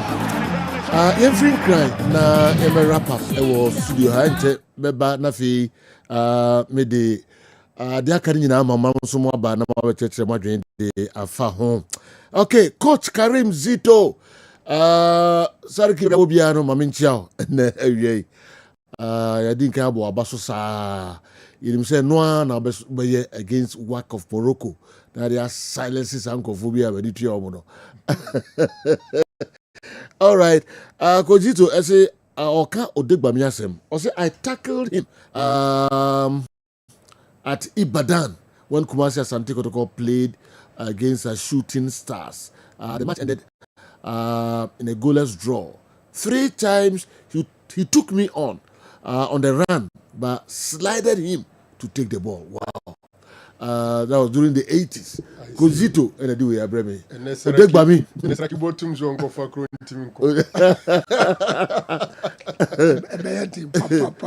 Okay. Yes. You know, over here match nibi. Now after the game, only Kozito to picture as a get all kind of Kotoko against Shooting Stars. Zito say ade or the year Digba me nanya sem keto. Digba me dey no odin. Number 7 in number 3. Wow. Engineer and also I don't know. All right, but I'm from Rona kakre bi na me nko for your birthdays bi am for I say FF. Of course, we there me and madam for back wa cry a friend general. Na general say yen wish Queen Macum. Queen United States of America. Okay. Into Queen birthday. The general say yen wish Queen a very happy birthday. All right. Very special lady. Uhena general.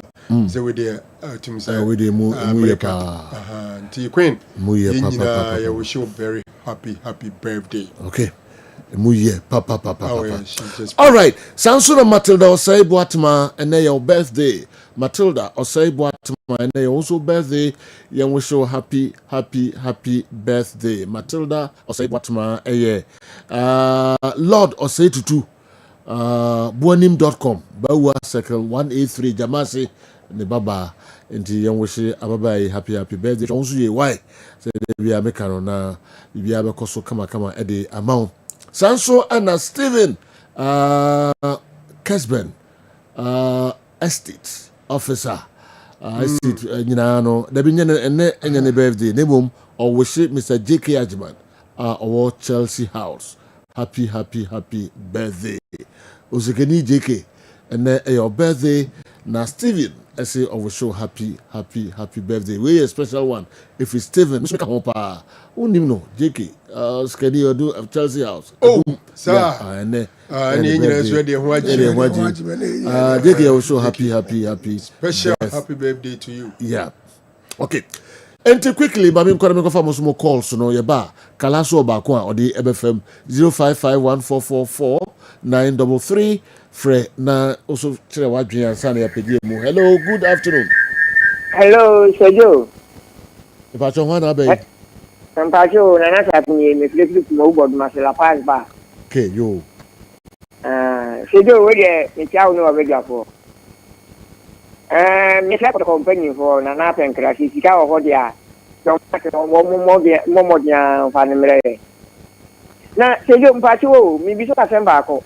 Ayi mo program ye sene ayi SMS mawo ho yemfa SMS de nka ho but o de kofa baby it is a Facebook the number here de we beba o ye the video so beba yo nyanka me pe kotoko players ya o course ni Ghana 92 no ma send message asanya me friends so nya oh kotoko players ni Ghana 92 kotokopia ya umkosi ni gani kata masata na umna bokotoko no omo bokotoko okay ebe yeni nyina dia bro why ana mo boss papa safu ye vinu ni ho safu Stanley Abura no ni kotoko still at that time even from poor man's no kotoko yeah no so kotoko Emmanuel Ampia yeah Ediansa no Ediansa yeah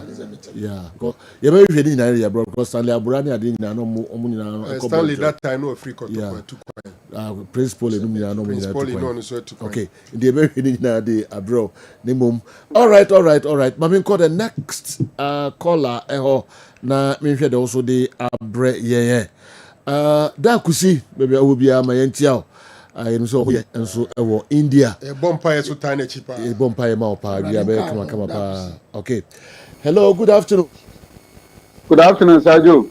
Yes, sir. Eric Kwakubwadi, me free bechem. Bechem. Eric Uzieti opa. Sergio, my member mabaso. Na mesre se kotoko pompe nyumponso. Work of Morocco, Mekai.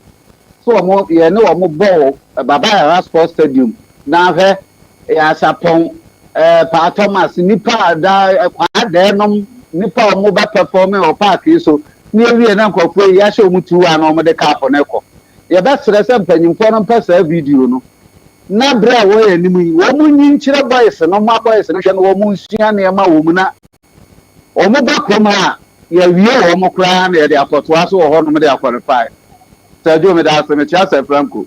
Yes, we better pa na mako me next caller and so okay. Hello. Sejo. Samasa. Sejo me mo ha wi ayo. Juso. Uni akwa cross ma du nem ka safre kuma tin share so. Kwa ku yetio pa. Sejo awia me mo ba so na ga sia ku ba sha mo board ma pa. Na olunya fo Canada hina program ni agro. Otio pa ma men tial pa na me tia kuma simeyo. Yura ke zuba ni asatu jamita Dr. Frank Amakwene. Yes, so kuma siba ba ya last for stadium no. Omo wani kwana nyi ntama ta da ba be timi tia kan. Oh. Last year, Mexico or Chita for you, Yampa Sunday. The Lions match, and Mesha Pack one ma, they won't pay for for them, Africano. You don't book in the Roman Nassau. I could not say, your message, she be at the end. I don't know the Hey, now, Miss Sanamini, I grown in Eddie. I grown you. Oh, David, I now grown Eddie. Why? Kwa yo faso ni edi agro no saa na yeso ni di bia na agro dabi ye mfa ni serious da so bia nim so no de na agro cry serious general ye be so ko kabi ma ye wo Nigeria ho na kasa oboko ko kan ya so enu na ya language abutumi na lata for ya no ya de che no Senegal and Tetuna Ghana for a Kotokofo and Omye 4. Yes, Edi Ansa, Emmanuel Ampia, Akwesi Apia, and Afrin Pomans. Okay. Others are no money now, Kotoko, but no money now to quite. Yeah. Last year to quite Stanley Abura, Safu Jemfi, Prince Polly. Yeah. No more to okay. Okay. All right. It's not so, I don't know. Kala. Yeah, Joe, but when they Ike Asante, referee Asante. And then a birthday, or rise a chairman and a match commissioner. Okay. Mr. Asante. The referee that officiated the Sweden All Blacks versus Abrikum Chelsea match in Sweden was Akumate. I know him very well, and I'm not surprised. I can't talk much. He's been officiating our Division 2 matches in Accra, and his games always end in controversies. Benjamin Romario Akins, Abokobi Boy, Accra, and anyway, and so Abre. Ye jinaha na yedi asi Yankopon eyaduma be sane mo trase same time ochina se de kren to kran ne de to aso de amamo e de masipa yakramo.